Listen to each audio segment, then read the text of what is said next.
He lived an empty life and died without achieving anything. But fate gave him a second chance. He was born in a world of magic, the son of a lord from a remote village. Thrown into a wild land with no map, he had only one advantage: the ultimate cheat skill. Now, relying on his mind and the strength he gained in the new world, he strives to reach heights that he could never have reached in his past life. Can one man's slow life become the greatest empire in another world?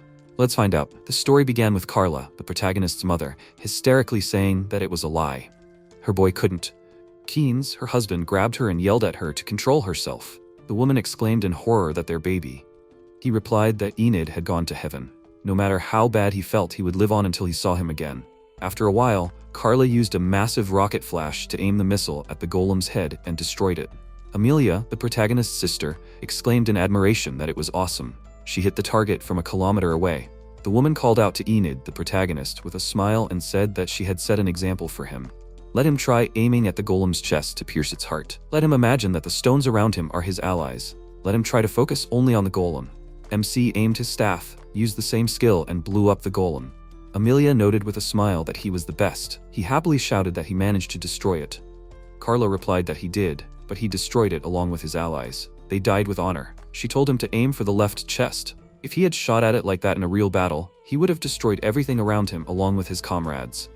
His magical power is several times greater than that of ordinary magicians. Although he is only 10 years old, she is sure that he can already safely be called a genius. But let him not get hung up on it. Although he has excellent magical abilities, in practice, he is still at the same level as his peers. If everything is left as is, he will be called an idiot mage. The protagonist nervously thought that she began to nag him again. Amelia happily exclaimed that she thanked her for the lesson. She's looking forward to the next training. MC approached her and thanked her. The girl happily replied that there was nothing to thank her for. She is not like him. He has both knowledge and skills, so she is jealous. She also thinks that he is the strongest mage she has ever met. She dreams of becoming just like him. He thought about how cute his little sister was. About 10 years ago, a new continent was discovered by the Ice Empire. On the new continent, the city of Melia was founded, where he was born. He woke up as a child, reincarnated in another medieval fantasy world. In his past life, everyone hated him, and it was bad. He worked hard and was completely depressed mentally and physically. He always ate dinner with his parents, but one day they died in an accident. He lived on the money they left and became a slacker. He lived without needing anyone, an absolutely worthless life. He lived like a walking dead. And when he started to wonder what happened to him, one day he suddenly died at such a young age. In his past life, he liked to read novels about reincarnation in other worlds, but he could not believe that the same thing happened to him. However, his new parents looked happy. At that moment, he had a feeling that someone needed him. The girl who breastfed him was his nanny and servant, the dark elf Luina. His mother could be the most beautiful girl in the whole world. However, she has no form at all. A little earlier, when the protagonist was just born, Carla called out to her husband and said that today she will teach him magic. It will be easy. She will teach him the spell Material Exchange. He excitedly answered that it is impossible. He does not know anything about magic, and besides, he does not have a staff. The woman said that she does not see any problem. When she was 6 years old, she could use spells on her own, without any teachers. Keynes explained that she was from Usia, the most magic-friendly civilization, and he was from Ranlesia. He was just a noble, so he didn't think he could learn magic. She yelled furiously at him to shut up and start. MC wondered what he was doing. He was a lord after all.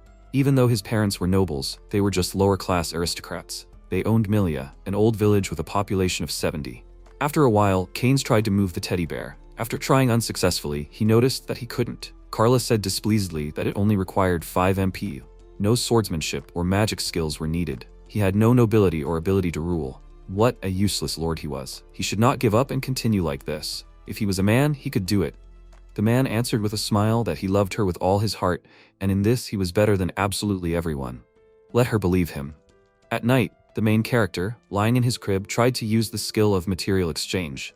Suddenly he succeeded and he thought that he was moving. He succeeded much faster than his father.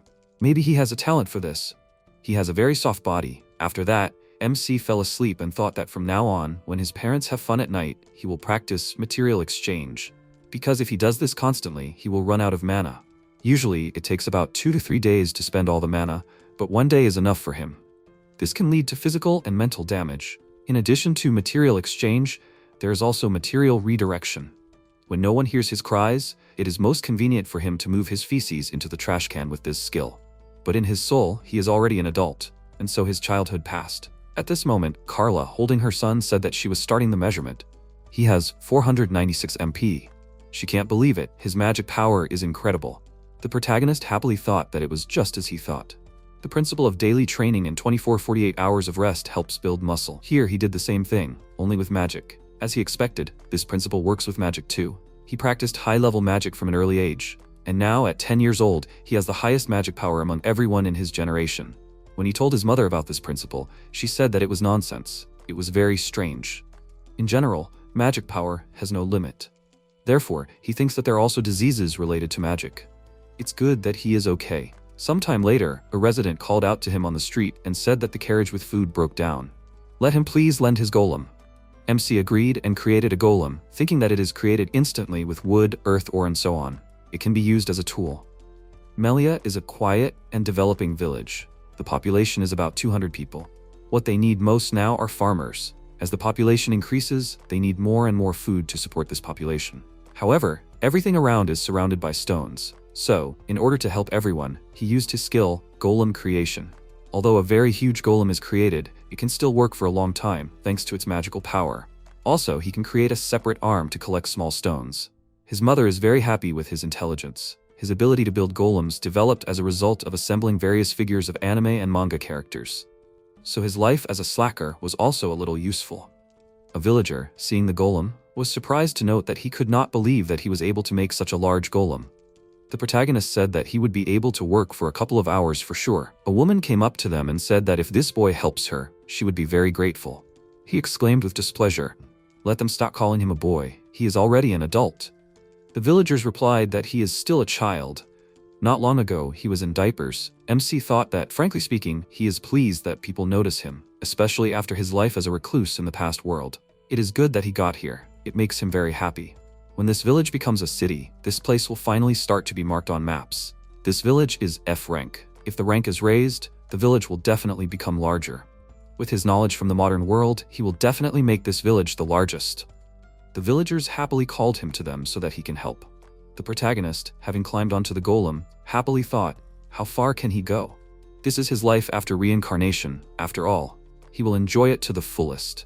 Sometime later, at the Crane family home, not far from the clinic, Melia, holding the documents in her hands, happily noted that the medical indicators were ready. The protagonist thanked her and, patting her on the head, replied that she had tried well. He thought that he was suddenly reborn in this world, and now he can lead such a life. He has a sister who is a year younger than him. She is his half-sister. Melia lost her parents in an accident. Therefore, his parents took her into their family. They wanted to hide the fact that she is adopted and keep it a secret. When he was a child, he understood everything they said. Even though they were not blood relatives, he still considered her a sister. So he wanted to take care of her, although it might be too much. Suddenly, Keynes entered the room and said with a smile that they were closer than ever. MC thought that this was his father, who was a lord. When he was with his mother, he focused on training in magic. The rest of the time, he tried to help his father at his clinic. He didn't rely on him much, but he was a really good doctor, so he respected him. After a while, the three of them entered the patient's room. Keynes examined the patient and said that he had a pretty big gangrene on his right leg. The man excitedly told him that a couple of days ago he was bitten by a snake. He thought that it was not poisonous, so he did not come to the hospital earlier. The Lord explained that if his leg was not amputated, he could die. The man was horrified and shouted, "Does he really want to cut off his leg?" MC, watching this, thought that the level of medicine in this world is quite low. Healing magic and potions are much more in demand in this world, which is why doctors are not particularly valued here. But it is quite difficult to find mages who know how to use healing magic, and potions are also quite expensive. Therefore, people in this country more often seek treatment from doctors because they are cheap. This man was lucky that gangrene appeared only on one leg. The man resigned himself and noted that this is better than dying, so he agrees. He called out to his children and they used the skills of deep sleep and shackle. A moment later, the man fell asleep. The protagonist thought that there is no anesthesia in this world yet. If they do not send him to sleep with a spell, he may die from pain shock. Keynes took the knife and said that they are starting. After some time outside, Melia was hanging up the robes to dry. The Lord noted with a smile that since they started wearing and washing the robes every day as Enid had suggested, the number of deaths after surgeries had noticeably decreased. MC happily asked again, Is that true? Also, it is very important to maintain the sterility of medical instruments by heat treatment. He thought that he learned about this on TV. Kane said that the man felt great after the surgery. At first, he was a little skeptical about the importance of hygiene. Amelia replied that statistics showed the difference. Her brother taught her to analyze. The protagonist thought that he was trying to convey his modern knowledge of medicine to the world. So far, everything seems to be working out. Now, the peculiarity of their village is that they produce soap. This is one of those things that everyone was skeptical about at first. After some time, they began to give away soap for free. People began to happily say that they did not think it would be useful, but soap washes away all the dirt well and makes the skin clean, and it also gives the body a pleasant smell. It is much cheaper than buying perfume. After that, the protagonist met with his father in the office. He happily noted that sales are growing every day. If the rest of the world learns about the importance of hygiene, and if they continue to sell soap, the village's savings will increase several times. Keynes replied with a smile that he did not think that soap would become so popular. He is glad that he listened to him. MC happily thought that they did not have any production in Melia. So he suggested to his father to produce soap, and his goal was not only for the sake of obtaining money. An important factor is health. In the history of their world, there were huge pandemics such as cholera and plague. This happened due to poor sanitation. Unlike other regions where water is very valuable, Melia has a huge amount of water. Therefore, using soap is their first step. By raising the level of sanitation, they will notice a huge decrease in the number of deaths and diseases. The protagonist happily exclaimed that it was all for the benefit of raising the level of health and activating industry. As someone who wants the village to grow, he thinks he is doing everything right. Keynes, having listened to him, agreed with a smile. Amelia, having overheard their conversation, admiringly noted that his speech was incredible. A whole year later, the protagonist turned 11 years old. Everyone gathered to congratulate him. MC, having thanked for the gifts, thanked his sister and asked if she also tried very hard to organize everything, right? She jumped on him with a hug and, having agreed, replied that she was glad to try for him. Carla smiled as he noticed that his magic power had increased to 600 mapis. It was amazing that such a teenager could increase by 100 points in just 1 year. He happily thought that if he continued like this, he could reach 999 MP, a world record, although he felt that his skills and knowledge were not that high. Amelia wondered admiringly that, speaking of a power of 600 magic points, wasn't he stronger than their court mage Marlin? Carla sternly said that maybe that was true, but let him listen. It didn't matter how strong his magic was. If he didn't know any skills, he would never become a first-class mage. Amelia happily asked if she had heard that Marlin had recently successfully rejuvenated himself and changed his gender. The woman sighed and replied that she thought the news would soon spread across the continent. It was such a feat to change gender and turn from a 70-year-old man into a 10-year-old little girl. He wasn't even ashamed to admit that he was happy to wear girls' clothes. She heard that he seriously wanted to change his name to Marilyn. Or Erilyn. It didn't matter. She really wondered what was going on in that stupid old man's head. Well, it was time for her to stop talking about it. The Hawkwood family sent him a gift. She took out magic glasses that could perform various functions and were controlled by voice. MC took it and happily exclaimed that it was an expensive magic tool. He thought that his mother's parents hadn't kept in touch with them for a long time. He thought that during their parents' time, the Eyes Empire and the Runisha Kingdom were at war. The marriage between the two warring nations was never recognized. But one day, his mother left her family and married his father. He accidentally heard about this from his maid Luina a long time ago. Carla noticed that they wanted to take Enid into the main family. She thinks that they have an ulterior motive. She regularly sent them letters, informing them of his progress. Her father, who is obsessed with magic, is very interested in him. Amelia admiringly noted that it would be great if her brother became a bridge connecting the two families. The woman added that in the letter she only mentioned his magical power. The protagonist put on the glasses he was given. His mother said with a smile that they suited him very well. He looked at his sister and, seeing her expression, asked in bewilderment if something was wrong. Amelia answered embarrassedly that she thought they suited him very well. She liked them. MC looked in the mirror and thought that it looked the same as regular glasses. He took the scroll and, while reading, said that now they would move on to the functions. Farsightedness. The skill power is adjusted at the user's discretion. It allows you to see spirits and ghosts. Also, this skill can be used as a magical weapon. He silently read that there is another skill, perspective. It allows you to see through walls and clothes. The protagonist happily thought that he liked everything. Since he was a man, it would be stupid if he didn't use it. He used the skill and began to look around. Carla, watching him, noticed that for some reason she felt uncomfortable. She felt like Enid. Wait, he just used the skill perspective, didn't he? His sister screamed in wild embarrassment.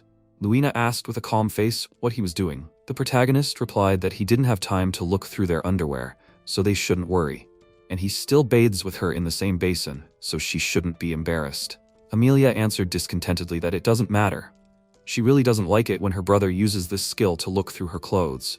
It embarrasses her very much. Carla took his glasses and, casting a spell, turned off the skill perspective. MC fell to the floor in frustration and shouted, "What the hell?" The sister said excitedly, "Let him not be sad. If he really wanted it so much, then he could look at her at any time. Although, if he looked at her body, she could." The protagonist interrupted her and replied, "Let her forget, it's not worth it. And besides, what did he not see there? He's not interested in the girls from the family. Anne and Alina are the most beautiful girls in the village, so he wanted to test this skill on them." Amelia hysterically slapped him and ran out of the room. He asked in bewilderment why she was so angry. The next day, early in the morning, the protagonist helped another villager. The man noted with a smile that he really helped him out. He replied, "Let him not worry about it. For him, this is excellent training in controlling gargoyles. Okay, time to refuel the monster. There's mail sent to Nuji village." Another man approached him and, holding a letter in his hand, said to send this one too.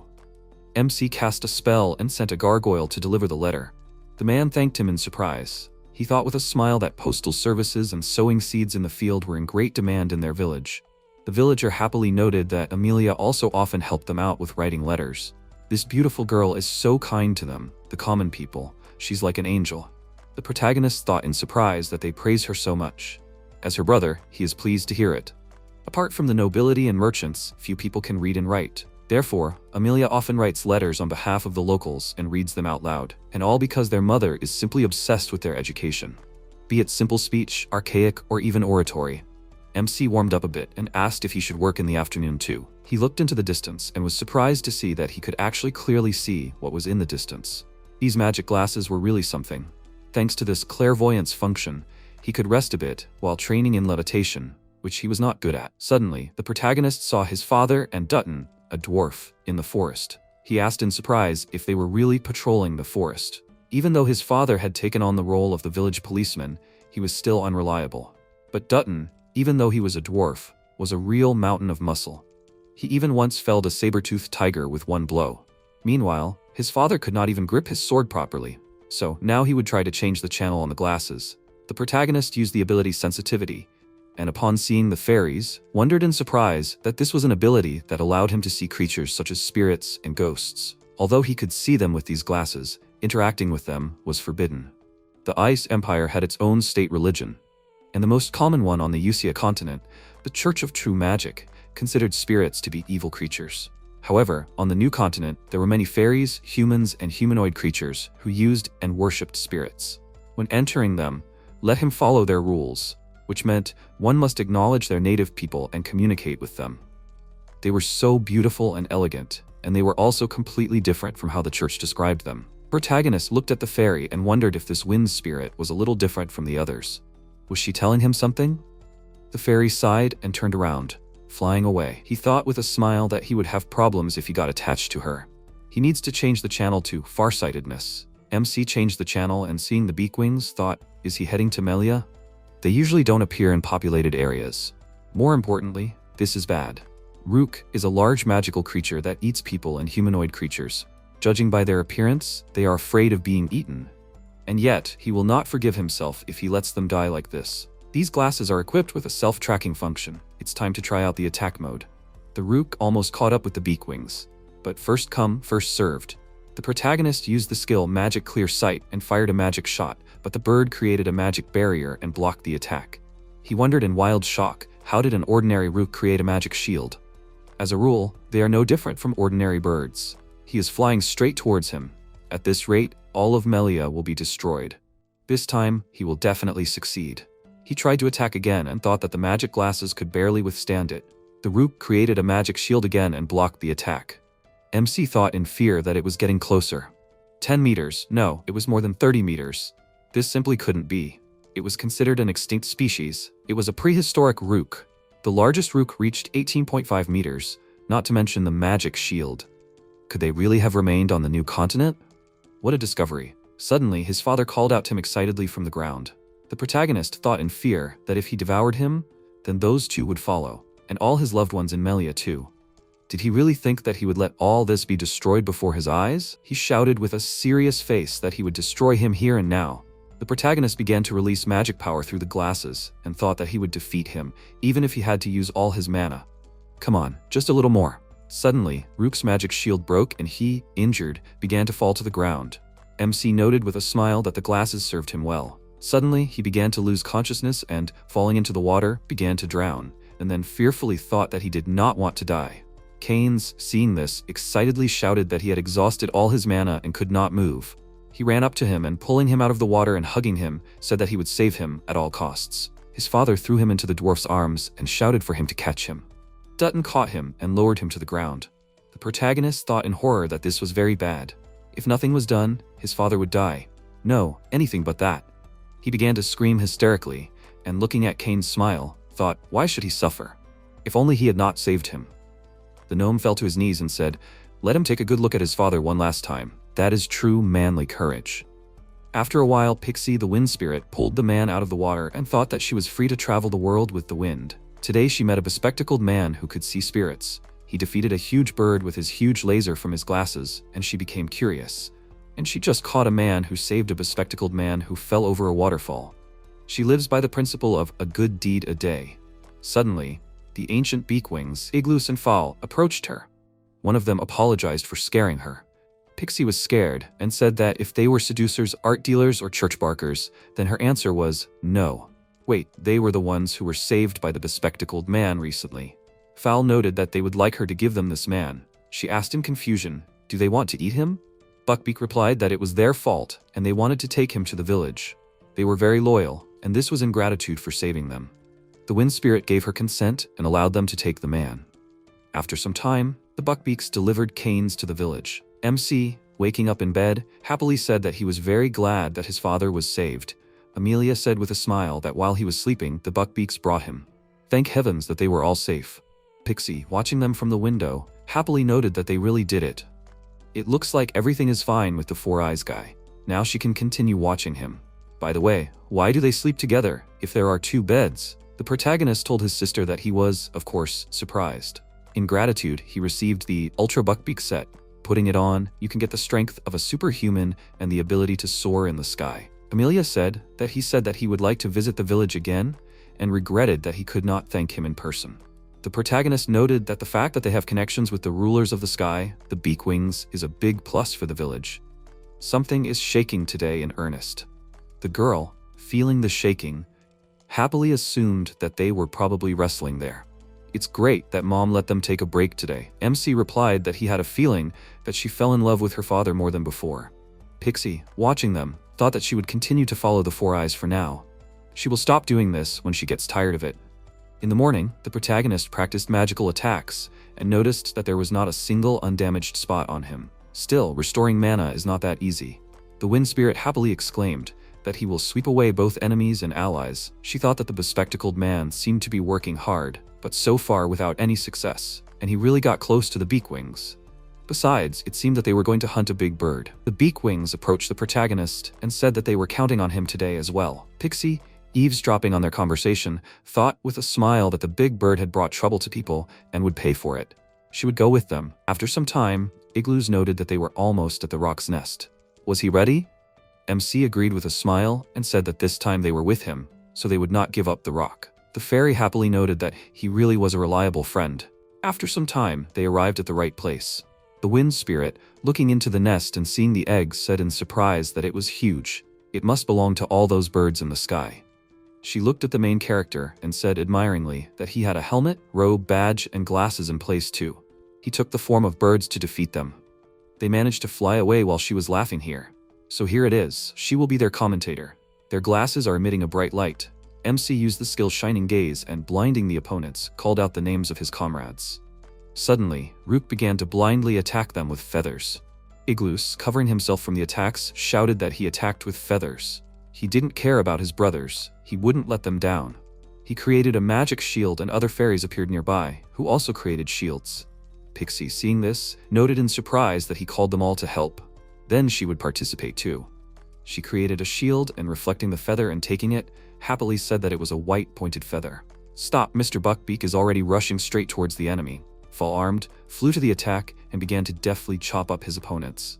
The wind spirit, holding a small microphone in her hand, shouted in surprise that in the blink of an eye he had defeated his opponent. Igloos called out to the protagonist and noted that there was still one left. Let him finish him off. May the great Lord of the Wind Spirits give him strength. Buckbeak used a powerful technique called Great Hurricane and launched a hurricane at the enemy. MC took a huge rock and began to aim. Pixie, seeing this, was surprised to notice that the bespectacled man was a strong man. He would show them a trick again. He used the Weather Strike skill and finished off the last rock. After some time, they all descended to the ground. The protagonist thanked them with a smile for the materials and took the magic bag, a magic item that reduces the size and weight of its contents. He happily explained that he had recently joined a hunter's guild and that he only got 70% taxes. In the case of the prehistoric rock, they got 90% of taxes. Although the village remained in the black, he still had to spend money on repairing his glasses. Pixie, watching this, thought that it seemed that the bespectacled man had earned himself a reputation as a rock catcher. Fall said that he regretted that he could not thank him in person. He said he was interested in spirit magic. Let him take this feather, it will help with his magic. MC took the ancestor rock feather. During prayer, it changes color and indicates which spirit is compatible with him and what is his strength. Pixie asked with a smile. She wondered what he felt. Is he really cooler than the beak wings? The protagonist used the item, and in an instant, the feather changed color. Fall was surprised to notice that it was a beautiful golden color. He has very high compatibility with the spirit of air. The spirit of wind, watching this, was surprised to think that she and the bespectacled man are very compatible. Ignis added that, in the case of people, 1 in 30 has this ability. Pixie thought that he is nothing. Next time he should do everything without tricks. Perhaps they will meet again. She thinks that by then his spiritual power will have increased even more. This is her girlish sixth sense. MC was puzzled, wondering why he had been hearing things all day. After a while, he returned home and noticed that he had a great catch today. How tired he was today. He turned around excitedly to see someone, but turned around in confusion. At this time, Pixie took the feather given to him and said that she really wanted it. She would return it later. Silence is a sign of agreement. She has a lot of fun with the bespectacled man. She thinks that he has not yet bored her. After a while, at the Venaria festival, at the women's beauty contest, the host announced that everyone should get ready. Let them meet their last participant in this category. She is one of the most beautiful and famous girls of the New World. The competition was attended by girls aged 10 to 18 years old, youth. The eldest daughter of the Crane House, Melia, nun Arena, an exchange student from the Ander House, Sue. Over 18 years old category adults. Participating lady of the House of Crane, Carla, Barker from the Tavern, Melissa. Pure-blooded elves without age restrictions. Elves, maid and nanny of the House of Crane, Luina. The woman herself became embarrassed and said that she's a married woman and she's almost 30. The host answered that if we are talking about such beauty, then age does not matter. Besides, she cannot be more than 20 years old by appearance. MC, watching this, thought that after all she is a quarter elf. At the request of Unib, the mayor of the city of Floria, they participate in the festival Venaria, where the first beauty of the New World is chosen. Keynes called out to his wife and said with a smile that she should not worry. He thinks that she will easily win. After all, she is the most beautiful on the entire continent. No, even in the entire world. She immediately became very embarrassed. The protagonist thought that there was no one else in the world right now except these two. The competition was about to start. He wondered how Amelia was. He knocked on the door and asked if she was ready. Wait, hadn't she changed yet? The girl excitedly exclaimed that these were very shameful clothes. The protagonist asked, but her turn is almost coming? Amelia explained that there were a lot of people there. She lacked courage. MC patted her on the head and replied that she had nothing to worry about. He thought that she could win because she was the most beautiful on the entire continent. No, in the entire world. He thought that he had simply said the same thing that his father had said to his mother. The girl immediately became embarrassed and noted that, since he was supporting her, she would try. Suddenly, Sue and Arena rushed at him with hugs. The nun asked how he liked their costume. He replied that it suited them both very well. Amelia exclaimed discontentedly, let him encourage her more. They began to climb up to him, persuading him to encourage them. The host announced that they were continuing. The next category is youth.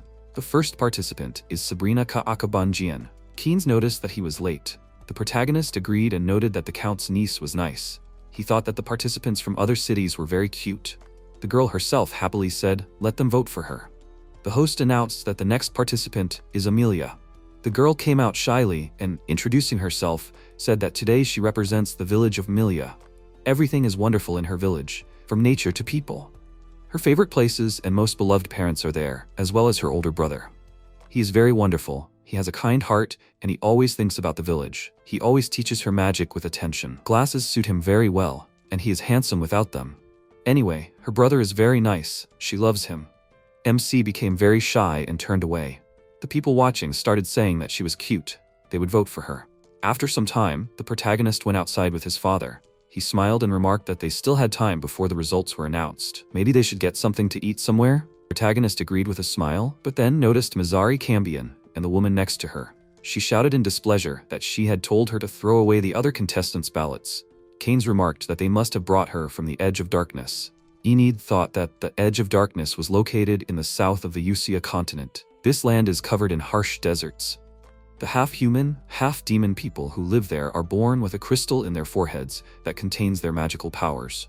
Many Cambion are enslaved. The woman furiously shouted for her to move, because the results will be announced soon. Mizari replied excitedly that there were a lot of people there. She took out a whip and told her not to worry and to do what she said faster. The woman tried to hit her, when suddenly Keynes came to the girl's defense. He jerked sharply and absorbed the blow of the whip. She screamed in fear. Who the hell were they? He asked with a serious face, how could a member of the Count's family act so inhumanely? At least, that's what he thought. The girl indignantly screamed that it didn't concern him, she was her slave. Suddenly, her push-ups fell to the floor. MC picked it up in confusion and asked her. She nervously exclaimed that she was firing her. Let them take her if they need her. Keynes asked what she would order. Maybe they should go back. Suddenly, the journalists of the competition called out to them and said that they congratulated them on winning in 3 nominations. The protagonist was puzzled by the fact that while he and his father were in a squabble, Melia village won the Venaria festival with a stellar result, and the competition was over. This victory brought glory to their village. Thanks to this interview, soap sales skyrocketed. Many new settlers arrived in Melia. The number of residents exceeded 200, and the village turned into a city before their eyes. Meanwhile, he turned 12 years old and reached 700 mana. In addition, they had a new beauty. After some time, Keynes brought Mizari and noted that she would now work as a maid in their mansion. The girl introduced herself and said that she was a slave from the Land of Darkness. She thanks them for helping her out. Her hobbies are spells, researching spells, and admiring fire. The protagonist was puzzled by the fact that although she was a beauty, she was too gloomy. As Sabrina said, father hired the castaway, Mizari. He asked if Cambion magic was forbidden. Carla replied that he needed to learn more. Teaching their magic was forbidden, as it would weaken the crystals. But witchcraft did not draw on their mana. It was not profitable to fight superstitions in their country. Keynes smiled and noted that in any case, in this house, cruel treatment of slaves is absolutely unacceptable, so she can rest assured.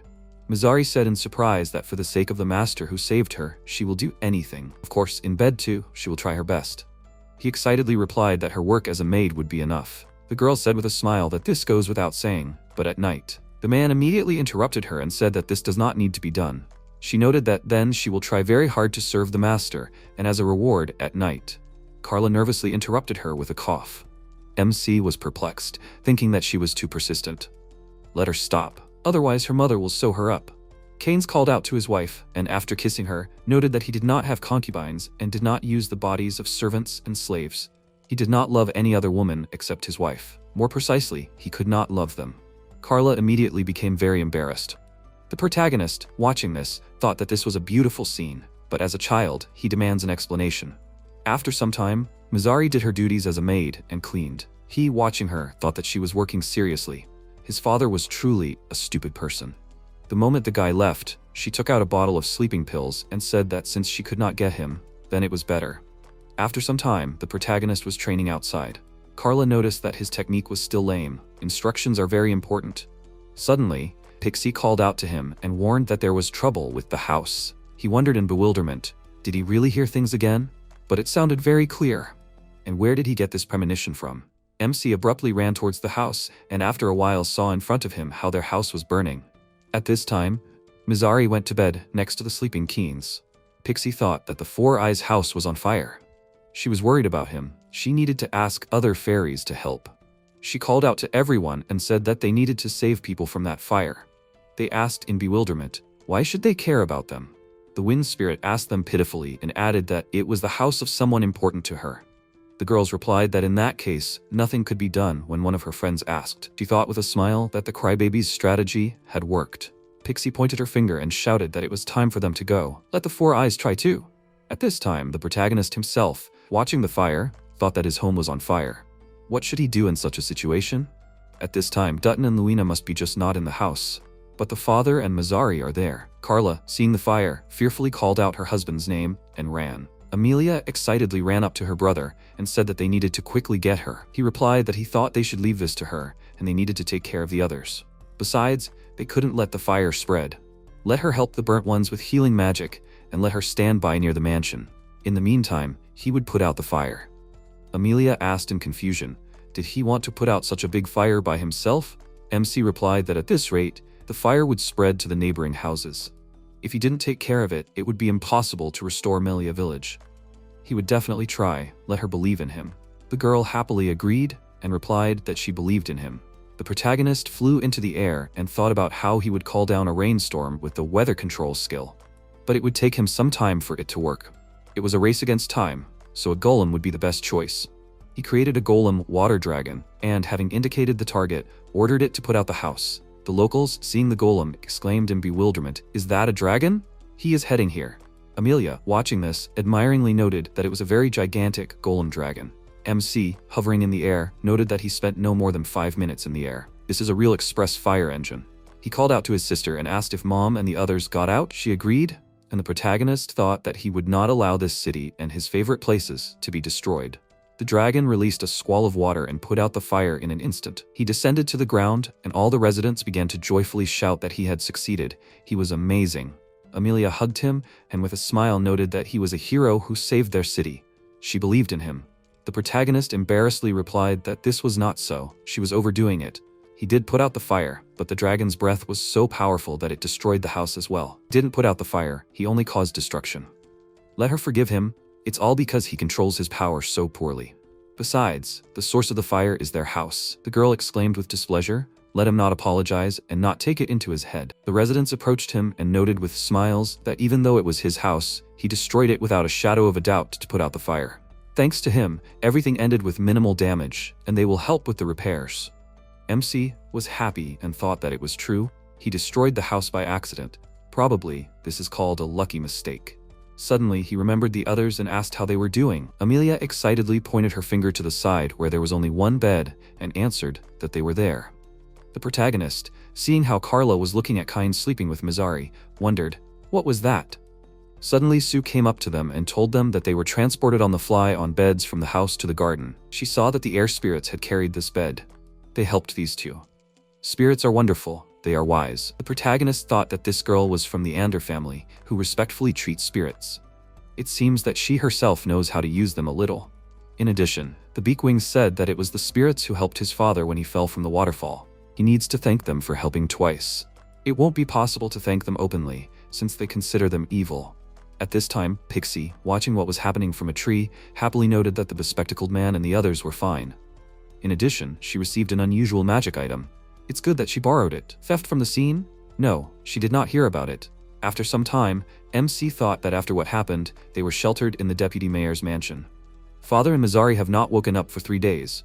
Apparently, they drank a strong sleeping pill. At this time, Carla, having cooked soup, with a furious face called the name of her husband and noted that she made such a delicious soup, but she cannot please him with this.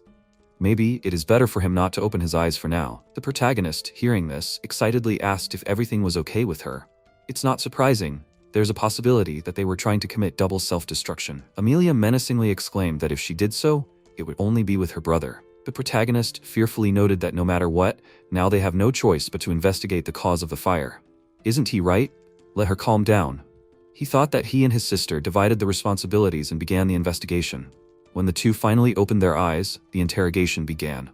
After some time, MC gathered everyone in one room and said that they had many testimonies that someone had been collecting ingredients for sleeping pills on the Surila plain and had bought a large amount of firewood from the woodcutter Zach. And all of this pointed to Mazzari. The girl repented and replied that it was so. The one who set the mansion on fire was her. She poured sleeping pills into the master's coffee, put him to bed, and undressed him. And then she drank the rest and fell asleep with him. She wanted to become one in heaven. Carla answered menacingly. Let her be ready to answer. Attempted murder of the master and arson of his house. These are two serious crimes. She faces execution by burning after 3 days and nights of torture. This is her retribution according to the laws of ISEKAI'D. In addition, as a warning to others, her body will be put on display on the outskirts of the city. So let her not think that she will die so easily. Keynes called out to her excitedly and remarked that he wanted to abolish the cruel torture in Melia village to ease the suffering of those sentenced to death. Zari fell to her knees and hysterically said that despite everything, he was showing pity again. Carla said with displeasure that she knew very well his kindness and gentleness. He was the highest level of justice. And if he was so lenient towards criminals, the city would become unsafe. MC, watching this, nervously thought that she was right. If he was known for his soft-heartedness, then he might lose power. As a result, security would deteriorate and the number of crimes would increase. He was afraid that criminals from other cities would end up there. Even though they said that they had to follow all the rules, he could not get used to such cruel punishments. He called out to his father and asked, how about making this girl a guinea pig? The main character thought that smallpox is a disease that is highly infectious, and the fatality rate is about 50%.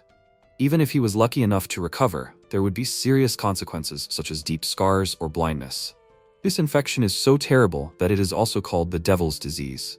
He remembered his father telling him that he was continuing to study medicine in order to eradicate the disease that once took the lives of his parents. His father died in terrible agony, and his mother, although she recovered, was left with terrible scars all over her body, turning her life into a nightmare, and she took her own life. Overcoming smallpox is all he wants. The protagonist thought about how his father's eyes were shining with determination when he said this.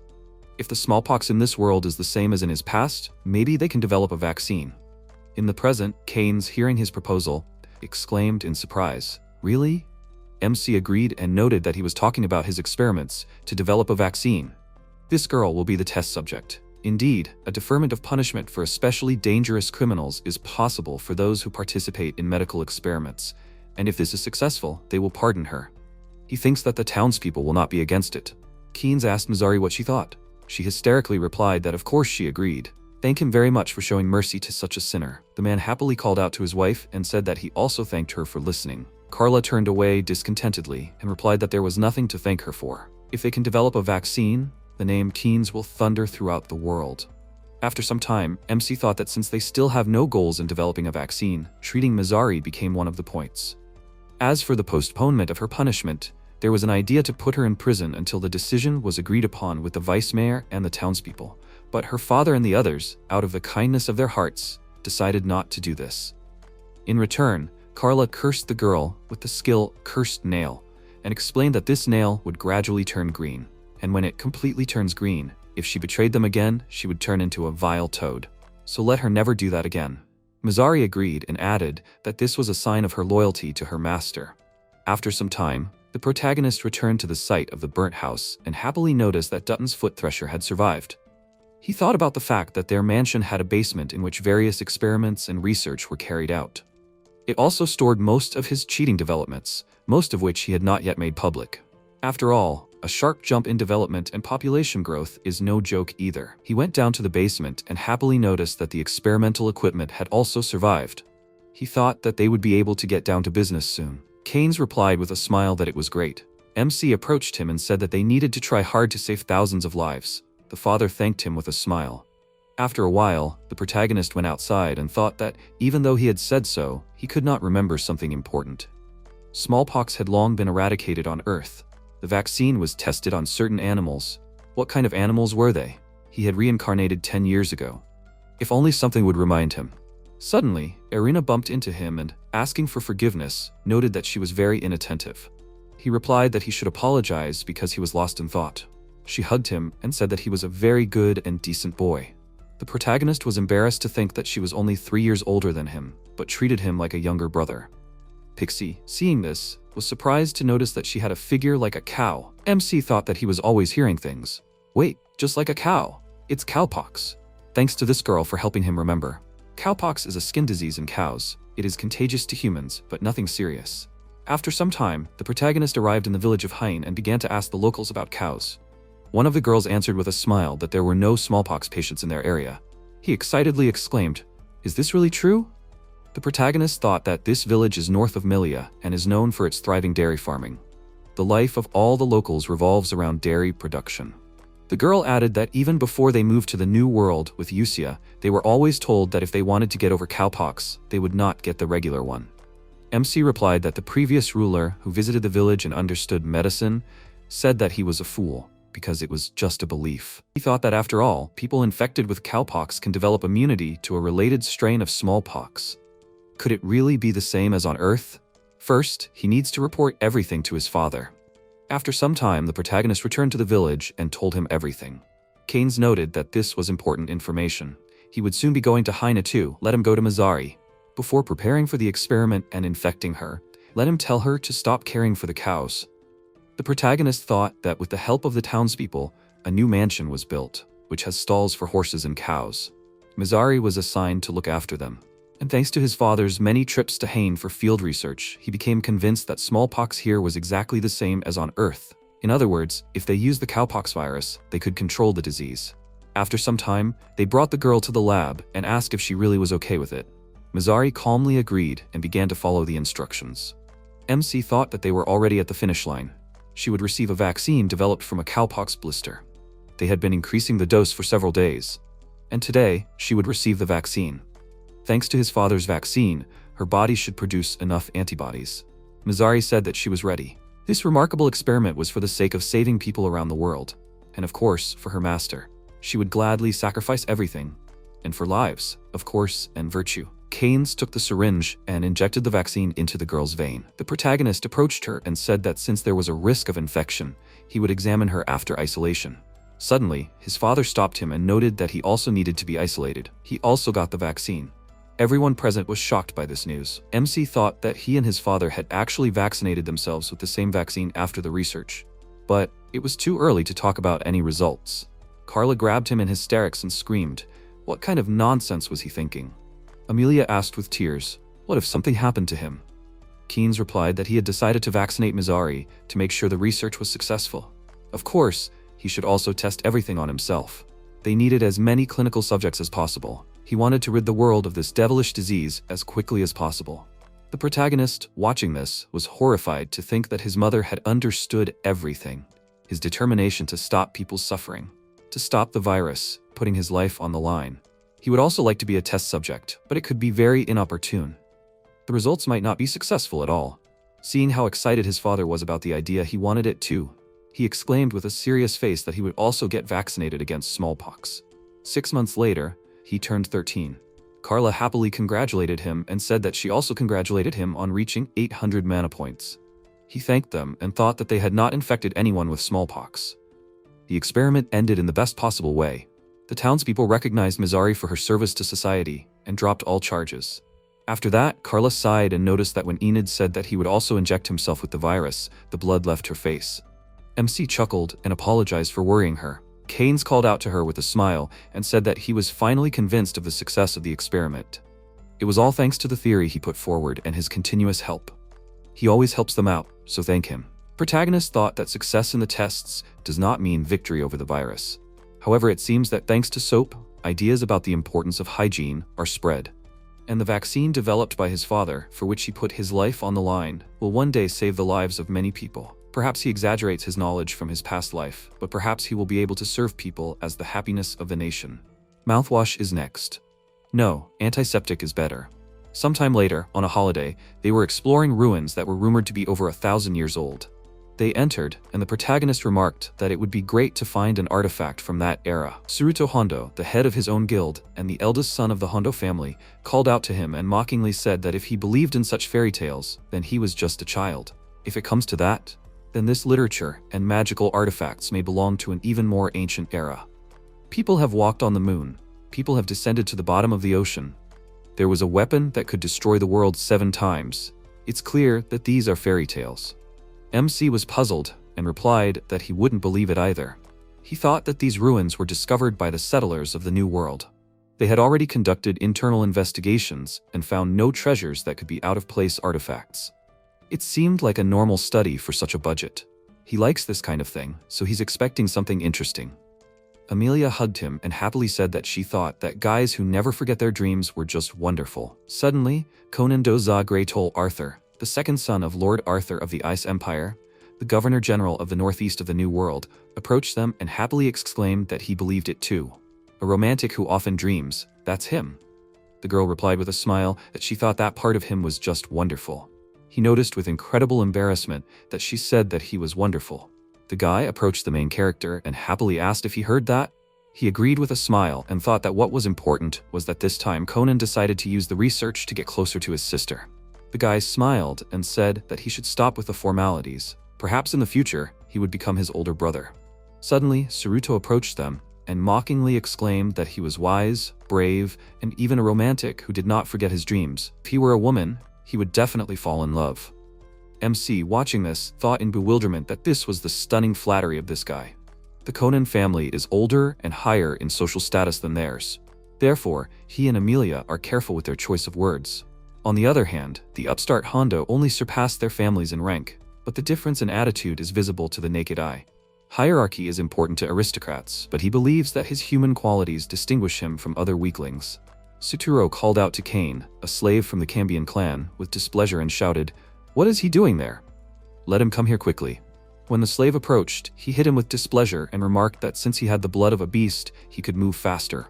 Suddenly, a small magical shield appeared in front of Kane. MC, watching this, thought that it was bad manners to interfere with how the owners treated their slaves. But did he really miss it? An invisible wall would do. Suturo called out to him in surprise and asked, did he really interfere? Let him take care of himself. Conan called out to him with a serious face and said that even though they called them slaves, they were still people. He did not like to look at actions that belittle human dignity. The guy immediately started shaking and, putting his hand to his forehead, exclaimed that from now on, he would be more careful. Suddenly, Kane approached the protagonist and thanked him. He replied with a smile that everything was fine, and let him give these things to the golem. Maybe Mia, Conan's slave from the Cambion clan, could give her things too? She replied that she could handle it herself. The protagonist nervously thought that these ruins weren't particularly dangerous. This was more like an adventure than an exploration. 6 people plus 1 golem. Would everything be okay? They started moving, and he noticed that there were no monsters here at all. It looked like they had all been destroyed during the investigations. Conan, looking at his sister, noted that he really wanted to demonstrate his abilities to her. MC thought that it looked like there weren't even any guard monsters here, which meant that this guy had lost his chance. Suddenly, the sound of monsters was heard. He happily pulled out his sword and exclaimed that they had finally gotten out. The protagonist, seeing the small creatures, thought that they were insignificant. Compared to those huge rocks, they were a bore. The golem would be enough to destroy them. He tried to command the golem, when suddenly Conan exclaimed that everything was fine. Let him leave it to him. He would ask him to help him with his magic. The protagonist used the skill Magic Blade and enchanted his sword. Amelia said that she was using defense magic. She used the skill Mega Armor and covered all the participants with her charms. Conan happily noted that he felt her love. Wrapped in her love, he was invincible. The guy rushed to the attack and using the skill Hurricane of Decapitating Blades, began to destroy all the opponents. MC, watching this, was surprised to think that thanks to his spell, Conan was really invincible. Suddenly, a rat attacked him from behind. They shouted at him to be careful. Protagonist used the invisible wall skill and, having blocked the monster's blow, shouted to attack now, while the enemy was stunned. Conan dealt a control blow and happily noted that it was all over. Saruto, hiding behind the golem, exclaimed that he was great. Amelia approached the protagonist and asked admiringly, was it he who had just helped him? He answered with a smile that it was only a little. She happily noted that from such a distance, even this guy would not have been able to dodge. Conan happily noted that they had finally reached the royal throne. After so many fights to the death, they had finally made it. He was now very emotional. MC was confused, thinking that they were small fry. Saruto replied with an excited smile that since they had reached their goal, they could go back. Monsters couldn't appear again, right? The guy stopped him with a smile and said that he wanted to do the investigation again. He sat on the throne and happily noted that the throne was very comfortable. Saruto began to flatter him and said that it suited him very well. In any case, he looked like a king. He called out to Kane and furiously ordered him to examine every corner of the place and lick the entire floor. The protagonist called out to him and, taking out a stick, said with a smile that he could use this if he wanted. He wouldn't have to squat when he examined the floor. Kane happily took it and thanked him. Amelia happily ran up to him and said that she would help too. Where should she start? He answered in confusion that then the left side was on her. She started investigating and nervously thought that Cain was a guy, and her brother was a guy too. There could be no love between them. MC took his staff and thought that in RPG games, there was usually a secret staircase behind the throne. He started tapping the floor and, hearing a sound, thought that in this place, the sound of tapping on the floor was slightly different.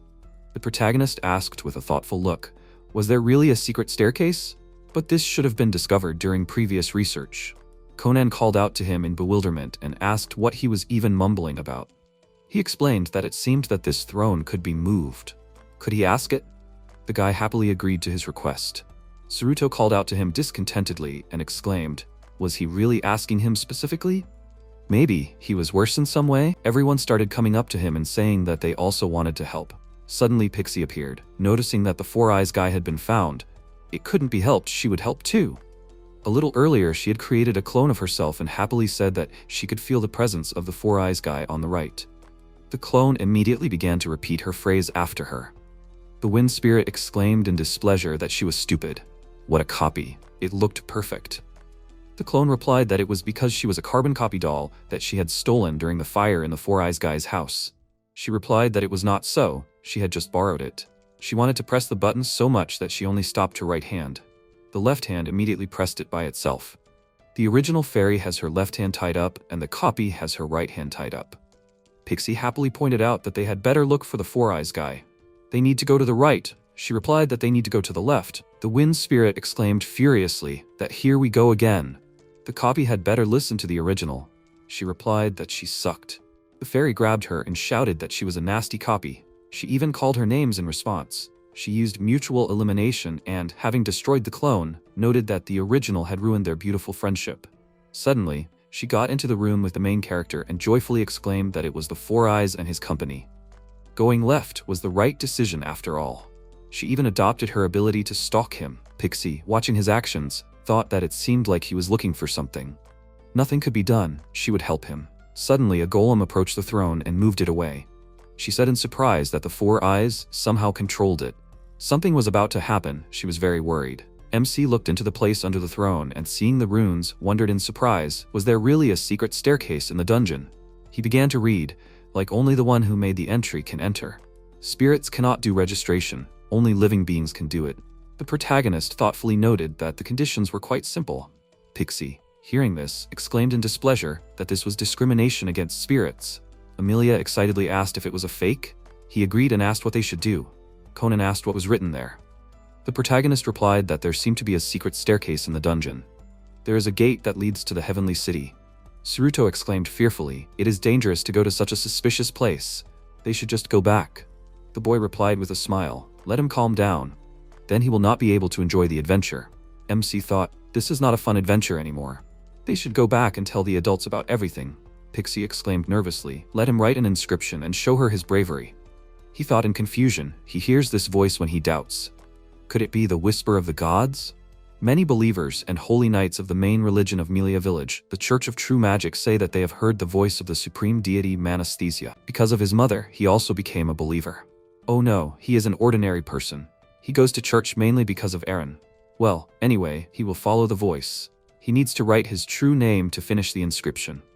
True name is the church name that is given to an infant. It often sounds like a regular name. His true name is Nito. MC wrote his name on the slab with chalk and thought that the meaning of this name sounds different than in his past life. In the true language, it translates as remaining in the darkness. Pixie excitedly called out to him and noticed that the floor was moving. The protagonist turned around and said in wild shock that there really was a secret staircase. Conan happily said that they should explore the dungeon. Let them follow him. Saruto exclaimed in admiration that he was a great hero and he was very courageous. The protagonist tried to stop him, but the guy took a step and rolled down the stairs. Mia excitedly shouted that she would help him. Saruto furiously called out to him and asked what if something happened to him. He excitedly replied that he should not rage in such a place. In an instant, they all fell down in a huge heap. Conan, seeing them, happily noted that they had come. Okay, he gives up. In his joy, he slipped and fell here. The protagonist replied that the main thing is that he is okay. He looked and asked in surprise, is this a transformation circle? It seems that there is nothing else here. Conan walked up to him and reported that he had been here for some time and nothing had happened. MC thought with a smile that nothing should have happened. Suddenly, Pixie called out to him and pointed to him to look at the ceiling. It appeared when he entered the circle. Surely this is the password. He read the inscription in surprise, which said the word, launch. In an instant, a magic circle appeared around them. A voice was heard, which said that the total number of mana points is 815. The threshold has been reached. The gate opening is being launched. In 60 seconds, a teleporter to the heavenly city will appear. This place is located directly above them in the sky. Therefore, one of them must die. Everyone immediately began to panic and try to get out. Suturo tried to run out of the circle, but ran into an invisible wall. Conan excitedly tried to cut the wall with his sword, but his weapon broke in an instant. Melia tried to use group teleport, but again, nothing happened, and she exclaimed in horror that it did not work. Magic does not work. MC excitedly answered that perhaps a seal was placed on the movement spells here. He tried to use the skill Seal Destruction, but everything was in vain. The voice was heard again, which said that there were 30 seconds until death. Let them calm down and wait. The protagonist fearfully wondered, did this not work either? Tsuruto exclaimed in horror that he did not want to die in such a place. Is there no other way? He grabbed Enid and shouted to teleport everyone except himself. This should definitely work. He thought that it was true, only he left the inscription. There is a price to pay for such actions. Melia ran up to him in hysterics and shouted for him to stop. She would not leave without him. She could not lose him, let him at least not teleport her. If we were to die, then together. MC, casting a spell, thought that he loved her just for the thought of it. He apologized to her and casting group teleport and pulling everyone out of the circle, thought that he did not think it was possible. The protagonist tried to move himself, but it did not work. Melia began to scream in horror. He lostly thought that he was still afraid to die. He wanted to scream and cry. However, Keynes did not cry, but smiled at him. Now he understands his father's feelings. He did this so as not to deeply hurt his beloved family and Melia. The protagonist smiled and, saying goodbye to his sister, indicated that she should pass this on to her parents. The girl tearfully replied that she would die too. She will follow him. He called out to her and remarked that he really loved her. Let her listen to his request. He wanted her to live, that was his request. MC called out to Conan and told him to take care of her. Guy tearfully agreed and added that he would never forget his bravery. After that, he thought that this was a rather wet farewell. And the last thing that came to his mind was the phrase, "I'll be back." This is how it will end. It is cruel to give hope for a return if it does not happen, so at least let them not forget him. The voice was heard again, saying that it was starting to raise the man to the heavenly city. Pixie, watching what was happening, happily noted that nothing could be done, so she would also go with the Four Eyes guy. She was curious about where she would go after death. The protagonist thought, with a smile, that the owner of this voice was with him. The realization that he was not alone made him feel a little better. After a while, a voice was heard saying that it was starting the alpha system of the heavenly city. According to the program, the subject is a resident of the city of rank F. He is the new hope of the citizens. The verification of the total number of mana points is complete. The subject is the only resident of the Alpha Heavenly City. In addition, he has the right to inherit. MC woke up in a new place and asked in confusion, where is he? He looked at his hands and thought excitedly, is he transparent? And is he even floating, although he cannot use magic? After all, the Heavenly City is the afterlife. Such is the turn of life. Although he was preparing for death, the fragile hope of another reincarnation is completely meaningless. He will not be able to see Emilius and everyone else anymore. He needs to pull himself together. He will not do anything anyway. He'll look. Maybe there's someone else here. The protagonist walked through the wall and wondered in bewilderment. Could he do this because it was a spiritual body? And yet, it was a very beautiful city. He could hardly imagine such tall buildings in the village of Melia. He looked at the huge tower and asked what he was wondering. Where was the top of this tower? And could he get there if he flew along the walls? The protagonist began to fly to different places to find someone, but all was in vain. He thought that it felt like he had been here for an hour already, and he had not heard anyone's voice. He felt helpless. Perhaps he was the only living being here, and it will be like this for all eternity. Let someone come. Suddenly Pixie flew up to him and happily noted that she had found him. Her intuition was right. The MC wondered in bewilderment, what was that voice again? He did not see anyone, but he heard that voice. He always heard the same voice. She pointed her finger at the tower with a smile and said, let him go there. His body is lying under the tower. Besides, the lower floor is full of beautiful dolls. She is not the owner here, so she cannot press the start button, but he certainly can, so let him go quickly. He thought in bewilderment that he does not understand anything, but he has no choice but to follow the voice. After some time, the protagonist and the fairy climbed inside. Pixie happily pointed to the capsules and noticed that his body is there. He thought mockingly that he has already gotten used to passing through the floor and walls.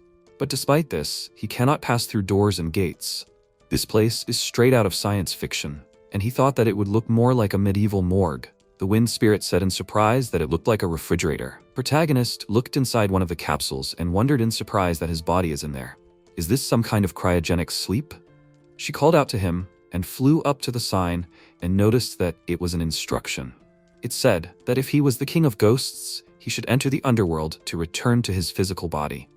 MC, having read this, thought that if it was about the ancient secret technique of transformation into a ghost, then he had heard about it. He just had to try it. He opened one of the capsules and touched his body, when suddenly his soul instantly moved into the body. The protagonist looked at his hands in wild shock and noticed that he was no longer transparent. Had he really returned? Pixie explained that his soul had returned to his physical body. She congratulated him. He happily thanked her and thought that although he could not see the owner of this voice, he thought that it was a deity who was guiding him. The protagonist asked if she was a deity. The fairy was surprised that he spoke to her for the first time. It's all thanks to the super body acquired here. He was right on target. She took human form and, introducing herself, added that she was a goddess. MC, looking at her, thought that the light here was too bright. He could not see her face. This is what a goddess looks like. Pixie switched back to the fairy body and noted that the final form takes a lot of strength, so it turns off. She showed him her final form. He thought with a smile. He didn't imagine it, did he? When she disappeared, he saw a third-rate wind spirit. The fairy added that she rarely shows herself but gives advice with her voice. Now let him go to the second floor of the basement and launch the dolls. There was an elevator there, so let him move. The protagonist hastily agreed, and after a while they went down to the second underground floor. A huge room with an incredibly large number of capsules appeared in front of them, in which the dolls were. He wondered in complete shock, what is going on here? How many of them are there? Are these really dolls? They look like living people, only sleeping. They all have faces like two peas in a pod, but at the same time different hair, birthmarks, height. This adds individuality. Pixie, watching him, asked, did he like this girl? Then they need to quickly launch this doll. Let him look at the wall on the right. MC looked at the plate and read that these are dolls of the gods of war. Alpha series, serial numbers 1-100. He was perplexed to think that they were used as golems for battle. The fairy explained with a smile that they can not only be soldiers and protectors, but they can also take care of everyday things as maids, so he just needs to press the button. The protagonist, in complete shock, thought, what kind of design is this? In his past life, this could only happen in manga. Is this really heaven? He pressed the button, and when the capsule opened, he pulled out the doll and put it on the table, and then pressed the power button. A little earlier, when Pixie had just appeared in the Sky City, she thought that she could not see anything then. It was pitch black, and she felt as if she was floating. Suddenly, a voice was heard, which said that it was initializing the launch of the Sky City system. According to the program, the participant has the right to inheritance. She asked in surprise, does she really have the right to inheritance? She does not understand anything. Well, okay. The voice said that the body, separated from the soul, was transferred to the storage chamber. Preparations are underway for the awakening of the ruler of heaven. The fairy, looking at the main character, exclaimed that there he is. Wait, where did he disappear to? Is the owner of the right to inheritance really this bespectacled guy? The voice announced that the identification of the foreign body had occurred. The body was recognized as a doll. He initializes the alien object destruction system. 3 seconds later, a powerful magical blow was heard, from which a hole appeared in her body. The wind spirit exclaimed in wild horror, what does this mean? After some time, she woke up in an unknown space and joyfully exclaimed that she disappeared for a moment, and now she is alive again. God, being next to her, thoughtfully noted that this is quite strange. The doll has its own personality, and at the moment of its disappearance, she can see a dream. Pixie, perplexed, asked who he is. Why is he wearing glasses and where is she? He asked in surprise, can she see him? His existence is always hidden from others, and his appearance depends on the desire of the one who stands in front of him. If she sees him in glasses, then she wants it. He is a god, but this definition is not enough to describe his capabilities. And now, maybe she will introduce herself? The wind spirit exclaimed in admiration that she is really standing in front of a god now. She did not think about his appearance. If he said so, could she call him a super god? He answered in confusion that she should do as she wished. Pixie happily said that she would call him that then. God added that she was in his dream. Simple dolls do not have personalities, so she could see dreams, but she would not be able to appear in the material world again. She thought in confusion, but she was just a doll? The fairy wondered why she could not appear in the material world again. He explained that this dimension was between the material world and heaven, and it was called the Heavenly City. She could not have a body here because when she got here, it completely disappeared. Before she died, she saw a dream. The wind spirit exclaimed in horror, "Was her body really destroyed?" God began to use his power and answered that she should not worry. He could connect her with any empty shell here. And the system won't touch her, but she needs to wait until the Lord of the Sky wakes up from his sleep. With her divine power, it won't be difficult for her to do so. So she doesn't think he could be evil? She replied with admiration that it's not so. He's a cool god. He noted with a smile that she would have a very unusual body and equally unusual abilities. What would she say? Would she agree? Pixie agreed with a smile and thought that she would have a special body. This god in glasses. Then she wants to continue acting like a stalker for the Four Eyes guy. At present, Nanashi said with a smile that she was glad that he woke her up. The wind spirit exclaimed joyfully, "Let him rejoice. How good that he was able to activate her." She thought that even though she didn't see anything, she knew the Four Eyes guy longer than her. His body is very cool, and it seems that the doll can't hear her. And what abilities does she have anyway? Nanashi stood up and said with a smile that she wanted him to give her a name. Pixie happily shouted, "Let it be her serial number. 77. Wait, is there something wrong with it?" The protagonist said a name and asked if she wanted it. The doll happily asked, "So that will be her name?" Thank him for such a wonderful name. The wind spirit smiled and noted that it seemed like the doll had fallen in love with him. Let him act. MC asked if it was true that she was a doll. She just didn't look like one at all. Nanashi agreed and explained that she was a humanoid battle golem of the Alpha series, and she belonged only to him. Serving him brings her nothing but pleasure. Let him tell me why he chose her? MC replied that he himself could not answer this question. The doll immediately became upset and said that she understood everything. Pixie called out to him with displeasure and pointed out that he cannot do this. Does he even understand what he is saying? This was a part of a woman's romance, and he ruined it. Let him quickly correct himself. The protagonist excitedly asked, "Does she want to know the reason?" It's just what his heart told him. Nanashi immediately became embarrassed and replied that it was very exciting. The wind spirit happily noted that she was a good advisor. He called out to her and said that they were now in the Heavenly City. Does she know how to return to Earth? Nanashi replied, "Let him wait a little, she was fulfilling the request. Now she will look for information in her database." Pixie was surprised to note that this was as expected from a combat doll. She can do anything. Come on, let her help the bespectacled man find his way home. After that, the doll replied that there was no information in her database. Let him forgive her, she turned out to be useless. MC approached her and said, "Let her not apologize. Everything is fine." Nanashi added that her mother must have more information than she did. She is at the very top. Being an artificial magical intelligence, she knows everything about the Heavenly City. The fairy exclaimed furiously that it was she who made a hole in it. And all because she simply could not follow the Four Eyes guy. He was brought to her in the first place. She does not want to go to her. If she shows up there again, she will be killed again. Before going to his mother, the protagonist decided to get some clothes. After some time, they went up to another floor, and the doll noted that there should be many clothing stores on this floor. The protagonist, looking around, said that this was strange because he did not see a single working doll. Nanashi replied that she was searching for objects. Not a single working doll was found in the city except her.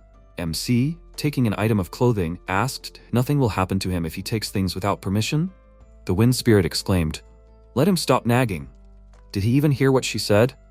There are no more dolls here, so let him take whatever he wants. After a while, he put on a new outfit. She happily noted that it was a bespectacled man, just like she was used to seeing him. The protagonist noted that he only had to find the glasses themselves. Suddenly, Nanashi ran up to him and asked with a smile how he liked her underwear. He answered shyly that it suited her. She turned sideways and asked him if he thought it was a bit small on this side, or was everything fine? The protagonist answered shyly that it was great on this side too, and in general, she was just gorgeous in it. He tried to move away, when suddenly the fairy called out to him and said that she was not ready yet. Nanashi began trying on different outfits and noted that there were a lot of different clothes here. She put on a maid costume and asked him what kind of clothes he liked the most. He replied that this maid costume suited her very well. The girl happily said that she thanked him for choosing her. MC asked where he could find glasses here. He usually wore magic glasses, but regular glasses would do too. The doll replied that he could find them on the 7th floor. There was a large selection there, so she thought he would find something he liked. After some time, they came to an accessory store. The protagonist was surprised to notice that there were plenty of other magic items besides glasses. He thought he would take this. What did the doll think about this? Nanashi happily replied that these glasses suited him very well. The protagonist, holding a piece of paper in his hands, was surprised to think that the heavenly city was amazing. Even these glasses were much better than the ones he wore on Earth. The girl put on the glasses and, calling out to him, asked what he would say about this. He looked at her and said that she was beautiful. Pixie called out to them and said that their date looked quite cute. But did the Four Eyes guy forget that they needed to go to the top floor? They better hurry, she wants to turn Mother into a miserable mess. MC called out to the doll and asked if she would take them to Mother. She happily agreed and noted that Mother was on the 999th floor. He was surprised to think that it looked like they would have to travel there for a long time. Suddenly, Nanashi said that they had arrived. The protagonist was confused and asked, "Had they arrived already?" She explained with a smile that they had used the teleporter, so it wouldn't take long. He thought that their technology was truly impressive. The doll indicated that there was a control room ahead, and the mother should be there. The protagonist, looking around, was wildly surprised to hear that there was a very large passage. She replied that she could answer that question. He nervously wondered what if the goddess destroyed the mother, and they were going there in vain? After some time, they came to a huge door. Nanashi said that since he is a resident of the city, let him touch the door and it will open. The wind spirit happily began to say, "Let him do it." MC touched the door, when suddenly the system's voice was heard, saying that F-rank residents do not have access to control the door. Pixie noted that this means she has access. She used an incredibly powerful magic technique and blew up the door, and then happily said, "Let him go ahead." Nanashi, watching this, noticed in shock that she was now wearing magic glasses showing the amount of damage, and now she saw as much as 530,000. This is simply amazing. The protagonist asked in surprise. Did she understand that even an orichalcum doll could not scratch this? How did it happen that she broke the door? The wind spirit noted with displeasure that flying costs energy, so she took from that reserve. She didn't think it would turn out like this. Now she will need to replenish her energy, so she will go into a short hibernation. After all, if her mother turns out to be bad, then she will need to defeat her with a furious storm or a storm of wind spirits. She will use many combo attacks and a bunch of spells on her. Okay, she's apologizing, but she's going into sleep mode. Let him take care of himself. They will see each other soon. In an instant, the fairy evaporated. MC thoughtfully noted that they did not have much choice. Although the door was open, they would be trespassers if they entered. Suddenly, Mother's voice was heard from inside, asking him to come in. Nanashi said that Mother was calling him. He noted in surprise that this meant that it was her voice. He nervously thought that he had no choice but to go in. The protagonist entered, and seeing a huge statue of a goddess in front of him, thought in wild shock that he had seen something like this somewhere before. That's right, a huge statue in the royal port. It was a statue of an unknown goddess that towered over the entire world, but it was only a statue made of stone without even a drop of magic. It was just a coincidence? The mother asked him to come closer. He thought that there were notes of benevolence in her voice. There was no hostility. The protagonist approached her and asked if she was the mother of this place. The statue agreed and added that she completely ruled this city, and she is the one everyone calls mother. MC excitedly apologized for breaking the gate. She replied that he shouldn't worry. Initially, the gate should not have let him through. According to the law, only people of at least A rank can enter here. An ordinary resident is an exception to the rule, since he has the rights to inheritance and can dispose of it at his own discretion. The protagonist exclaimed in horror, "Is he really the heir? And does all this belong to him? Why is this so sudden?" Nanashi tried to calm him down excitedly. Mother said, "Let him calm down. First, she will tell him about this city. The celestial city is in another dimension. Only celestials live here. Over the course of thousands of years, the most ancient cities were created here. The civilizations of those years were studied here and were created by magicians and scientists. It was the same with the world of people." MC was surprised to think that this is true. He saw a lot of technology that he had never seen before. Mother added that she had previously encountered several magical items. The spiritual divine seal ball was inserted into a ring. This is a work of art. The protagonist was surprised to think that there was a spirit seal on Earth, but they called it a spiritual stone. The levels here are too different. She continued to tell that, nevertheless, the power of the ancients is different. Many peoples sought to find ancient artifacts for this very reason. However, these ancient descendants, after creating the city, immediately, without leaving even a successor, all perished. MC was shocked to think that this is why he did not meet anyone. He excitedly asked what happened. Mother answered that the exact reason is unknown. Perhaps they angered a being superior to the gods. According to the rules of the election of the ancients, the very first resident to enter the city becomes the successor and inherits everything. And this resident is exactly him. Nanashi added that this is why he can dispose of everything as he wishes. And also, with all her sisters in the dungeon, everything belongs only to him. The protagonist thought that he can take everything that his hand can reach. Possession of all the technologies of the ancients, he is like in a dream. But still, he does not want it. He resolutely answered that he wants to go back to Earth. Therefore, if there is a way to go back, please let her tell. Mother said that there is a way to go back. There is a gate for teleportation, but it requires a huge amount of energy to open it. The minimum strength required is for A-rank citizens, which is equal to 900 strength. The protagonist smiled and noted that he would be able to reach this level within a year. Nanashi called out to him and explained that 1 kilomana is equal to about 1,000 mana. Therefore, 900 kilomana is 900,000 mana. It turns out that the gate will open with 900,000 mana. MC fell into hysterics and wondered if Melia would forgive him. Perhaps it is impossible for him to escape from the heavenly city. Even in 10 years, it is impossible.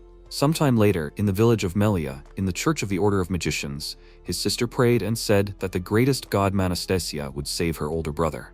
Teens sadly noted that 3 years had passed since Enid disappeared. He wonders if everything is okay with him.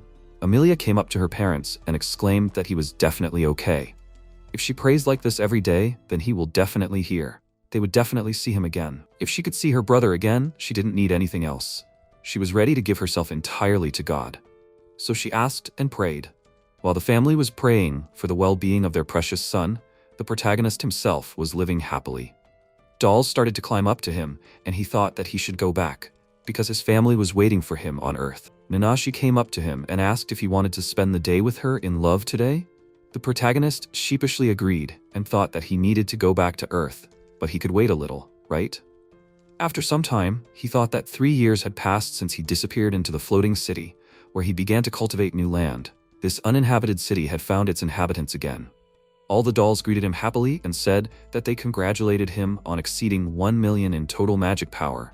He reached his goal very quickly.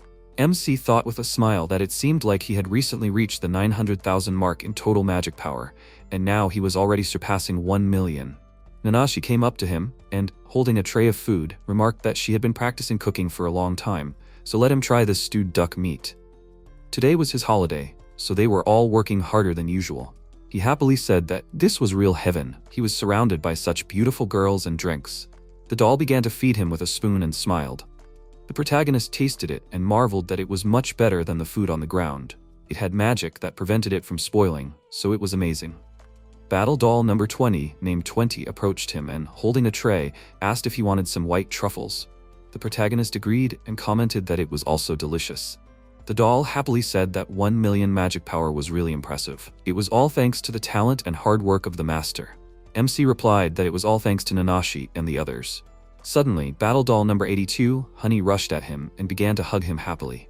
20 noted that the one who would receive the reward from the master today was Mimi, battle doll number 33. The protagonist patted her head and told her not to worry. He would do everything right.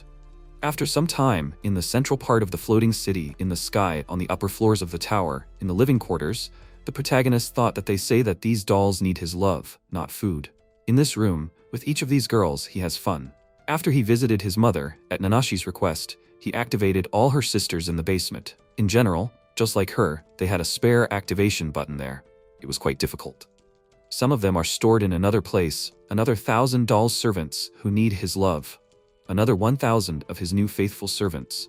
They compete with each other from morning to night, and at the same time they are always near him. By the way, half of them wear glasses because it is his hobby. Taking care of him makes them happy and makes them feel alive. After some time, MC thought that he also took the blood mark potion to increase his overall magic power. He thinks that he will have to try the divine magic spell as well. He heard that there are 7 true magic gates in the human body. This really exists. The true magic gate is the path through which magic power flows through the human body. It is also the part of the human body that generates pure magic energy. It is like the chakra described in modern manga. By discovering this and learning with his unlimited imagination, he will be able to greatly increase his current magic power and its overall limit. He has already fulfilled his goal, so it doesn't mean much to him. While meditating, Nanashi came to him and gave him a towel, saying that he is very hardworking. She likes it so much that he still works hard on his talent. It's wonderful. MC replied that all this happened thanks to her and the others, since they used the true magic release device. Thanks to them, he was able to open his true magic gate. Nanashi agreed with a smile and added that in the entire history of mankind, people were able to open only 4 magic points. That was the maximum, judging by their data. And he has 6 out of 7, so she thinks that he is the chosen one. The protagonist replied that he is still grateful to her and the others. He is grateful to them not only for activating the release device, but also for supporting him throughout this time. If it were not for them, he would not have been able to reach the 999 mark of magic power. Thank them very much. The girl sheepishly said that she was glad that she was able to help him. Suddenly, Honey ran into the room and called out to him. He excitedly asked if something happened. She wondered that now that he has completed his training, why doesn't he come and play? She invites him to the game room. After some time, they had a golem battle, in which the protagonist and the other dolls participated. Honey happily shouted that she wished everyone good luck. 20, controlling the golem, struck the enemy, and then said that she was beginning to understand what was going on. MC replied that she was doing well. The doll happily noted that golem battles were a lot of fun. Next time, she would like to control her own golem. The protagonist told them that they could all attack at once. The girls began to control the golems and attack him. Suddenly, the protagonist used a powerful technique and destroyed all the opponents. One of the dolls declared that Mr. Enid was the winner. 20, sighing, said that they lost again. She was very impressed with him. He noted with a smile that they were very confident in controlling their golem. He was sweating quite a lot, so he thought he needed to take a shower. Suddenly, all the dolls came up to him at once and began to say that they would take care of him while he washed himself. After some time, MC was in the magic recovery capsule, which is filled with precious magic elixirs, and when the capsule is completely filled, he can fully recover in just an hour. Honey entered the room and asked if they were finishing. Nanashi replied with a smile that the master had replenished enough magic. She remarked in surprise that this was amazing. She was sure he had a great time there. 20 said that she heard that after fainting from magic exhaustion, magic sickness sets in. The doll replied with a smile that the master was able to reach the number of 1 million magic power thanks to frequent use of this capsule. After some more time, he climbed out of the capsule and everyone began to thank him. Honey jumped on him with a hug and happily remarked that he had a very beautiful body. 20 exclaimed in displeasure that she was climbing on him again. And why is she naked? Nanashi approached him and, giving him the glasses, asked how he was feeling. MC replied that he was fine. He had never had a magical illness in his life. He had been doing similar training when he was on Earth. Training in magical power and its restoration should be done once every 2 to 3 days, so that he does not lose too much magical power. Thanks to the capsule, magical energy grows, and he discovered that if he uses the magic capsule to restore power, he does not need to resort to training so often. He thought that thanks to this, he can increase the amount of overall magical power as much as possible. The doll noted in surprise that this means he lived on Earth. Honey asked what else he did when he was on Earth. The protagonist explained that he mainly cultivated the land and helped people. They also killed rock birds for meat, but more often he was engaged in farming. Nanashi approached him and said that she would like to get to know him more. Maybe he remembers something else from his past life? The protagonist began to tell a story from his past, that he and his sister were engaged in cotton farming. Kane said that they received a letter from the governor urging them to grow cotton. Carla added that after the invention of the cotton machine in Eurasia, it is grown in many countries. There are huge territories for this in the New World. The southern part of the continent is very hot and humid, so this place is ideal for growing cotton. But the climate around the village of Melia is not so favorable. MC replied that to the south of the village there is a huge tract of undeveloped land, where it is warmer than here. That is what is needed, although it is hot there and there is little rain. Kane said that if possible, they would like to start growing cotton as a new business product for Melia. They say that in the future, the demand for cotton products will be much higher than now. In addition, it seems that there are subsidies and incentives for this type of industry in their country. It looks like they will have to give up. They need not only land, but also labor. The protagonist thought that the stakes were too high. Plantations are the practice of growing one crop in large quantities over vast areas of agricultural land. In tropical and subtropical regions, cotton plantations have been known throughout Earth's history and can be a major industry for a given country. In order to boost Melia's economy, he wants to start this business. On Earth, during the colonial period, slaves were used as labor. Carla said that in terms of labor, in other countries, people use slaves, demons, or beasts from the magical continent. Keynes excitedly called out to her and pointed out that they were slaves. She nervously replied that they refused to acknowledge slavery, but it existed. To develop their business, they needed cheap and easy-to-hire slaves. He explained that he did not reject slavery and was even willing to accept it if it gave people humane living conditions. The woman exclaimed furiously that if they were buying slaves for such purposes as raising their wealth, the economy of their village would have collapsed long ago. MC thought that there must be some way out. He called out to his father sharply and said that he had an idea. The idea is not only to boost Melia's economy, but also to relieve the slaves of their suffering. Why don't they personally grow cotton for their future? Keynes happily agreed and added that they would try it themselves first. Carla smiled and told him to tell them more about growing cotton. The protagonist replied that they first needed a technical consultant to go with them to the fields as soon as possible. He thought that this was the beginning of the Melia company's development. After some time, Mendoza, the head of the cotton growing company, arrived and, holding a map in his hands, said that it would not grow normally here. The protagonist thought that this meant that it was impossible to grow cotton in the vicinity of the village. He called out to him and noted that there was undeveloped territory further south where the temperature was higher than here. But he wondered if it rained there. Mendoza smiled and replied that rain was not always good. Heat and rain were only needed during the growing season. During harvest time, the weather should ideally be a little dry. If Mrs. Carla can control the weather with magic, then he can do it well too. It's quite a feat for such a young man. MC thought with displeasure that he was treating him like a child. The consultant added that they needed to pay attention to the condition of the soil. He asked excitedly, "What kind of soil is there?" Mendoza answered with a smile that he needed to see it for himself, and they would only be looking at the area around the village. Carla approached her son and told him not to be so serious. The protagonist confidently said that it would take a few days to get there on foot, but with the magic of flight, it was no problem at all. He would take him with him and fly with him. The consultant asked in confusion, would they fly by air? The protagonist happily agreed, and he replied that if so, it wouldn't take too long to get there. Then they would see each other tomorrow. He happily thanked him and thought that that was it. They should get ready. After some time, MC flew to explore with Melia. When they arrived at the destination, he noticed that it was a large place. It seemed that something was wrong here. The girl said that it was very hot. The protagonist replied that she could have stayed home. She flew into his arms and explained that she really wanted to go on a date in the sky with her brother. He pointed to her to stay next to him. The protagonist used the skill Polar Earth Formation Explosion and instantly changed the landscape of the place. Melia was shocked that he instantly turned the place into a flat surface. He said with a smile that the rocks and trees were thoroughly split. The soil softened and now it is suitable for cultivation. The girl admiringly noted that it is so easy for him to do what she cannot, and all because she does not have enough magic power. He is really amazing. But she is good at uncontrolled shooting. She's sure she'll be able to do it someday. After a while, the protagonist remarked that they destroyed all the dangerous demons in the area. Melia said admiringly that she was sure they could build the farm he'd dreamed of. The next day, a consultant arrived on site. He examined the soil with a magnifying glass and said in surprise that it wasn't bad soil. A little lime and it should be good enough to grow cotton.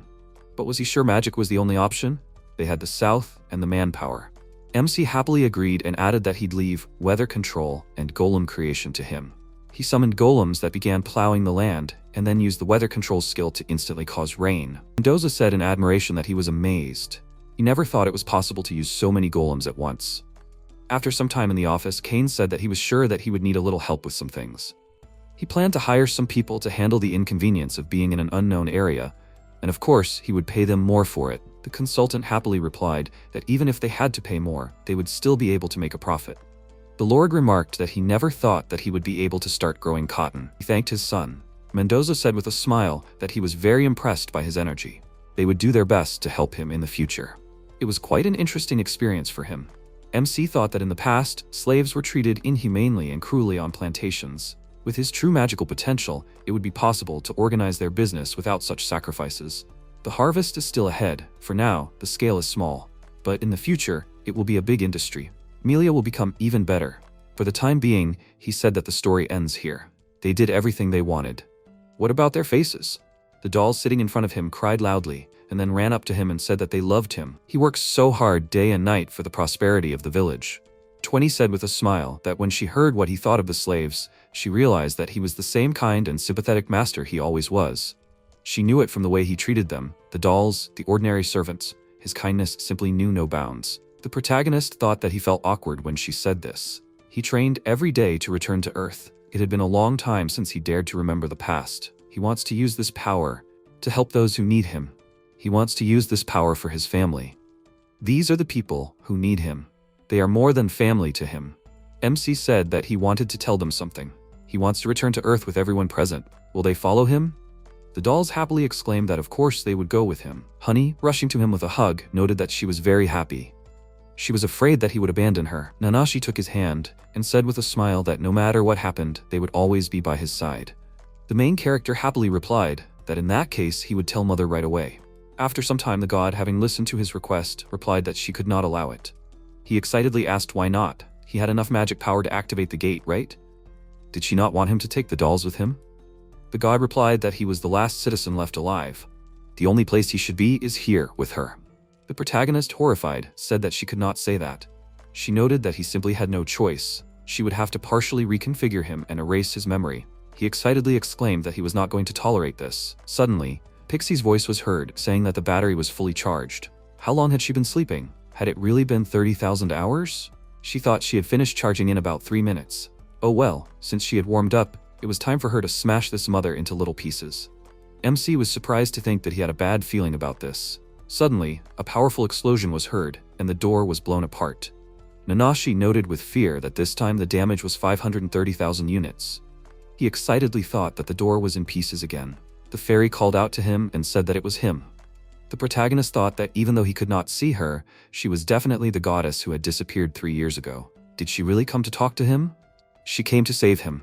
Pixie, using her form of a small wind spirit, said that if that was the case, then she would turn off her universal absolute stealth mode. He looked at her and wondered why she was here. Besides, what the hell is that stupid thing she grew on her head? Is that how it's supposed to be? But for some reason, he remembered her. That's right, when he put on his magic glasses as a child, he saw her. Wait, does that mean that the goddess he believed in until now was always nearby? Suddenly, the system announced that the threat level was A rank. The Guardian summoning system was activated.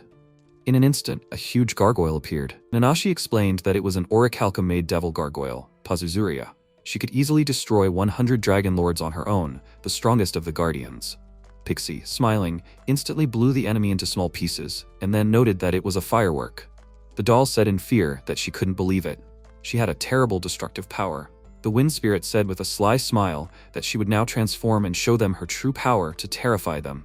She turned into a sorceress with a magic wand and grew several times in size, and then noted that, since she showed her form as a giant sorceress girl, it was all over for this mother. The system announced that the threat level had been set to S rank. Nanashi noted in fear that the damage had exceeded 1 million. Pixie said with a sly smile that she actually had 2 more transformations left in stock. Now they will be even more scared by her power. MC wondered excitedly, what form will she take this time? In an instant, the cute wind spirit turned into an incredibly vile and frightening monster. The system announced that the threat level was set to SSS rank. The protagonist, seeing her, said in horror that he could not stop thinking, his head was spinning. The fairy shouted that she would take away their minds, glasses and lives. Suddenly, she took another form of a beautiful girl. He thought in bewilderment that it seemed to him that his thoughts were so mixed up that he almost went crazy. He was sure that it was just a simple hallucination. Pixie used the superform mode and happily said that she was not going to hide anything from him. She had already shown him her final form once, but she will show him many more. Let him be careful. Her very cute and super beautiful true form is the perfect machine in God mode. In an instant, she turned into an incredibly beautiful and powerful girl. Nanashi exclaimed in fear that she had 100 million combat compatibility. What the hell is that?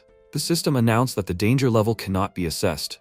Let the mother activate the last defensive function of the Alpha City's magical power. Pixie said that they heard many voices of the city. This city is one giant life form, a magical machine. This mother is directly connected to this place and controls it. She is called Mom and looks more like a big doll. MC was perplexed and asked how she knew all this. She answered with a smile that it was all because she was smart. Fairy thought that if they destroyed this big doll, they would lose control of the city, and the city itself would also collapse. But it did not matter to her. She pointed her finger at the mother and shouted that she just wanted to destroy her. The protagonist stopped her and noted that the mother was kind to him. For 3 years, she and this city provided for him. He doesn't want to erase the memory because he's sure she'll understand. So let her not destroy the city. Pixie replied with a smile that if he insists, this time is special. She doesn't blame him. She's sorry that happened to his glasses. Suddenly, the mother stabbed her in the back. The system said that 50% of the total accumulated magic power was used for the true magic final blow. The damage received due to the use of the attack is being measured. The damage is very minor, minimal. The wind spirit exclaimed furiously that it was painful. It's as painful as throwing a small stone at the head. She will never forgive her. She delivered an incredibly powerful blow, from which her mother's body shattered into small pieces. Pixie noted with a smile that she broke all parts of her body except her head. Now she truly regrets what she did, but she can restore it with her Ico. Suddenly, the head flew up and the system announced that due to an emergency situation related to the survival of the city, the forced mode of collecting magical energy was activated. After that, Nanashi fell unconscious. The protagonist excitedly ran up to her and asked what happened to her body. The wind spirit replied that it seems like the big doll sucked out all the magic from her. She thought she had stopped working. The MC looked up and excitedly asked what that big black ball was. She explained that it was a clot of ancient extra space-time magic. Apparently, because of this, all the dolls that were in the city also turned off. She collected all the possible magical power of this city into a ball. She knew this thanks to her skill Omnivision. Well, anyway, thanks to her perfect magic reflection, she can repel her attack. The fairy tried to repel the attack, but the dark ball absorbed her hand. She screamed in fear that this was a spell that could not be repelled or reflected. This was her fatal mistake. Why, even with the skill Omniscience, could she not foresee this? Pixie wondered if it was because she overestimated her strength and did not use this skill on the magic ball. The protagonist, seeing this, called out to her excitedly. She replied with a smile that she would come back. After this phrase, the dark ball completely absorbed her. He wondered excitedly, what absorbed her? And this phrase, it is normal in this situation, right? When he was teleported to the Sky City, it was exactly the same situation. He still does not understand who she really is. Is this a third-rate pixie, or that disgusting monster? And she will definitely come back, just like this time. For some reason, he is sure of it. After all, to him, she is a goddess. In any case, now he needs to take care of Nanashi. If her magic power was taken away, it could only mean one thing. MC kissed the doll and thought that there was an ancient, forgotten magic trick on Earth. It was possible to transfer magic power through contact with mucous membranes. It was almost 100% more effective than transferring magic power through the skin. In an instant, the girl woke up and called out to him happily. He said with a smile that it was good that she was okay. Suddenly, Mother called out to him and told him to listen to her. In order to eliminate the invasion, she had used up all her magic power. She had no choice but to turn off all the systems of the Sky City that had supported it for an eternity. They still had about 3 hours. The systems were put into hibernation mode to reduce energy consumption to a minimum, but after that, it would not be possible to start it a second time. He had less than 3 hours to leave this city, because the gate would not be able to be used later. The protagonist asked that they would have to say goodbye to her, too, right? Let her forgive him for what happened. He thought that for some reason, he even felt a little sad. Even if everything turned out like this in the end, she was the mother of the heavenly city. She replied that it was not so, she was not going to part with him. Suddenly, the system noticed that the mother's new form was the giant demon Dora. Core separation, creation, successful. Giant demon mode shutdown, confirmed. A girl appeared in front of him, who said that refusal is not accepted. Even if he returns to Earth, she will follow him. MC was surprised to think that a small blue-eyed girl with turquoise hair appeared from the goddess statue, but her voice is the same as Mother's. Nanashi noted that this is the mother's real body. Dora said that if you look, it is not the same at all. She pointed her finger at the statue and explained that it is a giant demonic shroud. It is a receptacle that acts as a magical armor. Inside this armor is a core, which is her main form. She divided this core into 2 parts, the one that will remain in this eternal city, and the one that will go with him. By the way, she chose the form of a child to save magic power. The protagonist was horrified to think that the voice came from both at once. This child's body is her true form, but the statue of the goddess is also her true form. How difficult it is. Dora turned to the statue and said that she was going with him. She replied that she was leaving him with her. MC asked that in any case, the mother would go with him. The girl agreed and noted with a smile that he really is like a son to her. By the way, does this mean that he likes outfits like Nanashi's? He answered embarrassedly that this is true. She created a new outfit and said that with the help of creation magic she made similar clothes for herself. How does he like this image? The protagonist answered with a smile that it suits her very well. The doll excitedly noticed that her clothes had a very cute pocket on the front. Dora agreed and explained that it was a super artifact, the pocket of another dimension. It was connected to the treasury of the Sky City, so if he needed any artifact, she would be able to get it right away. Now, they could go to the Port of Dimensions, where the gate was located. They needed to go to the roof of the tower. The protagonist excitedly called out to her and told her to wait. She turned around and asked what had happened. He answered with the same excitement that he wanted to return to Earth with all the dolls. He promised that they would all go home together, so he couldn't leave them. Dora sighed and noted that they didn't have time for that. First, they would arrive at the gate, and then they would talk. After some time, they got to the right place, and she said that this was the Gate of Time and Space.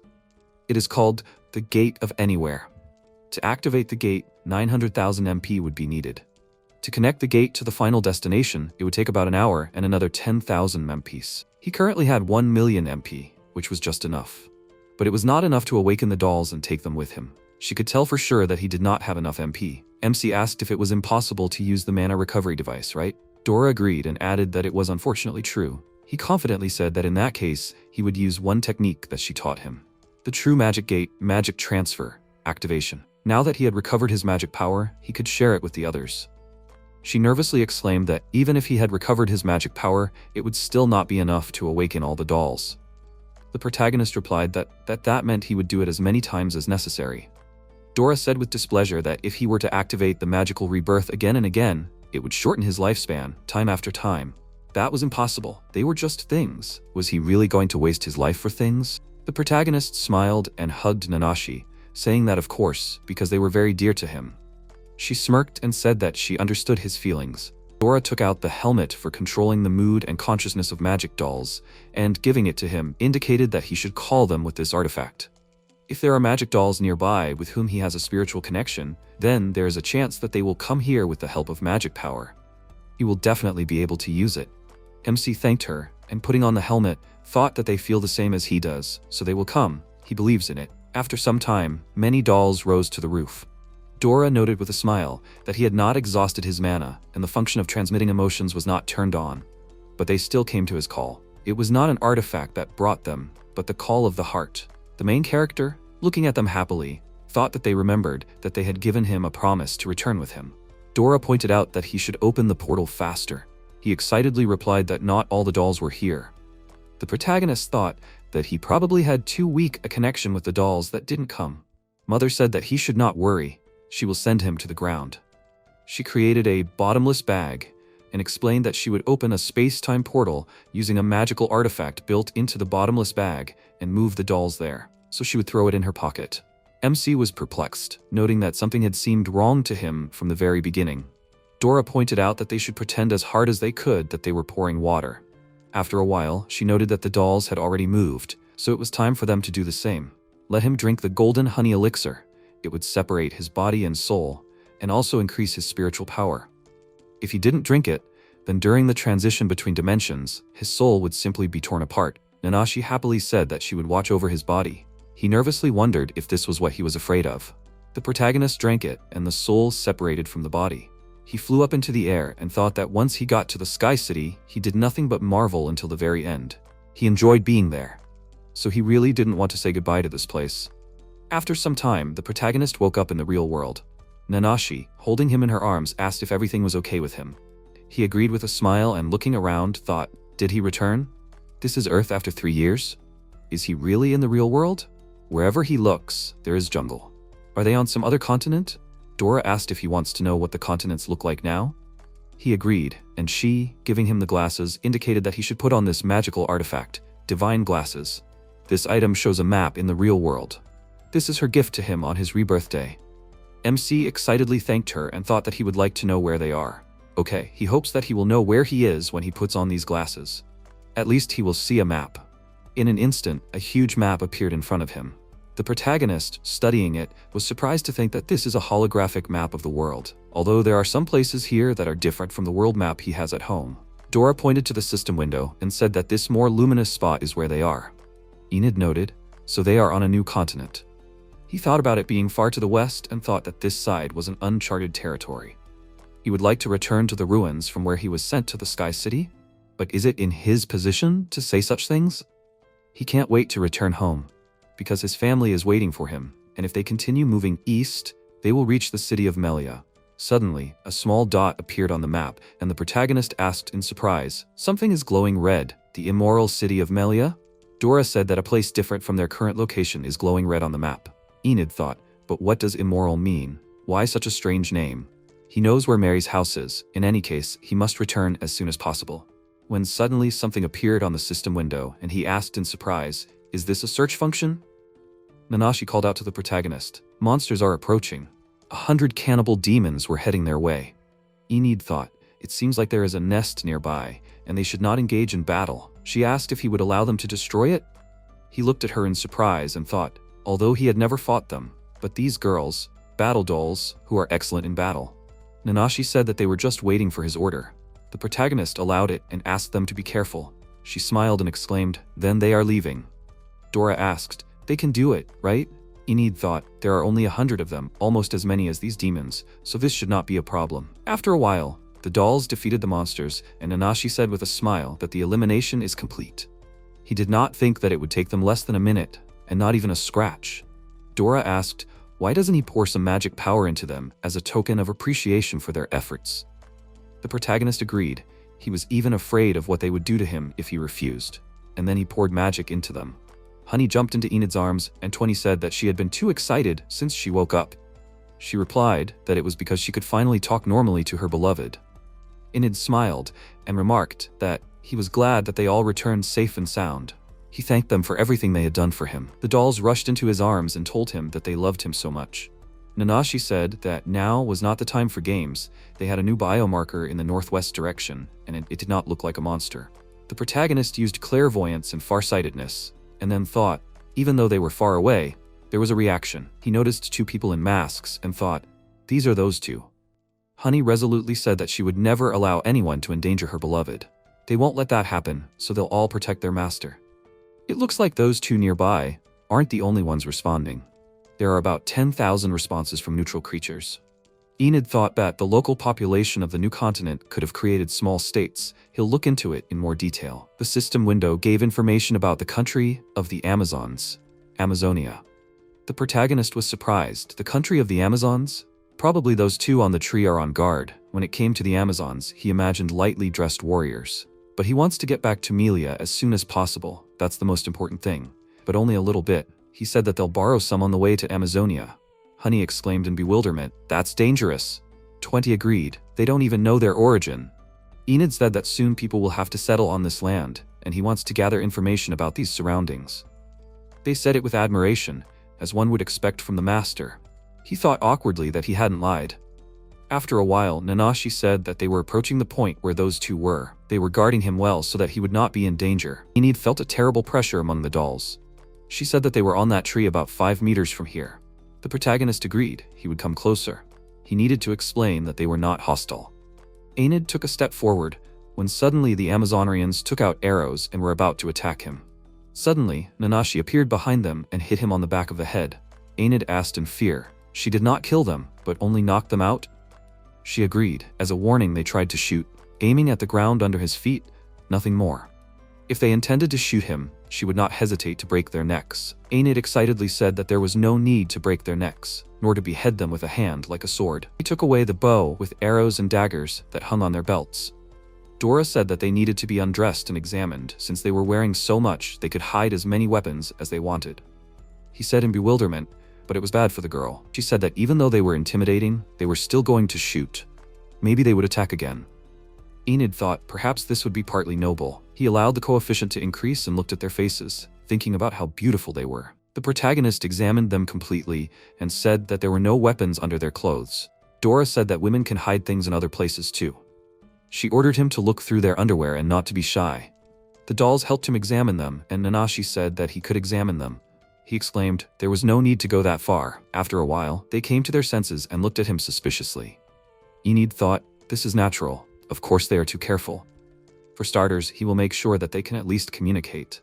He cast a magical barrier on himself and Yoon and Minyu, saying that they were no longer going to harm them, but simply wanted them to talk about these places.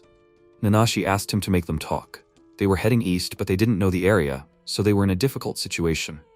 They had just recently encountered a large crowd of ogres. Minyu asked, ogres, why wasn't there a single scratch on him? He pointed at Nanashi and said that she and the others had suppressed about 100. Yoon and Min fell to their knees and began to tearfully beg him to save their kingdom with their power. They were turned into ogre food. Yoon said that they lived in Amazonia, a country nearby. Enid introduced himself and asked if he could find out what had happened. Yun sadly said that this area was inhabited by many friendly countries, but ogres appeared, came into the thicket and settled here in great numbers. Over the course of several years, as they devoured them, the tribes and kingdoms that existed besides Amazonia were destroyed, and all the people were turned into their food, hundreds of thousands of people. He thought that he wanted to do something. If things continued like this, then soon Amazonia would disappear too. Do they know how many ogres there are here? Minyu noted that they did not know exactly, but more than 10,000. The protagonist was surprised and said that there were more than 10,000 strong monsters that ordinary warriors could not defeat.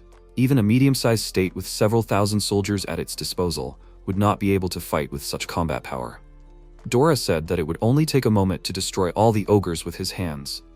If he released all his magical power at once and used the spell of chaotic explosion magic, the detonation circle of super magic, then everything should immediately get better. However, in this case, nothing would remain of either the kingdom or the thicket. Enid was surprised that she was exaggerating too much. She said that there was also another way, to use death magic only on the ogres, but with its clumsiness, the entire thicket would be exterminated. A sorcerer who had mastered the technique of, for example, magic control, could adjust it so as not to affect his allies. Unfortunately, he was completely useless in this regard. Enid thought shamefacedly that he had nothing to say in response. Dora said that for this reason, although it was a bit burdensome, let Nanashi and the other battle dolls kill the ogres with hand-to-hand combat. Enid noted, but there were only 100 of them. According to simple calculations, it turned out that one doll should destroy more than 100 ogres. Besides, the ogres probably established their lairs everywhere. Wouldn't it be safer to storm one place together? She said decisively. It was inconvenient to press on the bubble wrap one bubble at a time. They would finish today, and each of them would attack the orc's lair and kill every single one. So, whoever kills the most ogres will be able to get Enid's love in bed tonight. The dolls resolutely gathered, and the protagonist was surprised to notice that for some reason, everyone had something like an aura. Dora said that since they were wrapped in Brynhild's aura, they were filled with enthusiasm. She ordered them to kill everyone in disarray. The protagonist said that this was too absurd. She asked him not to worry, because each battle divine doll is literally equal in strength to 1,000 fighters, and asked Enid to use the function of measuring the resistance combat power in the divine glasses and watch the progress of the battle. After a while, Enid watched Nanashi and said, several dozen orcs correspond to the size of one dragon's battles. Low-ranking ogres are becoming fewer every second, and high-ranking ogres every minute. The dolls continued to fight the ogres, and, according to the protagonist, thus, before sunset, everyone returned safe and sound, and the large-scale operation to exterminate the ogres was a success. After a while, the Amazonia tribe accepted Enid with songs and food. Minyu asked him to try beef. It is very tasty. Yun noted, and maiden meat with a crocodile. And to taste dragon meat. The protagonist said in confusion that they were the only ones fighting, and only he was being courted, so he felt guilty. Nanashi smiled and asked him not to worry. He was their master, so it was okay. Dora was eating meat and said that they had so kindly arranged a banquet in their honor, so he had to have fun. A huge amount of energy was needed to maintain human form. Eating only meat could lead to a nutritional disorder, but you can allow yourself to do so occasionally. Enid thought about the destruction of the divine image of Mother. Anria asked him not to be shy and to help himself, because they owed him their lives. Yun said that this was their ruler, Queen Anria. She could talk to spirits, an amazing person and a shaman. She poured him a drink and told him to drink quickly. Enid thanked her and thought that her manner of speaking was like that of an old woman, but she was very young. He used clairvoyance and looked at her. In the future, she would definitely be a beauty. Yun approached them and told Her Majesty that all preparations were complete. Anria asked him to come here and said that for an important guest staying in their kingdom, they prepared a warm welcome, namely, a bath in wine. They went to the hot spring, and the protagonist looked at it in surprise. Anria said that at her request, the villagers prepared a wine pond and asked him to get in. Enid took off his shirt and thought, not only did they feed him, but also this.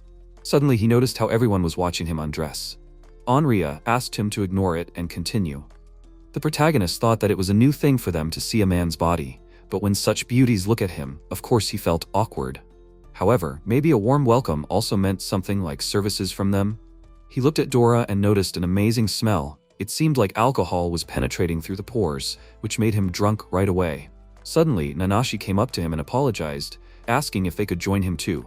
He looked at them in surprise, and Dora called out to him, asking if he was expecting the Amazon women to entertain him naked. Anria apologized, but according to the rules they are forbidden to show themselves naked to strangers, especially men. Enid awkwardly exclaimed, "That's not true," and he didn't expect anything like that. Maybe he thought about it, just a little bit. After a while, he exhaled heavily and thought he was pretty drunk. Anria asked if he had fun? Enid agreed, and she noted that it was wonderful. He looked at the girls and thought, after all, if you look at the Amazons like that. He called out to Arn and said that it seemed that not only were there no men in their kingdom, but there were no elderly people either. She replied that because of the threat of the ogres, they sacrificed people, starting with the elderly. In order to save their daughters, the elderly sacrificed themselves, so now there are no people over 30 years old among them. And the former queen, her mother, sacrificed herself to save the kingdom and the people. Enid regretfully apologized for causing bitter memories. Anria smiled and said that thanks to him and his servants exterminating the ogres, all those who had previously been sacrificed were avenged. She was sincerely grateful to him. The protagonist called out to her and she said that it was already late, wishing him a pleasant rest that night. He thanked her and thoughtfully asked, "They all wear masks, and at night they naturally take them off?" Anria asked, did he want to look at her true face? If he insists, he can see her, but he must follow the rules. Enid happily said that they don't have to take off their masks. He can see everything. Dora asked if he looked at their true faces through the divine glasses using the clairvoyance function. He agreed and said that he could clearly see the faces of everyone present. Everyone was looking at him naked. Suddenly he was surrounded by Amazonria people, and he was frightened. Did he say something bad? Everyone was furious. Nanashi stood in front of him and asked him not to worry. They will not let them touch him. Enid thought, why did everything turn out like this? He asked for everything to be settled. Anria shouted loudly for everyone to calm down. Dora noticed that this was a kind of spiritual wind magic, the cry of the wind. Anria called out to him and said that she would explain the rules of Amazonria to him. According to the rules, women hide their bodies, especially their faces. If a girl saw it, then it was okay, but if it was a man, he was killed. Kill a man who has seen a face. These are the rules. Anria took off her mask and said, however, there are exceptions. It is allowed to love a man who has seen a face. Enid thought in bewilderment. And where did such saints as they come from? She said, kill or love. That is the only choice. Nanashi discontentedly asked the protagonist not to worry. They will immediately eliminate these women, every single one. The protagonist thought with fear that they had the aura of Brunhild. The battle divine dolls are more terrible than any rules. Enid awkwardly asked, that is, by love is meant? Anria noted, everything is simple. As he himself sees in Amazonria, there are no men. Thus, also for the prosperity of their state, and asked him to love not only her, but also all the women whose faces he saw and grant them his offspring. The girls took off their masks and looked at him. Anria asked him to bestow his love on them. After Enid agreed, he was woken up by Nanashi, Honey, and 20. He asked in confusion what they were doing this morning. In any case, they should all leave. Honey asked displeasedly, does he sleep with those people at night? He awkwardly said, well, he promised. She put his hand on her chest and said, so now he has enough with them. In the morning with the fighting dolls, and at night with the beauties of Amazonria. Meanwhile, they were sitting in the hot spring, and Enid was embarrassed to think how beautiful the view was. Yoon called out to him, and asked him to go to the bedroom quickly to love her. Minyu grabbed his hand and said, it's already ready. Anria looked at them and said that she also wants to make love to the savior. Enid exclaimed in fear, maybe she will grow up a little. He thought, as expected, it was too scary. In these thickets he continued his downright rowdy life. Several days, weeks, months passed, and he did not have time to notice how a year flew by. Enid fell to the floor without strength and thought that of course he repents. Naturally, even here in the jungle, he did not spend time only in the harem. Anria jumped on him and asked pleadingly, a year has already passed. Now can she? She also wants offspring. The main character awkwardly muttered. He says to wait a little longer, returning to the past, to the very beginning after visiting Amazonia. Anria looked at the monster made of wood in fear and asked, such a huge number of wooden golems? He said that he created it for the development of the jungle. They drove out the ogres, so he wanted to expand the territory of Amazonia. Anria asked, this is wonderful, but how much is it? Enid answered, exactly 1,000 pieces. She asked in surprise, 1,000? As expected from a savior, creating golems is a simple matter, even with true magic. The protagonist used magic and said that among all the golems, wooden ones are helpless, but they are much stronger than an ordinary person, and as long as he supplies them with magic, they work. In addition, if the interfering trees are turned into wooden golems in this way, it is possible to quickly increase the number of workers. Anria and her people looked at him with admiration and exclaimed, this is amazing. He is like a god. Enid smiled sheepishly. It so happened that he stopped in Amazonia, and for the development of the kingdom, the first thing he did was to develop these jungles. The protagonist thought that even though he was asked to make offspring for everyone, staying here just because of this, of course, is also wrong. He created a hoe and Yoon asked what he was making. He said it was a hoe. After all, there are no dry lands or rice fields here? Minyu said that they had never grown grain. Yoon noted that they lived off hunting and fruit gathering. Enid said that when cultivating land suitable for cultivating dry land fields, this hoe will come in handy. It could dig quite deeply even in hard soil, which increased the efficiency of arable farming many times over. However, it seemed that in modern land, there was also a risk that digging deeper than expected would cause soil erosion and make the soil infertile. When he lived in Melia, the development of the hoe had already been completed, but for that reason it was also sealed because those lands were unsuitable for deep plowing. On the other hand, there was plenty of land in these forests, so one could boldly challenge without fear of risks. If the foundation for the fields was created, even these girls who had no experience in farming would be able to maintain it. He thought, but what should he grow? Well, if there were no seeds, then nothing could be started. Dora approached him and said, "It seems he is at a dead end. Does he need seeds for farming?" She handed him the seeds and said, "Here are the seeds of magical wheat."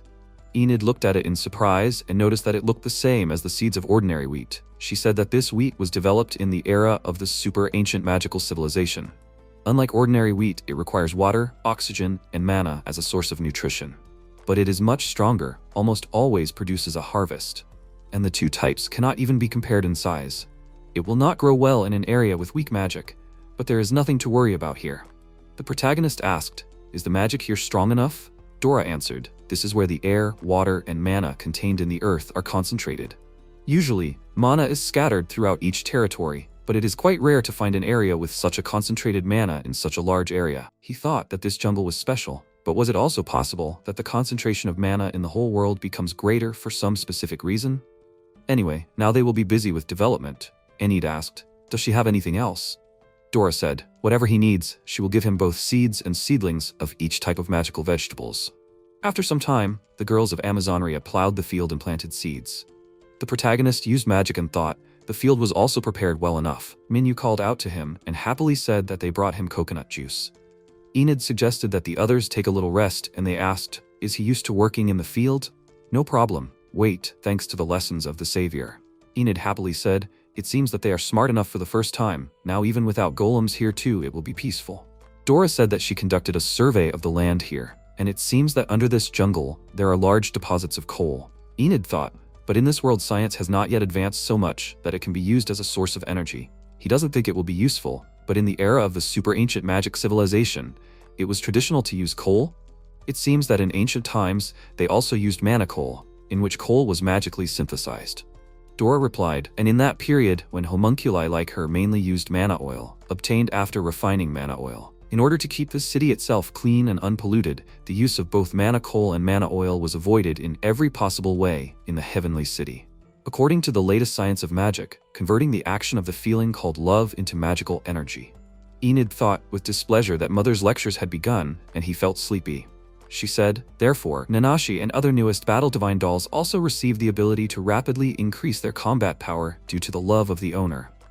The protagonist said, in fact, under the current conditions, coal is not particularly useful. She noted that it was not so, a tool for creating magically synthesized diamonds. He asked, creating diamonds with this glove? Dora said that if you compress coal with this glove, then under the influence of ultra-high temperature and pressure, a diamond will be obtained. He asked in surprise, only by compressing this, it will turn into a diamond?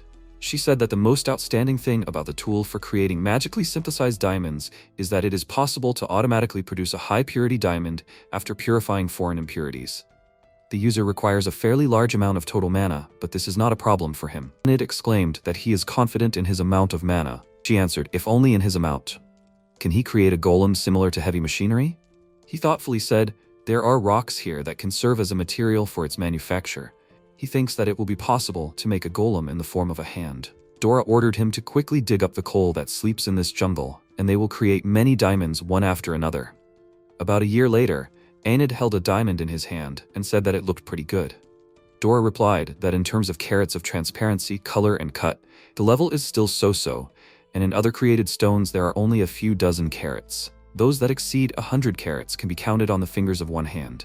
According to legend, it is possible to create the final version of a diamond from ashes, compared to the supreme elementalist who has the attribute of phoenix. He still has a lot to learn. Enid thought that the diamonds he created were also not bad, but unlike the modern Earth, where the cost of a synthesized diamond is 1 to several hundred of the price of a natural stone. In this era of this world, a synthesized diamond does not even exist, then it is worth the same as a natural one. He thinks that it will be worth more than 100 gold coins. This year he made 30,000 diamonds. For personal capital, isn't this amount world-class? How many onigiri can you buy with this money? Onrya looked at the diamond with admiration and said, "A precious stone created by the Savior. How beautiful it is." Enid called out to her and asked if they weren't tired of looking at it like this every day. She exclaimed happily, "This is normal." She had never seen anything so beautiful before.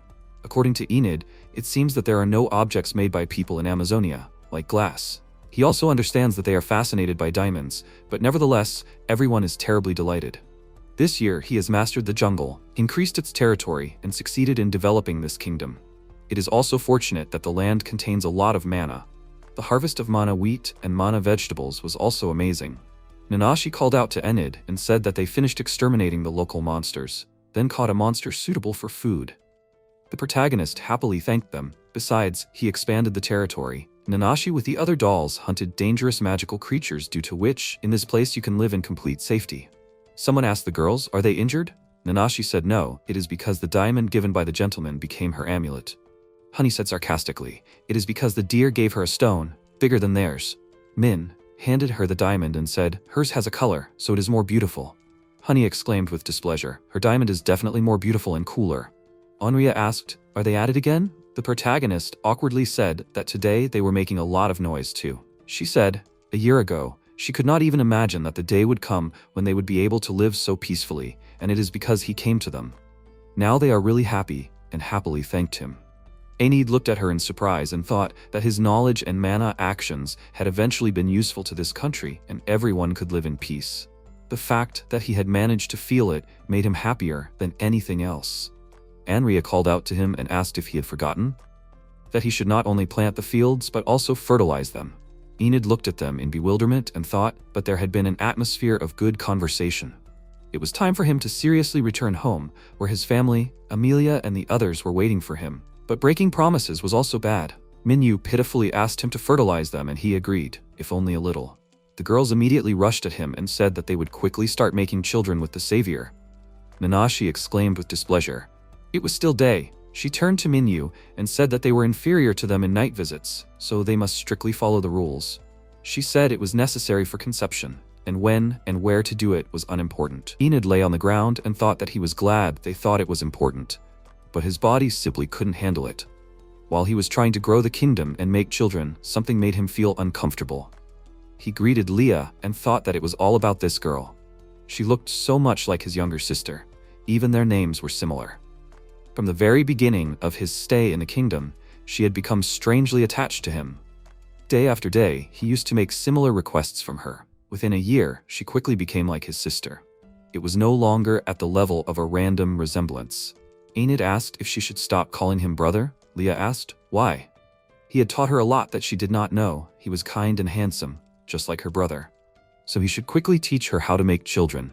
Enid thought that it was cute and he was glad that she adored him. But since they were brother and sister, it was better for them to stop. Of course, this was impossible. In addition, this was not the only thing that worried him, because during the year of his stay, none of the girls had become pregnant. Enid clutched his head in despair and thought that if things continued like this, he might never get out of the jungle. He was guilty before Leah, but it was hard to continue being here in this situation. How long had he been unable to meet his family who lived with Melia? It was time for him to leave Amazonia. At that time, Unria asked him to wait with displeasure and exclaimed, only after he impregnated at least one girl. Yoon asked him to leave his blood. The protagonist noticed, but a year had already passed and it was time for him to return to his homeland. Anria cried out with tears in her eyes that if he didn't stay for another 5 years, she wouldn't be able to be in love with him. He replied that he would return in 5 years. The girls looked at him with displeasure and said, but he promised them that they would get pregnant. Dora hugged him by the shoulders and asked, how about, as they say, extending their stay here? Enid said, but postponing his departure was also bad. She said that this time they would set a period of 3 months. After all, he was also apologizing for looking at their true faces with the help of divine glasses. Was he one of those who would go back on their promises along the way? ISEKAI'D said in fear that he understood, and they would extend it by 3 months. Anria noted that since they had a time limit, she would also allow herself to add a condition. Every day, he would try to conceive a child with more than 100 girls. ISEKAI'D was surprised and thought, but this was his last chance to succeed here. From then on, he was locked in a building converted into a harem. Regardless of the time of day, he continued to sleep with the women of Amazonia. The main character fell to the floor without strength and thought that if everything continues like this, he will die. Dora made super energy water and said that exhaustion, which leads to death, is a superstition. He should drink it and try harder. ISEKAI'D drank the potion and thought that he was really recovering. Suddenly, Leah jumped on him from behind and he spat out the potion. She sheepishly asked him to make children with her. Of course, as before, he avoided Leah's temptations, but he had already promised others. Meanwhile, Honey said discontentedly that she had not slept with her dear one for ages. 20 said that before he returned to their hut before morning and the master spends all his time with those girls. Nanashi said that nothing can be done about it, because that is what the master decided. Suddenly, Honey noticed the protagonist and happily asked him to go to them to have fun with them. ISEKAI'D apologized and said that today's quota was not over yet. The Amazon girls grabbed his hands and said that from now on they would make babies even in the bathtub. Honey looked at them in surprise and then asked discontentedly, "What's going on?" "He's only with them." The onset of 2 months after this promise was approaching. The protagonist came into the light and said how long it had been since he saw the sun and then fell to the ground. The situation remained unchanged. Dora slapped him sharply and said, "What a weakling. If he is a man, he should not give up." ISEKAI'D weakly noted that he was really at the limit. Lately, even with the use of the potion, it had become difficult to cope with the quota. Initially, it was absurd to sleep with 100 women a day, and naturally he was sincerely glad that they needed him and thirsted for him. But of course, it was too cruel to remain without rest every day, even in the company of beauties, to be honest. Minyu called out to the protagonist with displeasure and asked what he was doing. He hadn't finished his quota yet. ISEKAI'D grabbed Dora and began to beg them to let him rest. They began to drag him to themselves and said that he would return to the harem. In addition, Leah had not yet been fertilized. Leah tearfully asked why he was not sleeping with her. She had become prettier, much more beautiful than she was when he came to their kingdom. She had grown in both body and soul, but why? ISEKAI'D thought uncomfortably about it because she looked like his sister, but he couldn't say it. Minyu asked why he was not sleeping with her. He had promised to fertilize everyone. Nanashi asked with displeasure if they could not bother the master too much. Honey asked them not to delude themselves just because he was so kind. Minyu asked why they were interfering. It was necessary and a promise had been made. She said with displeasure that he did not like it. After all, he liked their flawless bodies more than human ones. Minyu did not agree with her because they, humans, constantly develop both good and bad. This is natural beauty, not like an unchanging fake. ISEKAI'D watched them in surprise and asked, was the behavior not as usual? Was everything so bad? Dora agreed, and until now there were quite big disagreements. She had warned and calmed the battle dolls in advance, so it did not appear so obviously. The protagonist noted that he did not know at all that they were on the verge of conflict. She said that they were worried whether the women of Amazonia would take away his love. ISEKAI'D said that he intended to fully bestow his love on the battle divine dolls.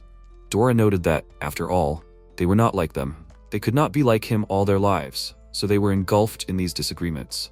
The protagonist thought, while he was not noticing, did everyone experience such feelings? Dora said that nothing could be done about it.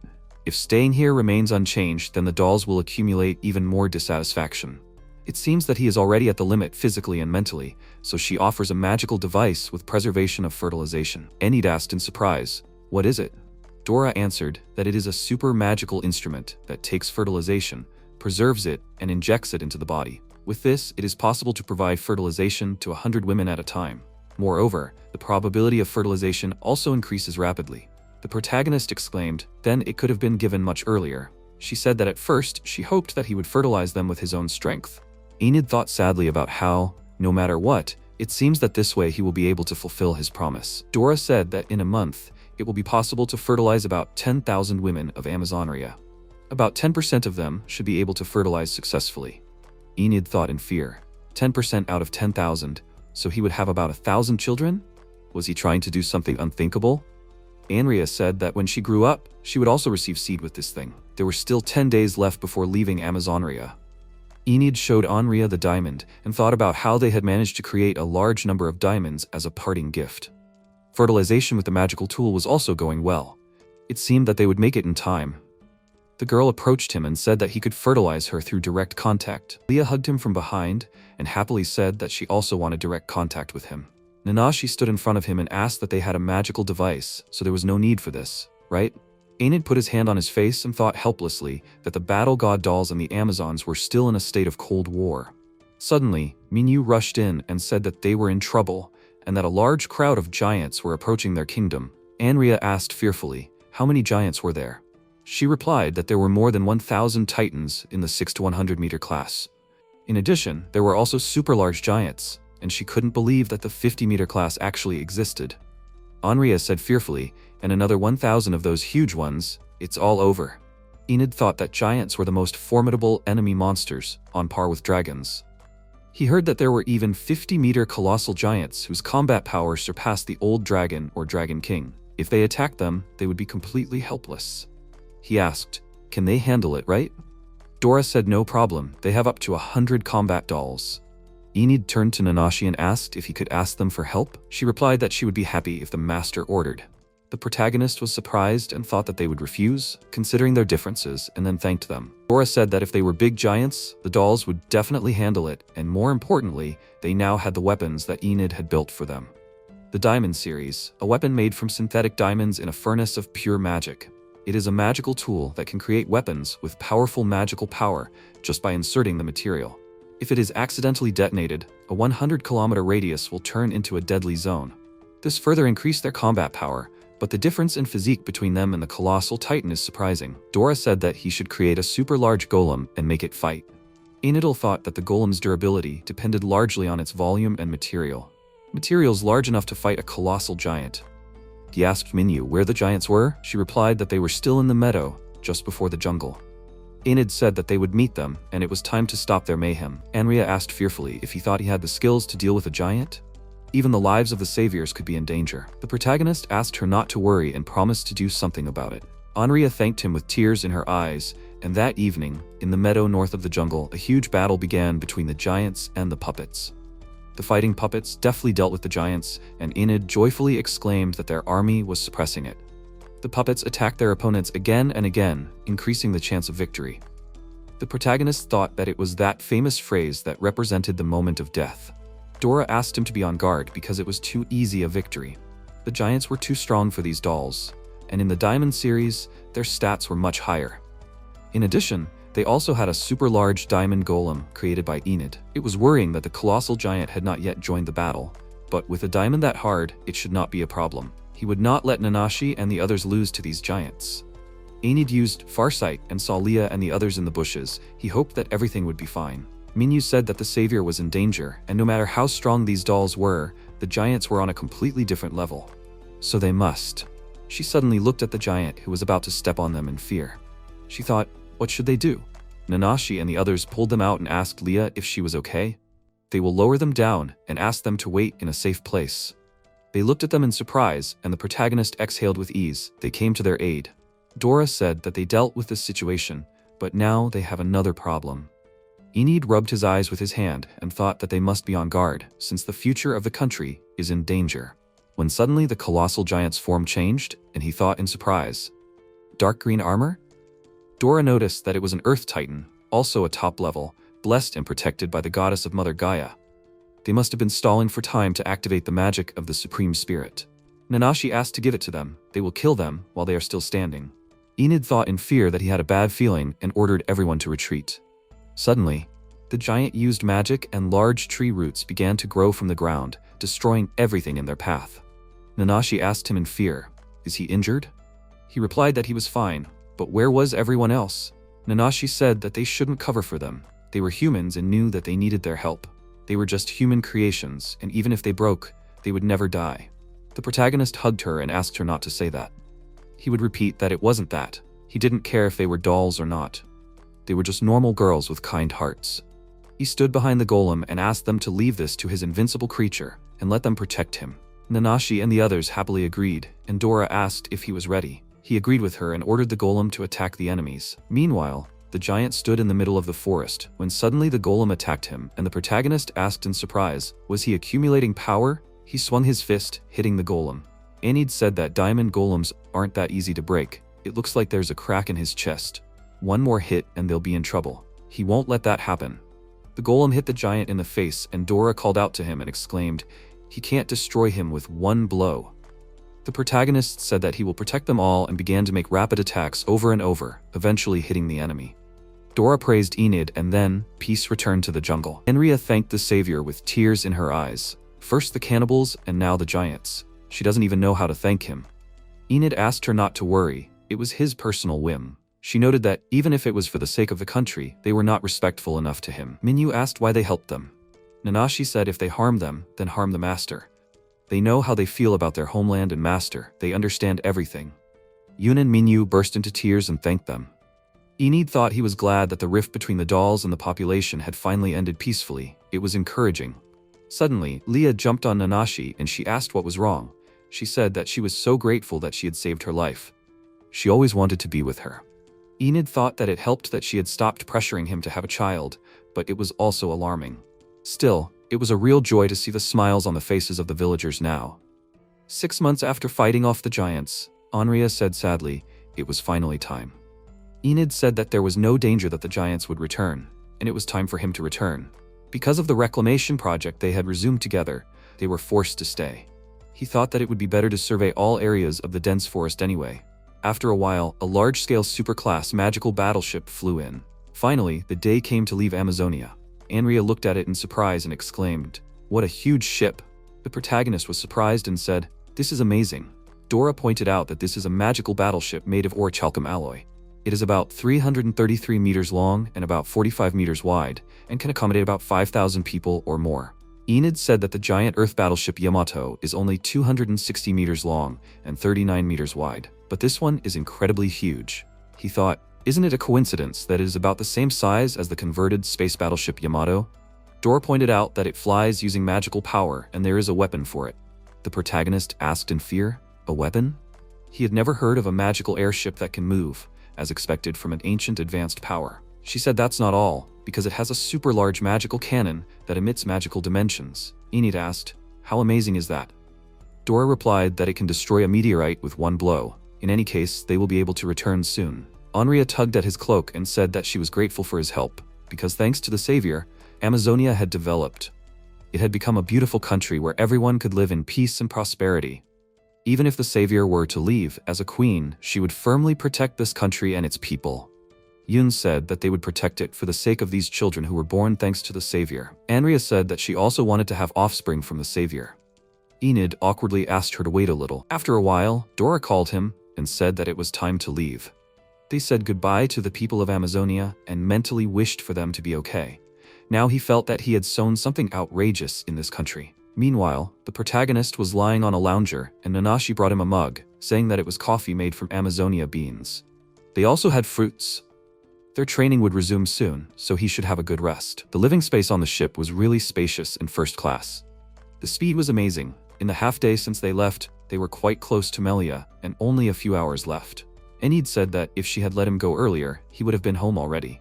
Dora asked what he was talking about. It was his decision to stop in the first place.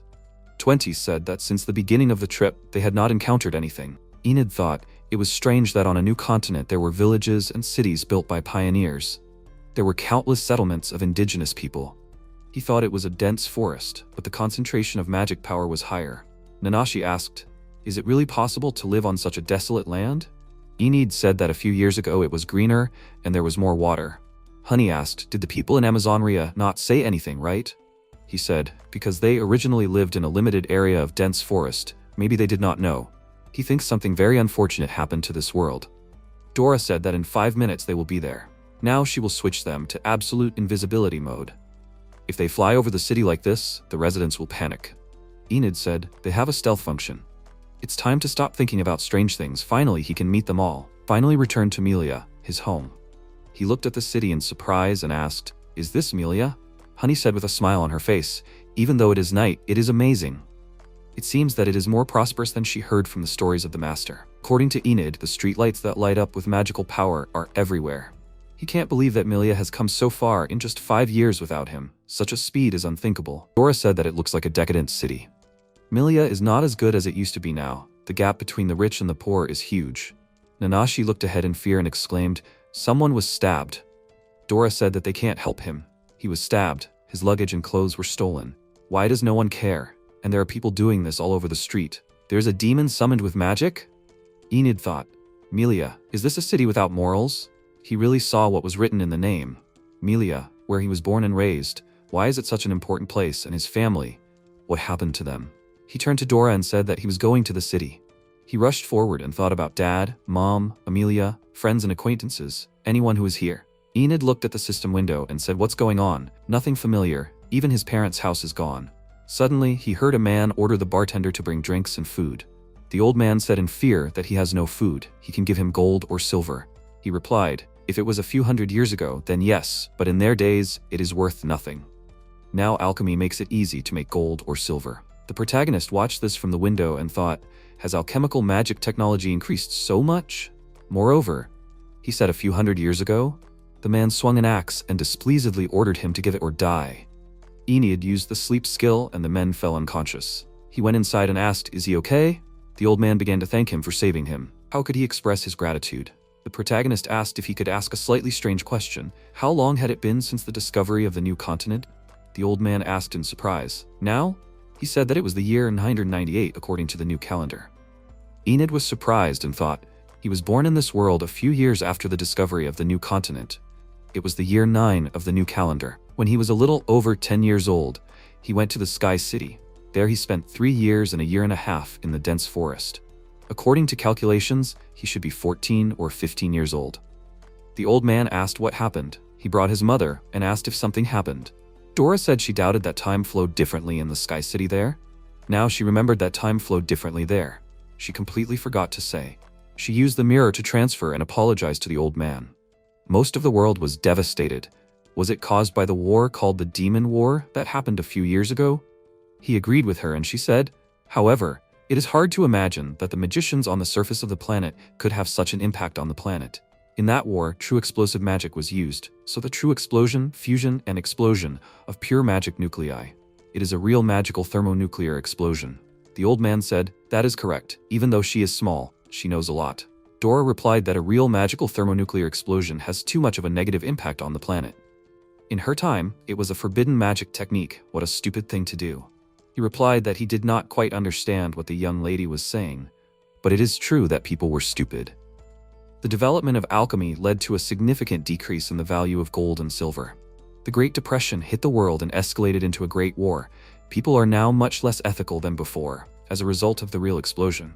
Dora said, the world was engulfed in magical flames. Now it is clear why there is such a high concentration of magical power in this world. The old man noticed, and then the world's population dropped sharply. Many of those who survived began to lose all moral standards. After a while, Dora led him down the street. Dora asked what they would do now. He answered, no matter what they said, he would like to go back to the past when his family was alive. Dora said that there was a magic tool that could return them to the past, but crossing time and space was very difficult and dangerous, and there was almost no chance of returning. Enid thought, is it really impossible to see everyone again? What should he do? He had no choice but to give up. Dora called out to him and asked if he was crying. The protagonist said that he missed them and wanted to see them. Suddenly, a crack appeared in the sky and Dora asked in fear, what was it? Finally, the crack broke and Pixie appeared from there. She happily said that she had found him and one-on-one transitions in space and time were successful. The protagonist looked at her and thought, this third-rank wind spirit, she really came back. She appeared to guide him? After all, she is his goddess.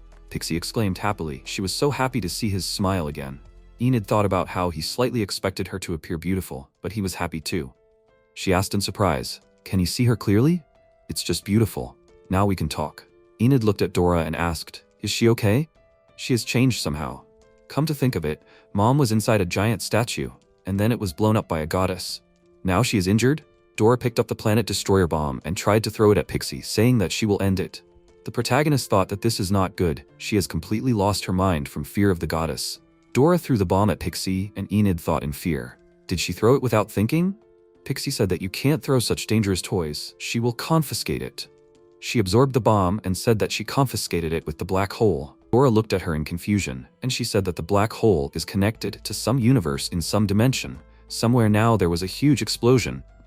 Dora in confusion ordered to transfer all power from the battleship to the main gun, fire from the magic cannon. She took out a mirror and grabbed the protagonist, said that they were returning to the ship. Pixie asked where he went. Meanwhile on the battleship, Nanashi welcomed him back, when suddenly they noticed a frightened Dora and asked, "What happened?" Dora began to poke at the system window and Enid said, no matter how injured she was, this was too much and asked her not to do it. Dora exclaimed that this time she would kill her. The protagonist thought that it was useless. She was not listening at all. She shouted that the magic cannon was ready and ordered to shoot with maximum power. Enid thought, but if she is a goddess, then she has absolute magical power. This means that everything will definitely be fine with her. Magic power shot from the cannon directly at Pixie and Enid thought in fear, this is pure magical energy, even more terrible than he imagined. Even though she is a goddess, this is too much. Suddenly, Pixie transformed into the final mode of the deity of the universe. Enid smiled happily and thought, this appearance is the goddess of that time. Pixie used absolute magical reflection and reflected the attack from herself 3 times stronger. Dora exclaimed in fear, it is coming back. The protagonist happily thought about what was expected from his goddess, increased magical energy by 3 times and returned it back. This is amazing. But now is not the time to be impressed, because it is flying right at him. Dora fearfully ordered to use all the remaining magic power and use the absolute magic defense barrier. Nanashi activated the shield and said that there is a crack in the barrier and it will not last long. Dora ordered to increase the source of magical energy by 3 times. Nanashi replied that the remaining magic power is steadily decreasing and there is 20% left. Dora fearfully said that if this continues, the magic power will run out and they will break. She must reduce the amount of magical energy suppressed into the shield. But if they do this, they will explode. Enid thought that no one would be saved this way. He had to do something and asked if he could do anything. Dora asked him to transfer magic power to the battleship and asked Nanashi for a magic crystal to transfer magic power.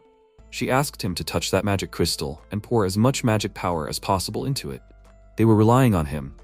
Enid touched the magic crystal and began to pour his power into it, after which the barrier was restored, and Honey happily noticed that the barrier had become tens of layers thicker. Dora said if it was that thick, it could even resist reflected magic weapons.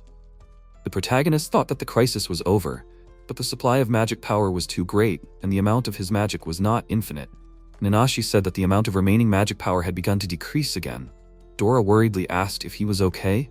There was 10% of magic power left. The magic power was running out. It was impossible to catch up. If he relaxes even for a moment, he will lose consciousness. Dora and the others were counting down and waiting for this moment in fear. Enid gritted his teeth and thought that he would protect everyone to the last drop.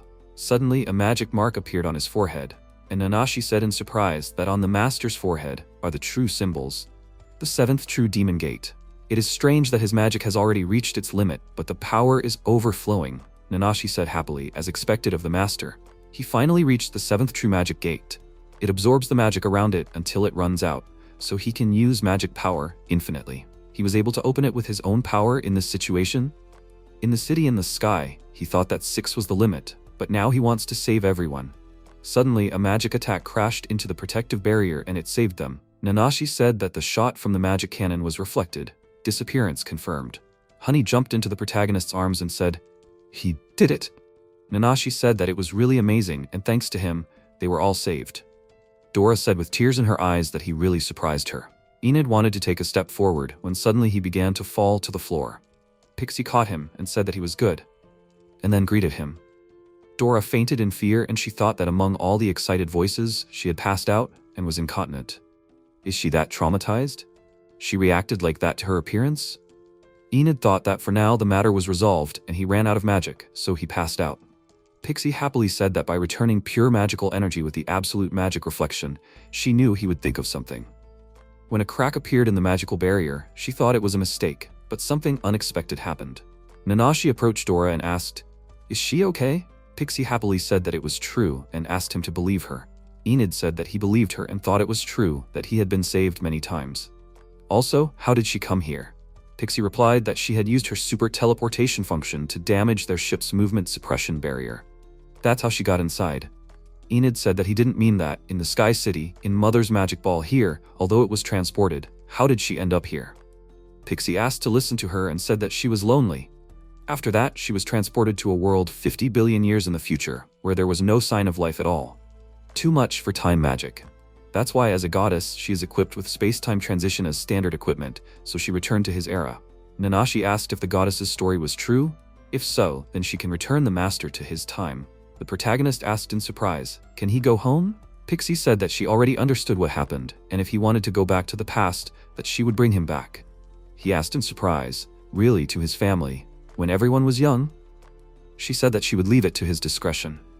Thanks to frequent use of the spatial transition, she had acquired skill, so she did not have a time difference. The protagonist asked, then could he come back the next day when he moved to the Sky City? Pixie happily agreed, but there was a 1 in 36 chance that her passengers would die. But this was nothing special. He could fall into space and time, fly out into outer space, or end up in another parallel world. Enid asked in fear, and how can he calm down? He thought that 1 in 36 was not such a big chance. He was sure that everything would be fine. His family, if they could meet again, he did not care about such a risk. Pixie asked him to go to the space-time transition, when suddenly magic circles appeared around the battleship. She asked him to look here, and he thought about it. For a moment he had a strange feeling. What was that? Enid looked forward and saw Melia in front of him. The protagonist was surprised to see Dutton and Lewin. He began to understand that he had come to his hometown of Melia. He had really returned home. Looking at the maid and her companion, the protagonist thought they were probably returning home from the store. Both of them had not changed at all. Enid turned to his friends and told them that he was going to his family. The girls saw him off with a smile and wished him good luck. He activated the flight and soared above the city. The protagonist thought Dad, Mom, and Amelia were probably in the church. He wanted to see everyone as soon as possible. One old man saw him and exclaimed in surprise, "Mr. Enid?" The residents began to peer at the protagonist. MC happily waved to everyone and thought, everyone will be surprised. Everyone thinks that he was sacrificed in the ruins. And on top of that, he looks like this. But something was wrong. Something was bothering him. He saw the residents wiping away tears. Lost in thought, he noticed that he had flown a little too far. Landing near the church, he thought, was this church always this old? For him, this was a memory from 5 years ago. He was sure that this was a mistake. With a sinking heart, the protagonist pulled the door handle towards himself. He imagined that they would all be surprised. For the family, the son who had disappeared yesterday would appear 5 years older. Finally, he would be able to see everyone. Entering, he turned to his parents and sister and told them that he was home. Amelia exclaimed in surprise, "Brother." The parents, not believing their eyes, said in surprise, "This can't be. Is this really true? Is this their Enid?" He smiled and told them that it was so. He was home. Amelia threw herself on his neck, loudly expressing her joy. She kept repeating, "Is this really not a dream? What joy. It's true. To meet him again, her older brother, this is just happiness. She is so glad that he is alive." The confused protagonist noted, this was somehow dramatic. The sister said, every day she tried to follow in her brother's footsteps. Every day she repeated the spell of instant death, trying to calm her heart and go to peace. The protagonist thought anxiously. He felt that she had become more obsessed. The sister continued that she was never able to complete the spell. She remembered her older brother's request to continue living, so she continued to live until today. She added, in addition to instant death, there is also a deadly spell, deadly poison. Also, there were times when she conjured Death Cloud, which generates a substance that leads to instant death. And she also summoned Hellfire. The protagonist could not listen to this anymore. He told his sister to stop this conversation. He understood everything perfectly. He thought, every day? This conversation seemed strange to him. He was supposed to disappear from the ruins only today, and not even a day has passed. And Amelia, she had clearly matured, and her body, she was already at the level of a high school student. All this ruined the reunion scene that was supposed to cause emotional excitement, but his sister hugged him. He felt her touch. Of course, when his sister hugged, nothing strange happened. She continued, since her brother disappeared, 1,653 days had passed. She had not forgotten about him for a single day. He smiled, but then it dawned on him what number Amelia had said. He pushed her away from him and asked in amazement, 1,653 days had passed. His sister answered him that it was true. Since they had not seen each other, 39,672 hours, 44 minutes, and 38 seconds had passed. There was not a moment that she forgot. The protagonist was amazed, so it had been 5 years since he disappeared. Of course, the buildings and the people had changed too. That was what this uncomfortable feeling was. His mother called him by name and said, since the day he disappeared, they had continued to pray in the church all this time. And now, finally, they met him again. There were tears of happiness in his parents' eyes. The father said, "There is nothing more joyful than this." The protagonist turned to them with a smile. But he wondered, why did he return 5 years later? Perhaps this is just the one case in 36 when an automatic error occurs? Come to think of it, if he returned to an era in which only 1 day had passed since his disappearance, something even more complicated might have happened. It is probably the goddess's care that this does not happen. Keynes turned to his son. In these 5 years, could he tell them what happened to him? Carla noted that this is very important to them. Since he disappeared from the ruins, what happened? Enid wondered, where should he start? Suddenly he heard Pixie's voice. She told him maybe they should answer directly, the guy with glasses. He was surprised. A goddess? Her voice was right in his head. Pixie continued, as a super magic god, she was given the talk function by default. In any case, he should tell everything right now. Sincerity is a virtue. The protagonist shook his head and noted that the goddess was nowhere to be seen. So she really was in his head? His parents and sister watched his behavior in bewilderment. The protagonist thought he was not sure that his parents would believe such an absurd story. But this is the goddess's advice. In fact, she's probably right. Keynes turned to him and said, in his opinion, over these 5 years he also experienced a lot of difficulties, but prohibited medicines cannot be used. Enid was surprised. Where did he get that from? The protagonist, as if confessing, told everything that happened to him. Carla said anxiously, maybe he just hit his head hard? Creations of ancient magical civilizations related to the realm of superstition. Spending time in a place like a city floating in the sky, then descended to Earth, and returned 1,000 years ago with a time jump. All this is very strange. MC thought he is in trouble. He told everything frankly, but of course he bypassed the issues related to women. And now, he was seriously worried that this could be an illusion, or a fantasy. Amelia said she would like to clarify for certainty. In these 5 years, of course, he has not started any relationships, right? It is impossible when there is her. The protagonist was stunned. He exclaimed that it is not so important now. What is she talking about? The sister answered him that she believed in him. She still maintains her purity and sincerity. The protagonist blushed with shame. What is she saying in front of her parents? She asked him. He also saved himself for her, right? He hesitated with an answer. Dora and the dolls are important beings, but their relationship is different from the relationship of lovers. Even a harem in the deep jungle is an event from the future, 1,000 years ahead of the present. So, at the present moment, it did not happen, in general. The protagonist smiled and answered his sister that it was so. No lovers, no women, he did not have any relationship with any people from this world and time. Amelia was wary. What? Then what about those who are not people, such as elves, demihumans, and beastmen? Or, for example, monsters? The protagonist began to deny such a thing in a panic. The sister was satisfied with such an answer. The protagonist even sweated, he thought. Somehow he dealt with it. It seems cunning, but it is better to avoid shock for Amelia. But what should he do in this situation? It is difficult to believe only words. Pixie suggested that he show them the battleship and the others. It would serve as proof of his story. Enid thought that there was nothing else to do. He activated the communication skill and played a kind of staging. He asked Dora if he could land the ship at a place he named. Yes, he hoped that everyone would participate too.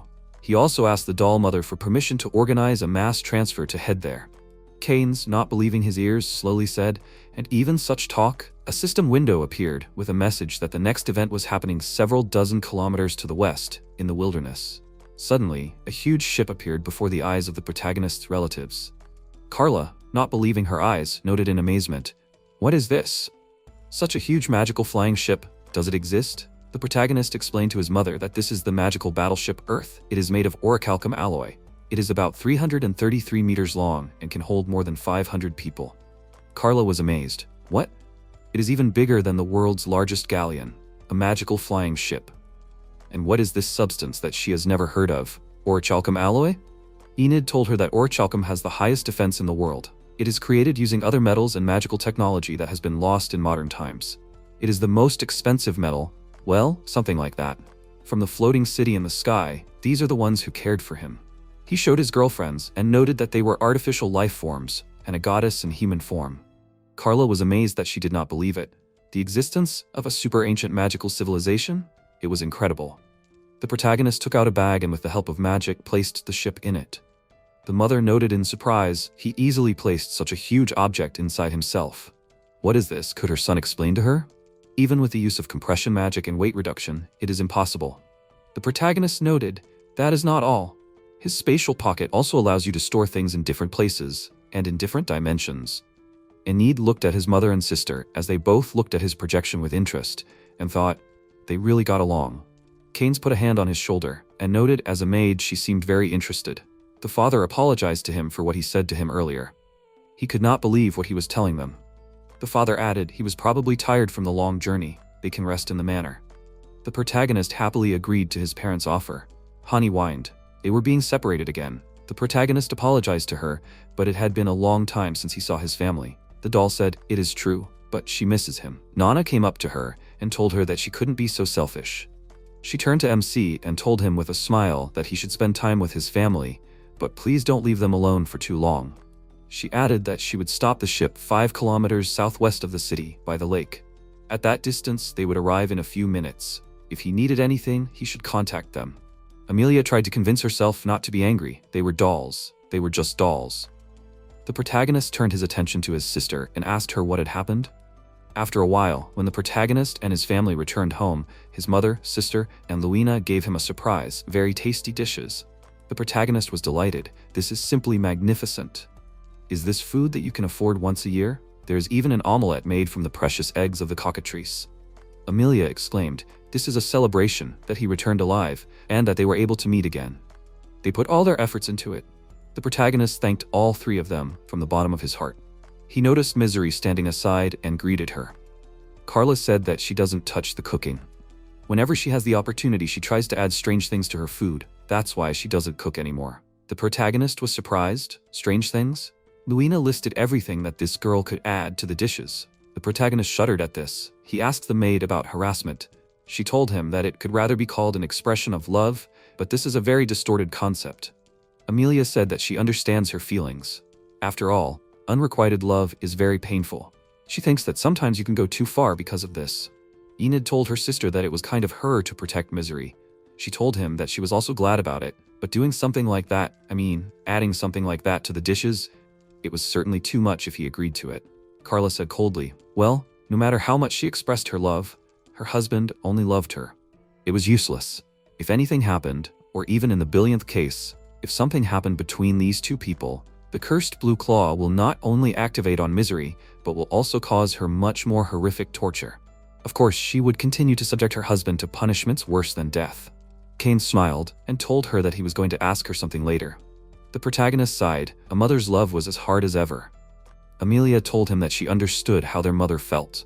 Luina noted that if the person she loved betrayed her, it was hard and painful, and she too at that moment would feel terrible. It would be impossible for her to force someone she loved to do what Misery did or subject him to terrible torture. The protagonist thought, among the women in this mansion, she is the only one who has common sense. And then, as if mocking his thoughts, Luina said that she would like to wear a Dutton beard. After a while, MC, climbing into the bathtub, thought, for the first time in 5 years he is in the bathroom of his house. He remembered the family dinner, and noted that it was fun to have dinner with their whole family. Everything is right. He just got back. Everyone is happy, and so is he. The next morning he met with his parents. They told him about the changes in their lives, and in the city as a whole. The main character exclaimed in surprise, will the city soon be promoted to rank D? Keynes said, the population has been steadily increasing by 10 to 20% every year. Soon there will be more than 500 people. The protagonist was amazed.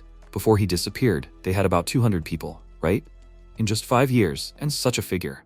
Carla said, people from another country who want to settle here also come to them every year. The father added, this alone makes Melia an attractive place to move to. He is happy. The protagonist thought, his father sometimes gives an impression of reliability. He works with sincerity for the city. The people of the city also adore his father. The protagonist was confident. In the 5 years of his absence, the situation has not changed. He noticed the development is going well. It is only natural. He wonders why this is so. After all, his father is a lord, and his mother is the wife of a lord. They work hard together, trying their best. They are 2 people he respects very much. Keynes smiled, and with tears in his eyes, he said, his son recognized his work. He is so happy to be his father. Enid said, that's right, thanks to the vaccine, there were very few smallpox cases in Melia and its surrounding areas. The vaccine he created with his dad was working. It happens gradually, but it is spreading. Keynes noted, soap also helps improve hygiene and reduce the incidence of disease. Mother noted, the economy is also thriving thanks to soap. Enid thought that his actions in this way benefited society, made him happy. Carla said, however, it is dangerous to rely only on this in managing the city's finances. Of course, if something cheaper and better could be mass-produced somewhere, it would be easier. The protagonist thought, Melia's soap economy is about to explode. Mother continued, also, it is worth considering that the proportion of workers in the soap industry in Melia is increasing every year. Father noted, there are no particular problems yet, so what? Carla answered him, the problem of the level of food self-sufficiency. The composition of the population and traders has become unbalanced over the years. Food consumption continues to exceed production. The difference is becoming wider and wider. Father suggested they can sell elsewhere. Carla expressed concern that if crop failures continue throughout the New World, prices will definitely rise, and Melia's financial situation will become more tense. The Lord noted that this would be a problem, so they import from another country. Carla said that transportation costs are high. The risk of sinking or losing the cargo is also high. That is the problem. The father suddenly laughed. The mother did not like it. She exclaimed that there is nothing funny about it. If only the price went up due to crop failure, it would be fine. But what should they do when other cities run out of surplus food and cannot even sell it? If they rely on imports, then in the worst case, people will die of hunger. Keynes, continuing to laugh, pointed out that this is a real problem. Carla exclaimed irritably, from the very beginning, only difficulties. He does not think about anything. The protagonist, watching their argument, felt nostalgia coming over him. However, the food problem of Melia is very serious. It is quite possible that a large-scale famine may occur in this world. Now that he has returned home, he must start looking for a solution. He told his parents that he will go out and look around the city. His mother said, let him greet the people of the city. The father added that it was true, he needed to meet the new residents. Besides, it was very important to him. The protagonist assured them that he would do everything as expected.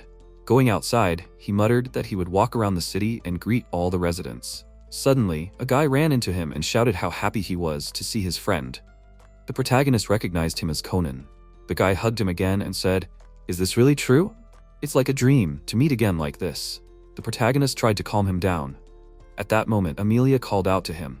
There were several more people with her, including Salt.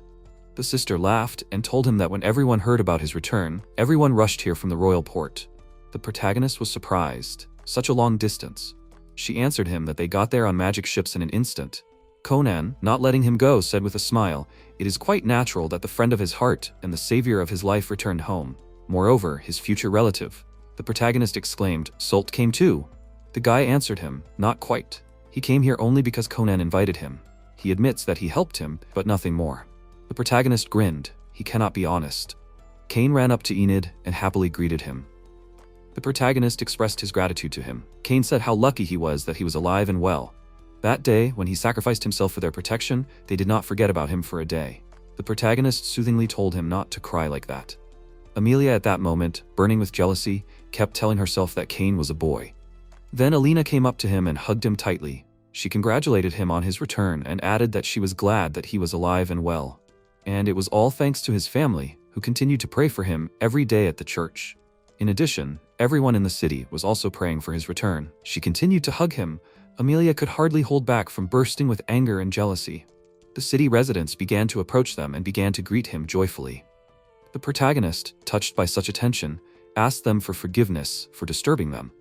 The same old man who first noticed him in the sky said that he was able to safely return to Melia and will continue to do his best for the city. From now on, Enid can count on him.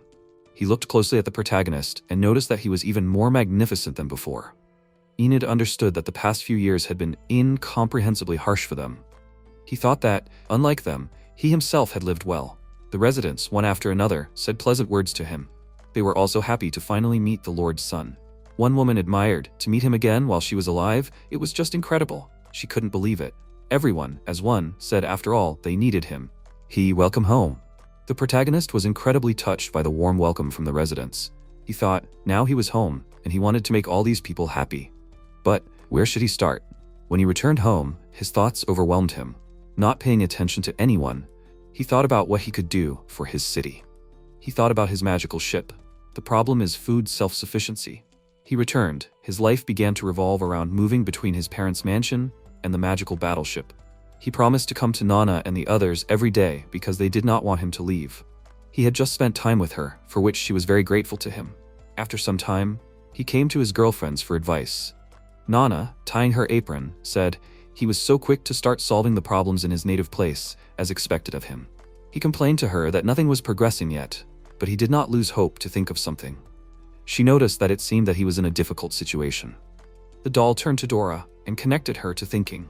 The mother doll thoughtfully said, "The problem with the level of self-sufficiency in food?" The protagonist answered her. He looked around the town and noticed that there were more stores than before. But he got the impression that the amount of farmland had not changed much. Around this lake, it seems that there is still some land. It would be great to grow magical wheat and magical vegetables. But this time is different from the time 1,000 years later. Neither the air nor the soil have strong magical power, right? Dora told him not to worry. She took out a watering can-like vessel from her spatial bag, placed it on her head, and activated the magic rain. Suddenly, a real downpour poured down on them. The protagonist said in surprise, "Rain?" The mother doll answered him that it was not just rain, it was a very ancient magic tool, magic rain.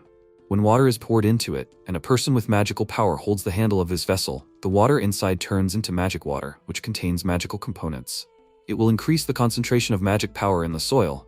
The protagonist exclaimed in surprise. "Wow," he asked Dora, "how much magic power would it take?" She laughed and told him that it was not that important, only about 1,000 magic points. MC noted in bewilderment, "The maximum magic power of people on Earth is 999 magic points. In this world, even he, with his magic power of 1,000 points, cannot use it. Besides, even if he uses it alone, it will be difficult for him to cover a large area alone." Dora wondered, what is he talking about? It is not necessary to do it alone. She began to take out a large number of the same vessels from her pocket. Dora noted that if you transform water with this magical rain, the effect will last for 24 hours. She smiled and told him that he should not forget that he has visited the heavenly city, and he has many servants who will help him. He happily exclaimed, "Right. If there is magic, then they can work endlessly. They are even better than the golems that he created by creating puppets. They will be able to perform even very complex and advanced tasks." At this moment, a goddess landed on his shoulder. She asked him if she could help him too. The protagonist was very surprised to meet her. Pixie greeted Dora. The doll got angry, but coped with her emotions and greeted her in return. Enid exclaimed, "She was fine. After they arrived in Melia, he hadn't seen her again." She laughed and told him that she was the incarnation of the original. The original was currently sleeping. The protagonist was even more surprised. She was the incarnation? The original was currently sleeping? The goddess explained to him, after repeated space-time transitions, there was little energy left. She recovers her magic power by sleeping for a while in a place with strong magic or spiritual power. Depending on the case, this can take decades or even hundreds of years. The protagonist was surprised, so much. Pixie told him that he could calm down during sleep. She, the incarnation, could give him advice. MC said, "The incarnation's abilities and combat power are much lower than the real body." The goddess said, "So that's it." She continued, "If she was bitten by the Dragon King, she would receive a mark from his bite, since her body is weak. If she fell into a scorching magma crater, she would get burned, as her skin had become much more delicate. As for her original, even if he was caught in the direct flow of a solar blast, he would only feel it as heat. Even his incarnation had insane vitality. First, she would direct them in which direction to begin cultivating the land using divine divination, the access to the world's cumulative memory, where all events since the beginning of time were accumulated, had been illegally accessed. She would tell him which action would lead to a better future. She used her magic skill, calling for the best direction to cultivate the land to appear. A real whirlwind arose around her, so strong that the lower parts of the doll's outfits flew up. Pixie remarked that Dora would do well to wear more underwear. The mother doll answered that the body should rest. The goddess closed her eyes, put her hand forward, and finally, pointing in one of the directions, said that this place was there. The protagonist was surprised. Northwest? Pixie happily answered him that he understood everything correctly. The divine prophecy says that one should start from the northwest. She is sure that in this case, there will be a rich harvest. The protagonist noted that this is a strange method of fortune-telling, but if the goddess says it, then it is probably true. And so, following the advice, they decided to start cultivating the land northwest of the lake. First, Team A caught large wild animals, such as bears and ferocious bulls, living in this area. Nana informed him that her squad had managed to get rid of the medium wild animals such as wolves and coyotes. Team C's leader reported to him that they had dealt with the giant snakes and crocodiles. The leader of the DE joint team said that they had cleared the area. They had exterminated 311 goblin clans led by the Goblin Lord. Team FGH's leader 20 reported to him that they had killed 59 ancient basilisks and 7 super ancient basilisks. And finally, Team IJ's leader had worked together to destroy the boss monster, the super ancient dragon. The protagonist asked them if this area was enough for them. All the girls from the teams assured him that it was. He thought with gratitude. These battle dolls had high combat power. They were good at exterminating dangerous animals, demonic beasts, and monsters in undeveloped areas. The protagonist looked at the destroyed monsters and noted that if he took it to the Hunters Guild, he would receive a reward as well as a lot of materials. Also, in the new light, the undeveloped and uninhabited lands that were being cultivated could be considered their own land if they paid taxes to their home country.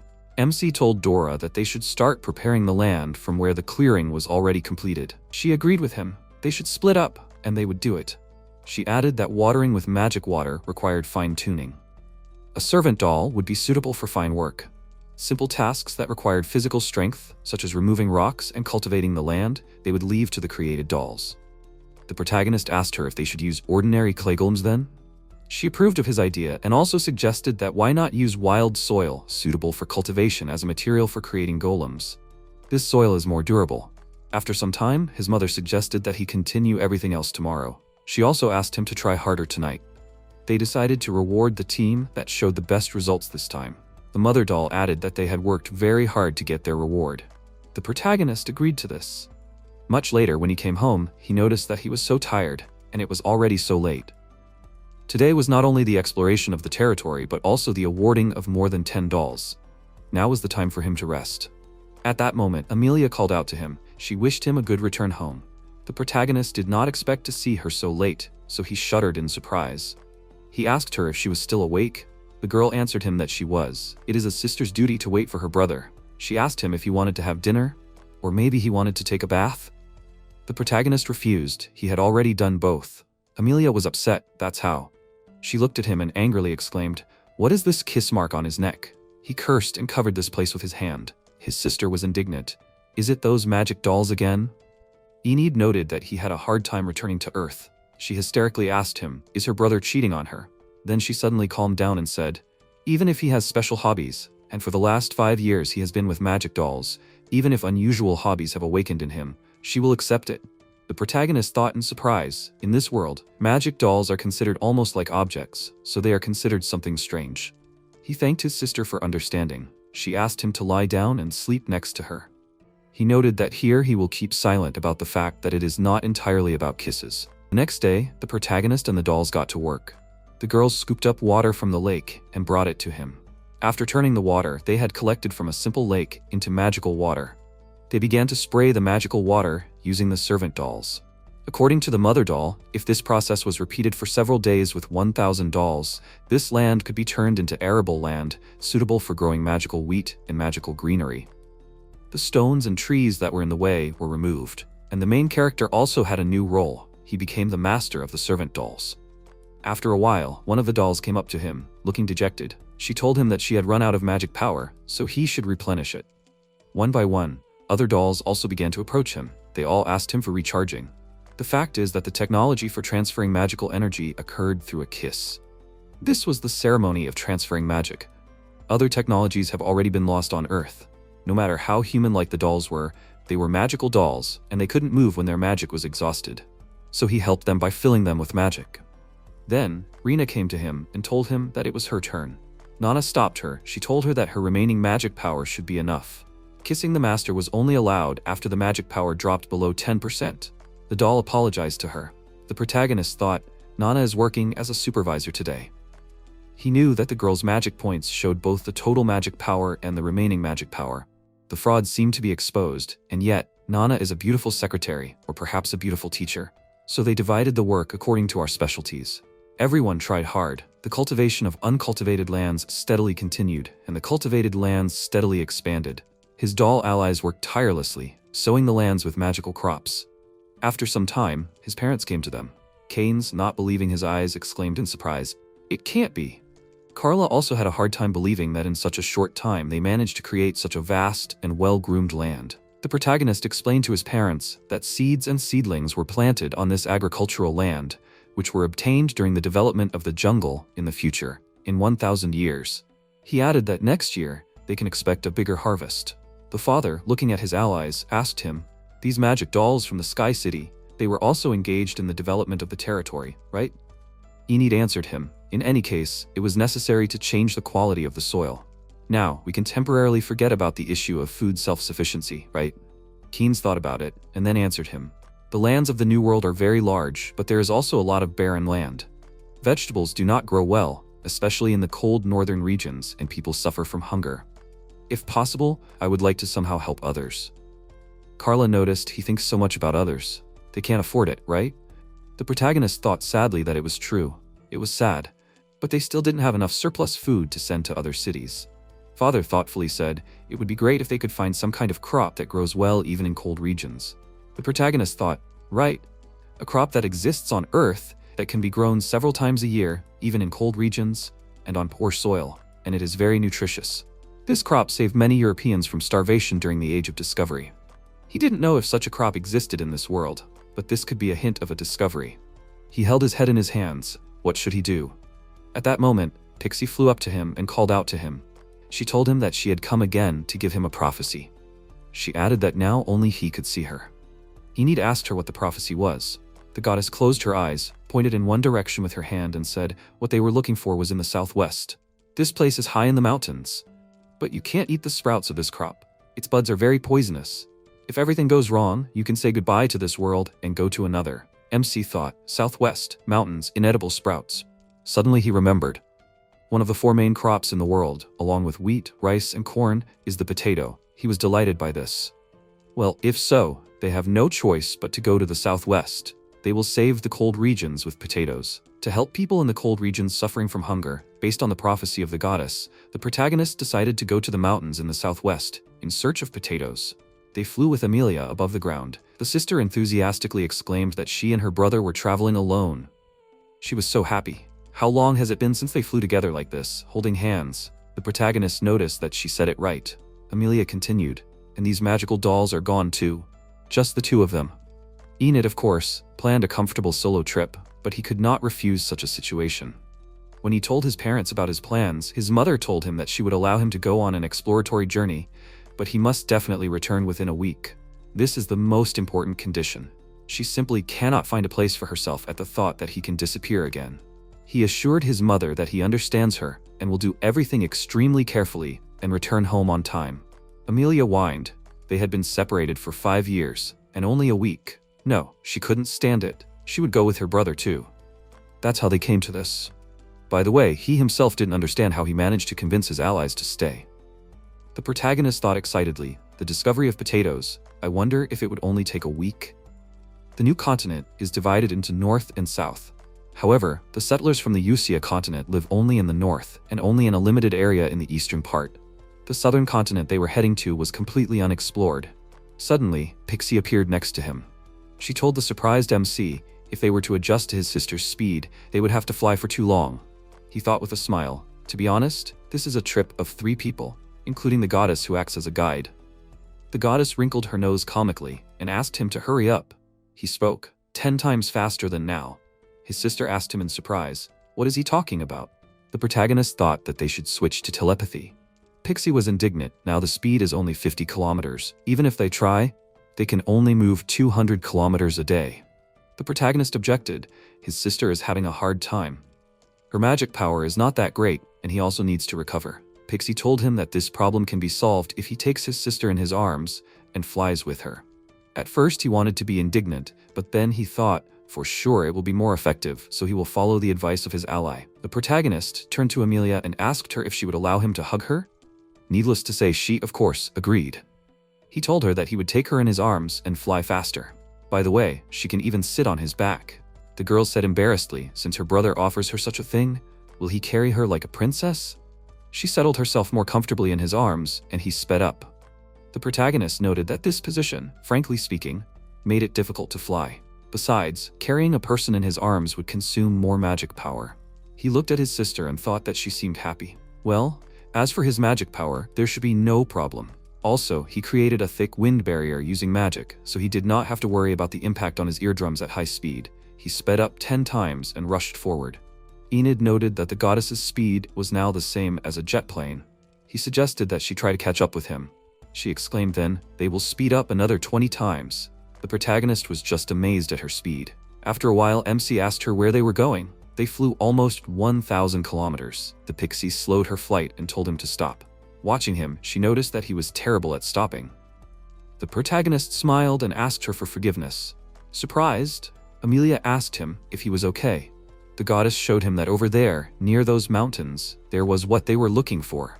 Judging by what she could feel, it seemed to be full of the crops he was looking for. She added that it would be a good idea to ask the people who lived in those mountains about what he was looking for. Enid looked around. Indeed, there was significant biological activity.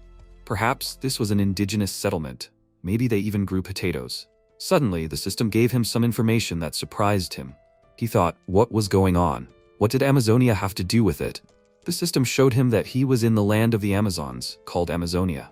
The population was about 9,167 people. Moreover, all of them were women. He thought that in the future, this place would be very different. It must have been in the western region of the northern continent. Looking around, he noticed the outfit of the inhabitants, their masks. They looked the same as those he saw in the future. The girls he met in the future, were they probably their ancestors? Amelia, not getting off his hands, asked him if this was what he was looking for in this place. He told her that it was possible. He needed to go and see for himself. She pressed herself against him even tighter and said that she would follow her brother everywhere. With the thought that this was too much, he descended to the ground, right in front of the inhabitants. They pointed at him in surprise and hummed in bewilderment. The protagonist noticed that they were shouting something at them, but he did not feel any hostility from them. The protagonist activated the language understanding skill. The Amazons were in complete amazement. They said that he came down from the sky. Could this really be the legendary white man? Amelia asked him in surprise what was going on. MC answered her, if only he knew. However, they were greeted very kindly. Yes, they were greeted unexpectedly, warmly, but who did they mean by legendary? Suddenly, an Amazon came up to him. She introduced herself to him, that her name was Lilian Amazonia. She was the Queen of Amazonia, this country. The protagonist was surprised. Queen Lilian was so similar to Queen Anria. Even their voices were completely the same. Perhaps she was a direct ancestor. The protagonist asked her why they were so hospitable to them, despite the fact that they were meeting for the first time. The girl said, because they were the legendary white people. This is a legend that is passed down in these places. She told him long ago, a messenger of the god of the spirit of creation, who created this world, came down from the sky. Their ancestors called him the white man. That day, the white man brought happiness to their ancestors. In addition, he left a promise that he would return here someday. Pixie noted, it sounded interesting. She told the protagonist that he should call himself this man. He was surprised. What was she saying? He did not like lying. It gave him an unpleasant feeling.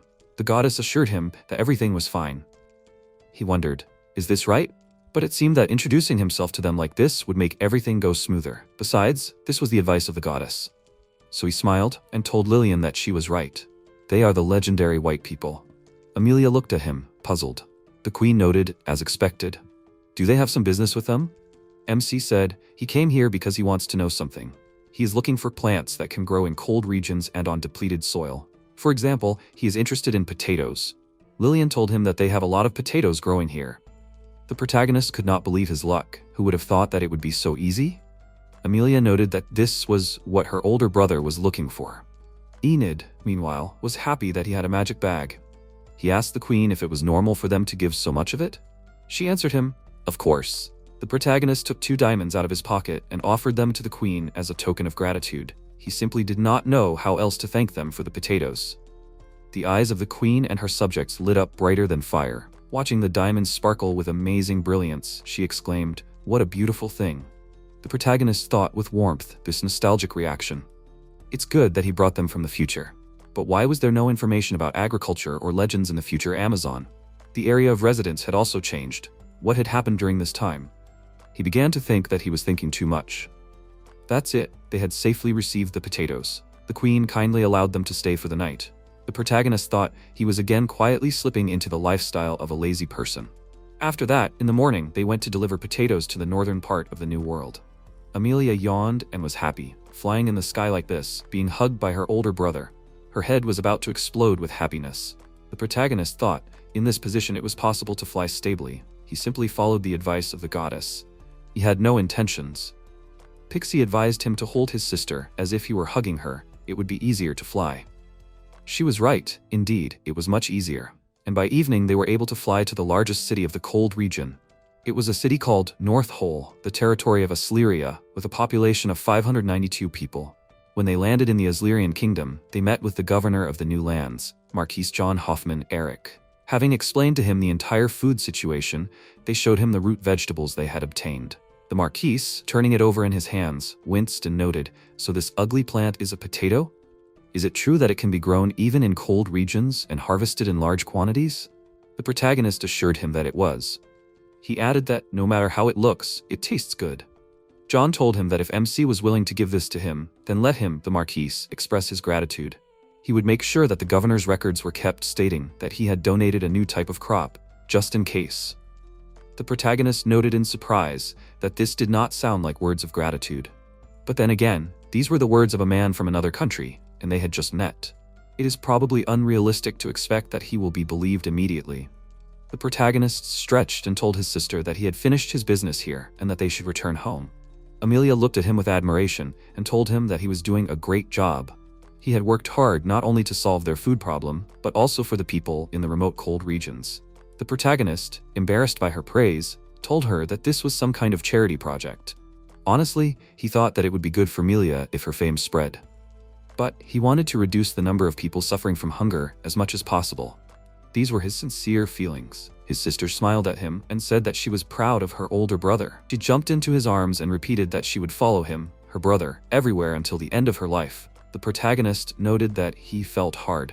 He did not yet know that this potato would become a reason for a serious situation for Melia, but this would happen later. After some time, Carla told the protagonist that it was time for him to get married. The protagonist asked her again in surprise, "Get married?" In his opinion, it was too early for him to do this. His mother was indignant. What was he saying? In this country, there is nothing strange about getting married at 15. Since, from this age, a person is considered an adult. She added, considering that he disappeared for 5 years, it is not surprising that he is lagging behind. It was clear that his mother would be persistent in this matter. She said, "He will soon be 19 years old, and although focusing on the development of the city is good, he also needs to think seriously about his own future." He asked her, "What about Amelia?" Carla was surprised by his question, but answered him, it was for her sake that she wanted him to get married. This girl will not marry anyone until he gets married himself. Moreover, she even says that she will only marry him. The protagonist noted that Amelia's brother complex is causing problems. From his point of view, she is only 17 years old, and she seems too young. But, in this world, this is considered the right age for marriage, and if she crosses the threshold of 20, then she will already be considered an old maid. It will become more difficult to get married on good terms. He really would not want this to happen because of him. Carla thoughtfully said, if Enid has such an intention, then maybe it is better for him to marry Amelia. The protagonist asked her in surprise, what did she say? Carla waved him off, saying, nothing, he imagined it. After a while, during the meal, Nana tried to feed the main character with a spoon. She asked him if he was hot. He answered that everything was fine. The maid persuaded him to eat another piece. Carla, watching what was happening, noted that he could eat on his own, like a grown-up boy. Amelia exclaimed irritably that she thought so too, and she was categorically against someone feeding him with a spoon. If necessary, she would take care of her brother herself. Therefore, she asked him to stop bringing magic dolls to the mansion. Enid was perplexed. Didn't Amelia agree to a compromise proposal to bring only one maid? After all, life becomes more comfortable with a skilled maid. His sister wilted from his surprise. She muttered, yes, that's true, but Nana allows herself too much. The protagonist thought after returning, he led a double life, moving between the mansion and the battleship. Nana and the others continue to beg him to let them serve him next to him in the mansion, and now they take turns working as maids. For some reason, until now, only Amelia has a very strong negative reaction. Sister said if he needs help, she can do it herself. In any case, this way of feeding is wrong. Nana smiled and said, in that case, let her do this. The doll leaned towards the protagonist and kissed him. Amelia felt like her nerves were about to burst. She said angrily, doll, the enemy is a magic doll. Kane said, however, this is really unbelievable. Nana is a highly effective magic doll, isn't she? He also wants such a kind magic doll. Carla couldn't stand this. She stood in front of her husband like a rock and irritably remarked, she wondered if he really wanted some magical doll in the form of a beautiful girl that much. He wanted a young and beautiful magical doll to feed him mouth to mouth.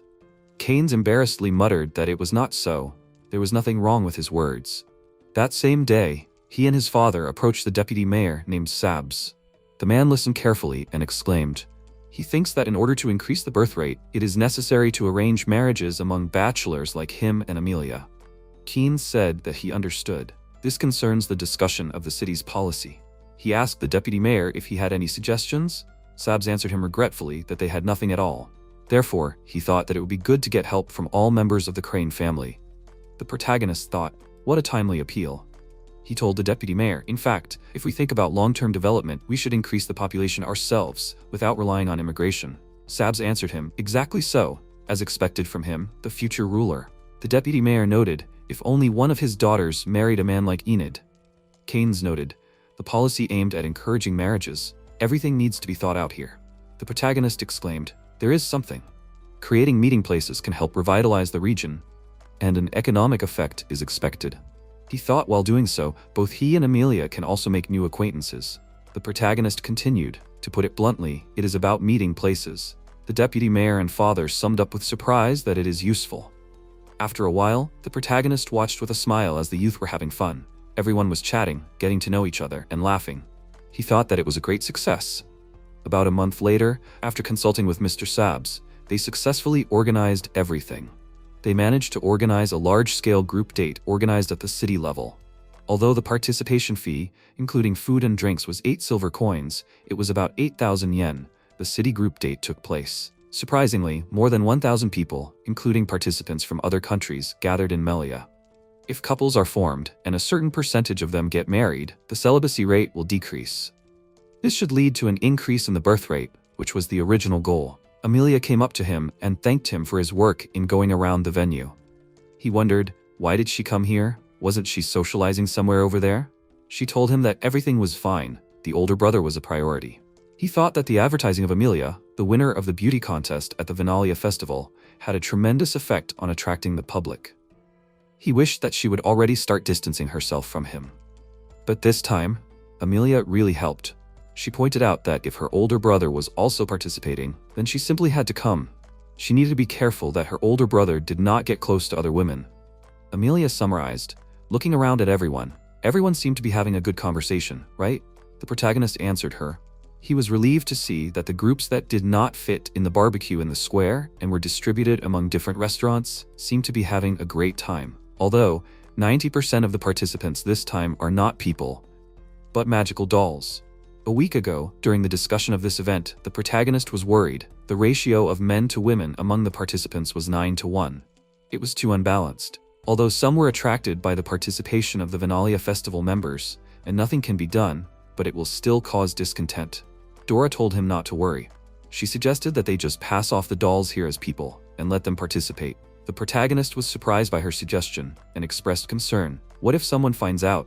She told him that if he remains silent, then no one will know. Pixie was indignant. Lying is terrible. The protagonist was surprised by her appearance. She continued, if they are going to attract dolls, they need to explain everything honestly. If the truth is revealed later, it will become a question of trust. Enid thought, but indeed, it is so. If you emphasize that this is a magical doll visible only to humans, then everything will definitely be fine. That is how they equalize the percentage of men and women. The younger dolls were free-spirited, happily listening to the men and noting their acquaintance. The older dolls were more reserved, advising everyone who met them to be less familiar. Soon, many men began to say that they no longer needed human women. A magic doll would do too. That cold, disdainful look of theirs was driving him crazy. The protagonist thought, no one seemed to mind. The pixie sitting on his shoulder asked him, following her advice was the right decision, wasn't it? MC told her that she was right about that. However, servant dolls were indeed suitable for the service industry. Perhaps they should be made employees and open cabaret clubs or maid cafes. Some people also liked the cold attitude of battle dolls. Amelia approached the protagonist and treated him to some roast meat. He thanked her sister for her concern. The girl hugged him. Enid thought that today she was even more clingy than usual. He wanted her to find a boyfriend at this town festival. But if this continued, she would remain an old maid because of him. He told her that she should socialize more with other people. At that moment, Conan called out to the girl. He remarked that she was even more beautiful today.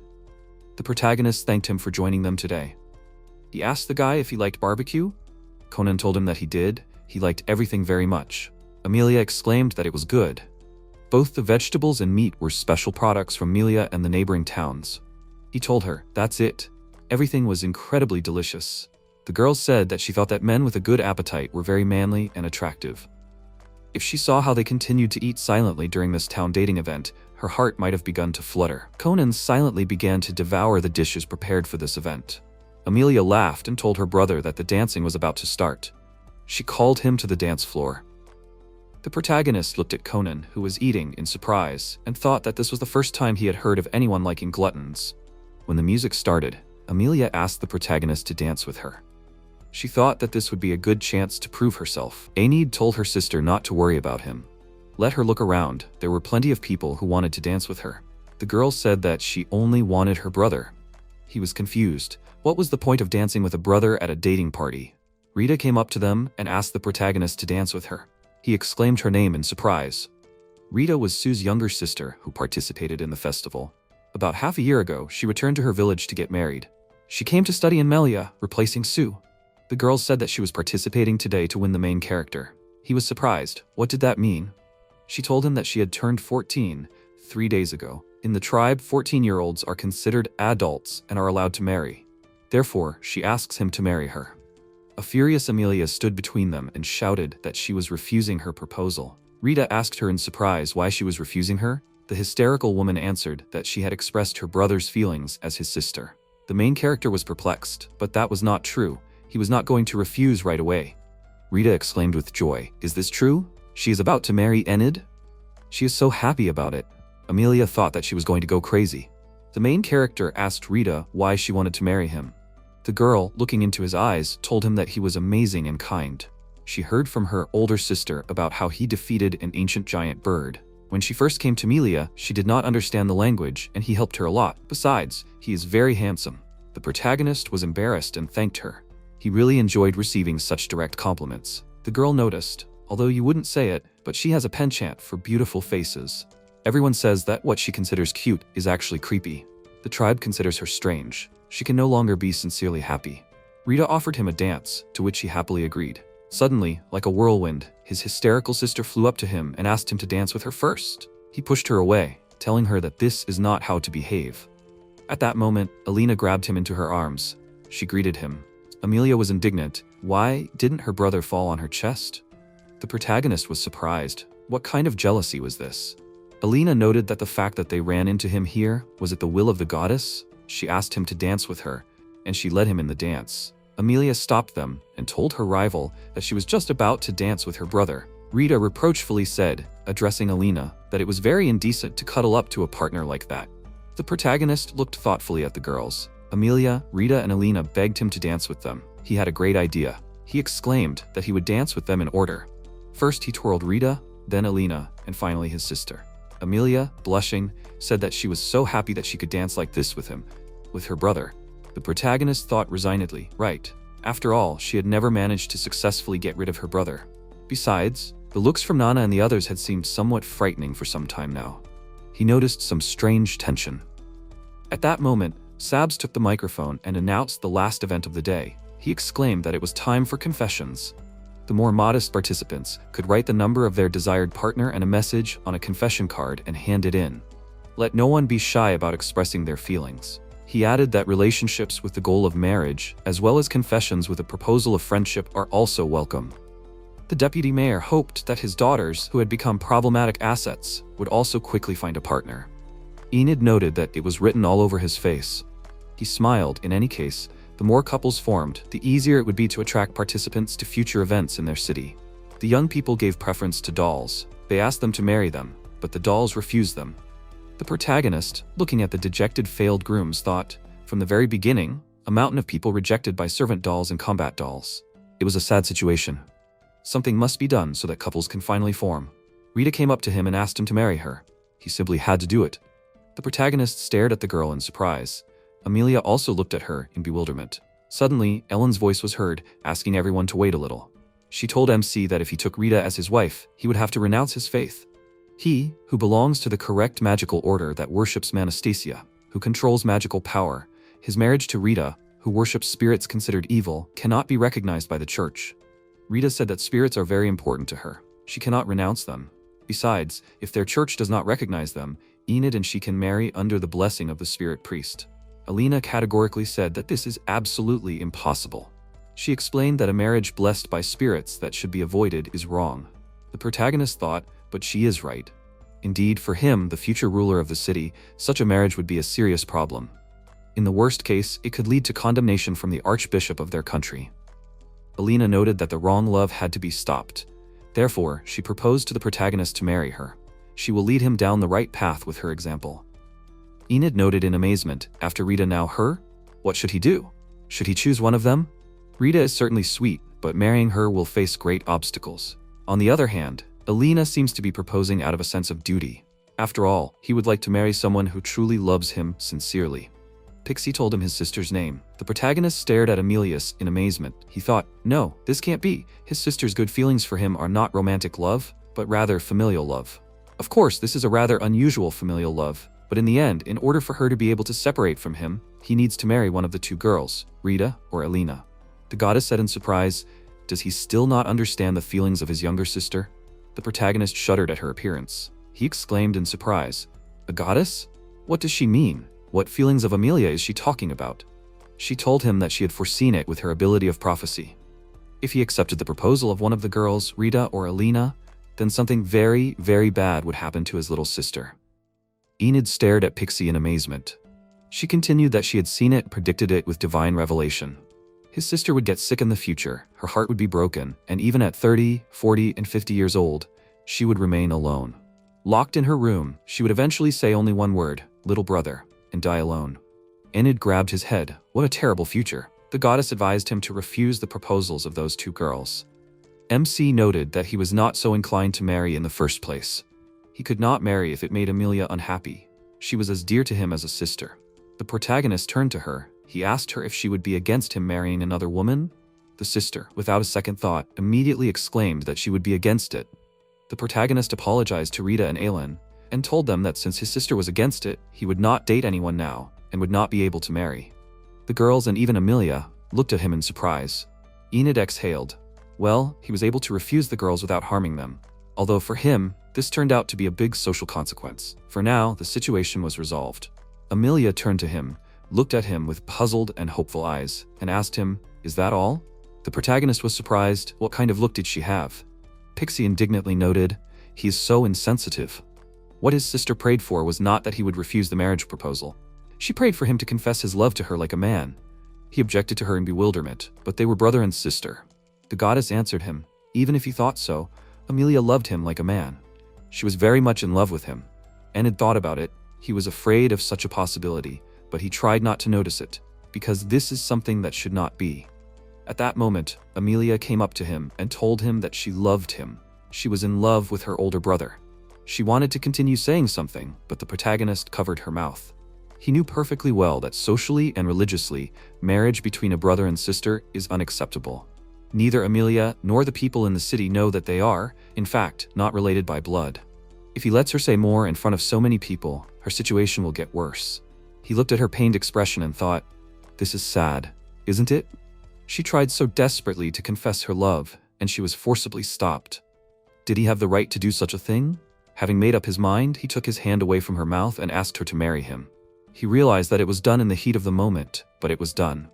Absolutely everyone who heard them stared at them in amazement. As they should, because this is nonsense. I can't take it anymore, my brain cells are bursting. Amelia, not believing her luck, loudly shouted that she agreed. Thus, the world's first group date ended, causing controversy and discussion. After a while, Alina scolded him edifyingly. Even if it was for a limited time, she thought that the relationship of a brother and sister as lovers was questionable. He assured her that they would not get married, and their relationship was platonic, so she had no reason to worry so much. It was self-evident. After that, he somehow incomprehensibly convinced his sister to become a couple for a limited period of 1 year. Amelia also understood that ethically, the strict church also does not recognize marriage between brother and sister. Therefore, although reluctantly, she agreed to it. Although, she tried to persuade him together to cast aside all prejudices. By the way, her parents also agreed, saying that if Amelia was satisfied with 1 year, then they would not be against it either. He was going to joke that it was some kind of entertainment, but when he saw how happy his sister was, he stopped wanting to joke. As for the evening, it was a success. And Sabs was also in a good mood. He shared his joy with the protagonist. His eldest daughter found herself a good partner.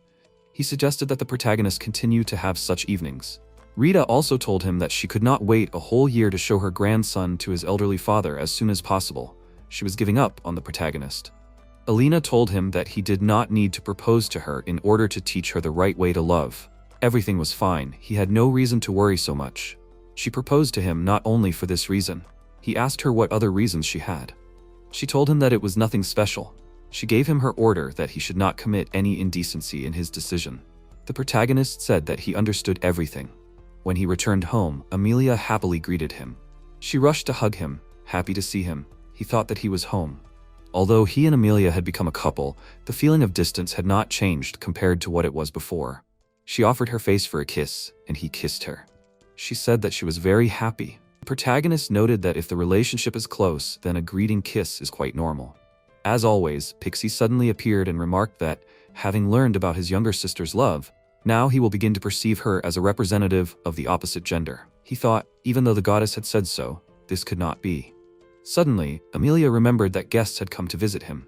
It was Fall and Iglus, who upon seeing him, apologized to him for disturbing him. The protagonist greeted them happily. Two birdmen who were also his hunting companions. They often visit the manor, since they learned of his return. The protagonist noted that today they looked especially serious. Fall said that today he came to convey a warning to his friend. Enid was surprised. What warning were you talking about? Fall asked him if he remembered the prophecy he had told him about earlier.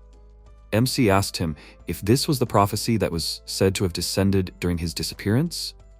Fall answered him that it was absolutely so. The protagonist remembered that the greatest spirit worshipper and prophetess in the world, Silva, received a prophecy through a spiritual dream in which the divine spirit of the great universe, Arvatoth, appeared to her. The prophecy said that a great lord of terror and destruction would descend from heaven along with a rain of disasters and bring a great catastrophe to the earth. The protagonist thought that the content was too abstract, and frankly, it looked suspicious. In addition, there was no clear indication of the time when this should happen. Iglus said that the other day the prophetess Silva held a séance again. It became known that the day of the prophecy was already very close. If they hurried, they would still have time to do something. Enid asked him when exactly. Iglus answered him that tomorrow. Enid exclaimed in surprise, "Tomorrow?" His ally said that if the Great Spirit was late, well, in about 100 years. The protagonist tried to think rationally. After all, the exact date was unknown. However, there was nothing better than being prepared. Although it was a pity for the two of them who warned him, but instead of worrying in vain about a prediction that was unknown when it would come true, it was more important for him to solve the problem of the city that was right in front of him. At this time, in the Is Empire, which was located on the Starry Hill, the Supreme Court Mage and Great Sage of the Is Empire, Murin Lagarvan Krus Eric, who was 79 years old, returned to the castle. He introduced himself as the genius sorceress Preeti Marilyn. He was met by the deputy court mage named Isaac. Marin exclaimed that he had arrived guided by the stars. He noted that it was time for his subordinate to think of a new signature pose. Isaac apologized to his teacher Marin. The mage corrected him that his name was Preeti Marilyn. He then chuckled and noted that it was Isaac. The man wondered, what kind of a freak was this Preeti Marilyn? He was already a weirdo, and now he was even worse. This old man, the great sage Murin, as a result of an unexpected side effect of a complex rejuvenation spell, had now acquired immortality and the appearance of a little girl. However, perhaps he had such a predisposition before, since he himself seemed delighted with his new appearance. By the way, there was even a fan club for this girl in the Is Empire. The deputy once again thought sadly, was everything alright with the Empire if it had such a mage? He asked Murin why he had summoned him, the one who had stayed in the castle in his place.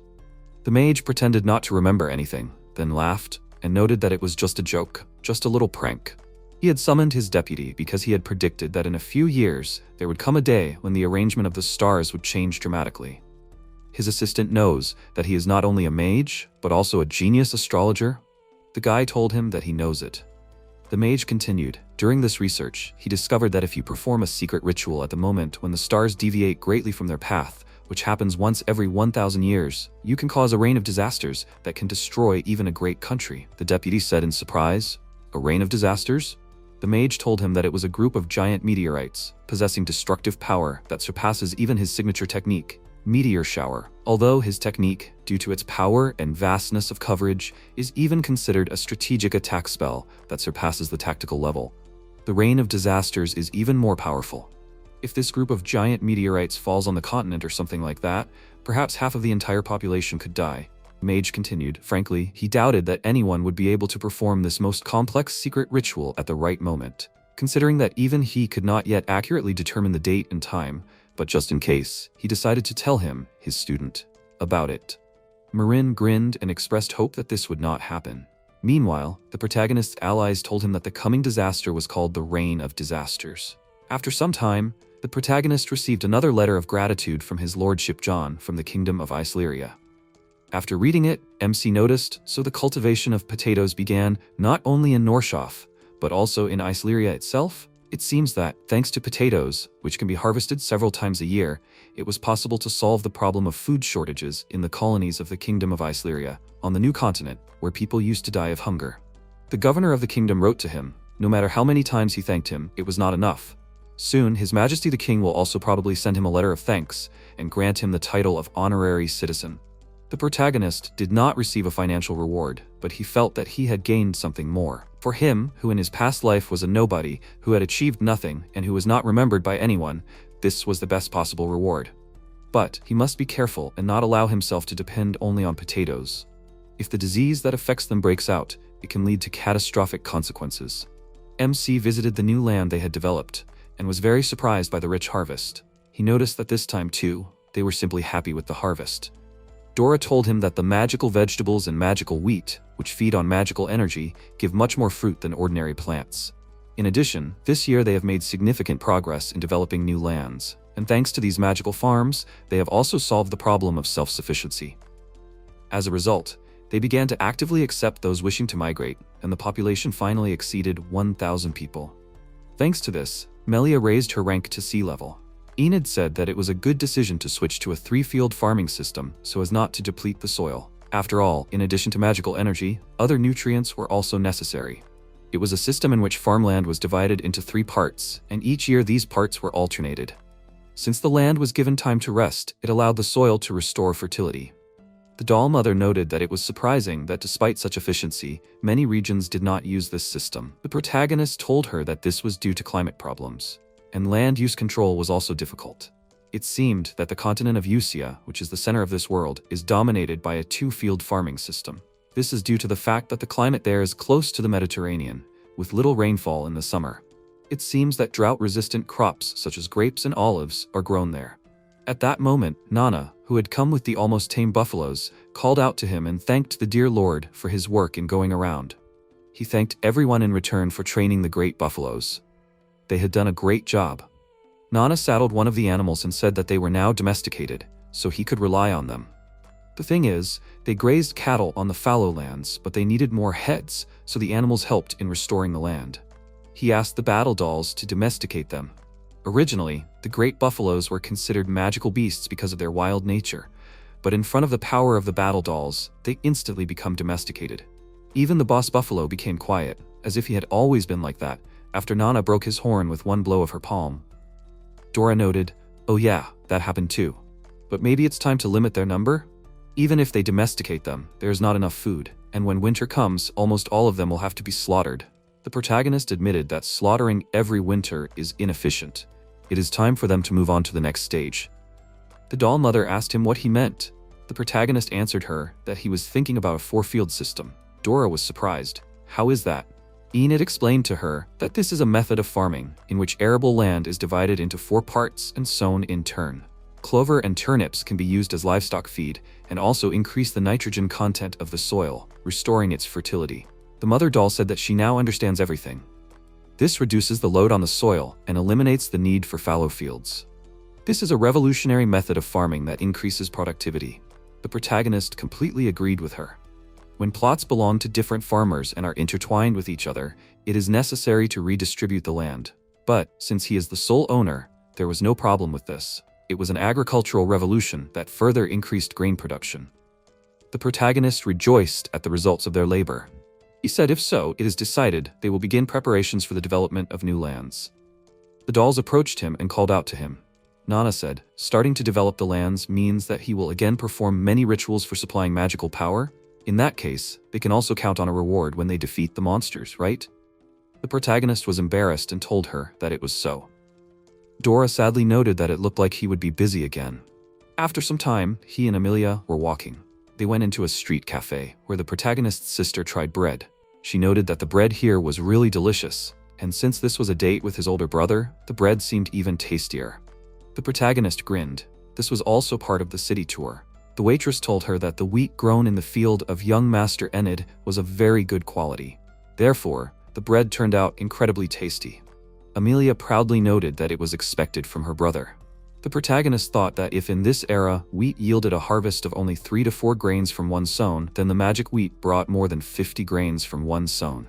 The food self-sufficiency rate had exceeded 1000% of Melia, allowing the surplus food to be sold to other villages and cities. His parents were amazed by the results and praised him. Carla exclaimed, "Just think, to surpass the annual wheat production of all the new domains." The protagonist thought about how rice had a much higher yield rate than wheat, and someday he would like to try growing rice. At that moment, Alina came up from behind and hugged him. He exclaimed her name and noted that she had scared him. Amelia was almost crazy with jealousy. Alina greeted him and thanked Enid for his recent donation of food to the church. The protagonist sheepishly said that he was not worth thanking. The girl continued, "Thanks to him, the number of people suffering from hunger is decreasing. He really is a good boy." Alina sang this praise. MC replied that for a future ruler, this is natural. Amelia was furious with this girl. After a while, Dutton informed him that the additional sembakoki were ready. The protagonist thanked the dwarf and added that the work would go smoothly with this. He instructed the servant dolls to thresh the collected magical wheat using this device that they developed together with Dutton. In fact, if they could use the foot thresher that he developed a long time ago, the efficiency would be even higher. But using too many cheat items that do not yet exist in this world was also somehow not very convenient. Rapid development often leads to distorted and negative consequences. The protagonist was worried about whether they would be able to protect Melia if the security situation worsened. He now had the magical knowledge and skills that he learned in the Sky City. And they have combat deity dolls like Nana, which are distinguished by their combat power. Even if a crowd of dangerous criminals descended here, the protagonist was confident that they would cope. In the future, it would be possible to dress Nana and the others in police suits and create some kind of security squad. That would be pretty cool. Dutton called out to him. The protagonist, breaking away from his thoughts, asked him if something had happened. It was not good that he was so carried away by his fantasies. The dwarf continued, "So, from the remaining magical barley, he would like to brew beer. Is it possible?" Enid happily supported his idea. Because they have a lot of barley, he thought, what should be expected from a dwarf? He loves to drink. Dutton was glad that his master was not against his idea. Enid asked him if it was possible to produce beer in large quantities. The dwarf thoughtfully answered him. Within certain limits, he thought, mass production was possible. MC shared with him his plan to build a tavern. Dutton exclaimed that this was an excellent solution. There used to be a small bar in Melia, but the owner, Old Gad, died and the establishment closed with him. Dutton assured the protagonist that in that case he would brew him the best beer. The allies shook hands. The protagonist told him that he was counting on him. Enid was fired up with a new idea. If so, it was necessary to think through all the details, set up a system, hire staff, etc. Oh, he was getting more and more interested. One day, the protagonist met with Sabs. The deputy mayor wanted to talk to him about the next city dating event. He asked the protagonist, how about setting a condition that participants must be 28 years old and older? Enid noted, if he remembered correctly, his youngest daughter is unmarried, and she is exactly 28 years old, right? Sabs was embarrassed by his question. MC asked him, is he sure? This proposal is aimed at not allowing women younger than his daughter to participate, right? The deputy mayor, blushing with shame, exclaimed, well, what is he talking about? No, that can't be true. It would just be nice if that were the case. Sabs changed the subject. He asked Enid if he understood correctly that for the next city event they would be using the new building that had recently been built. The protagonist told him that it was true. After all, they had originally built it with the intention of using it for city events as well. Thanks to the funding of the Crane family, which is the ruling house, a large building, a community center, was built in Melia.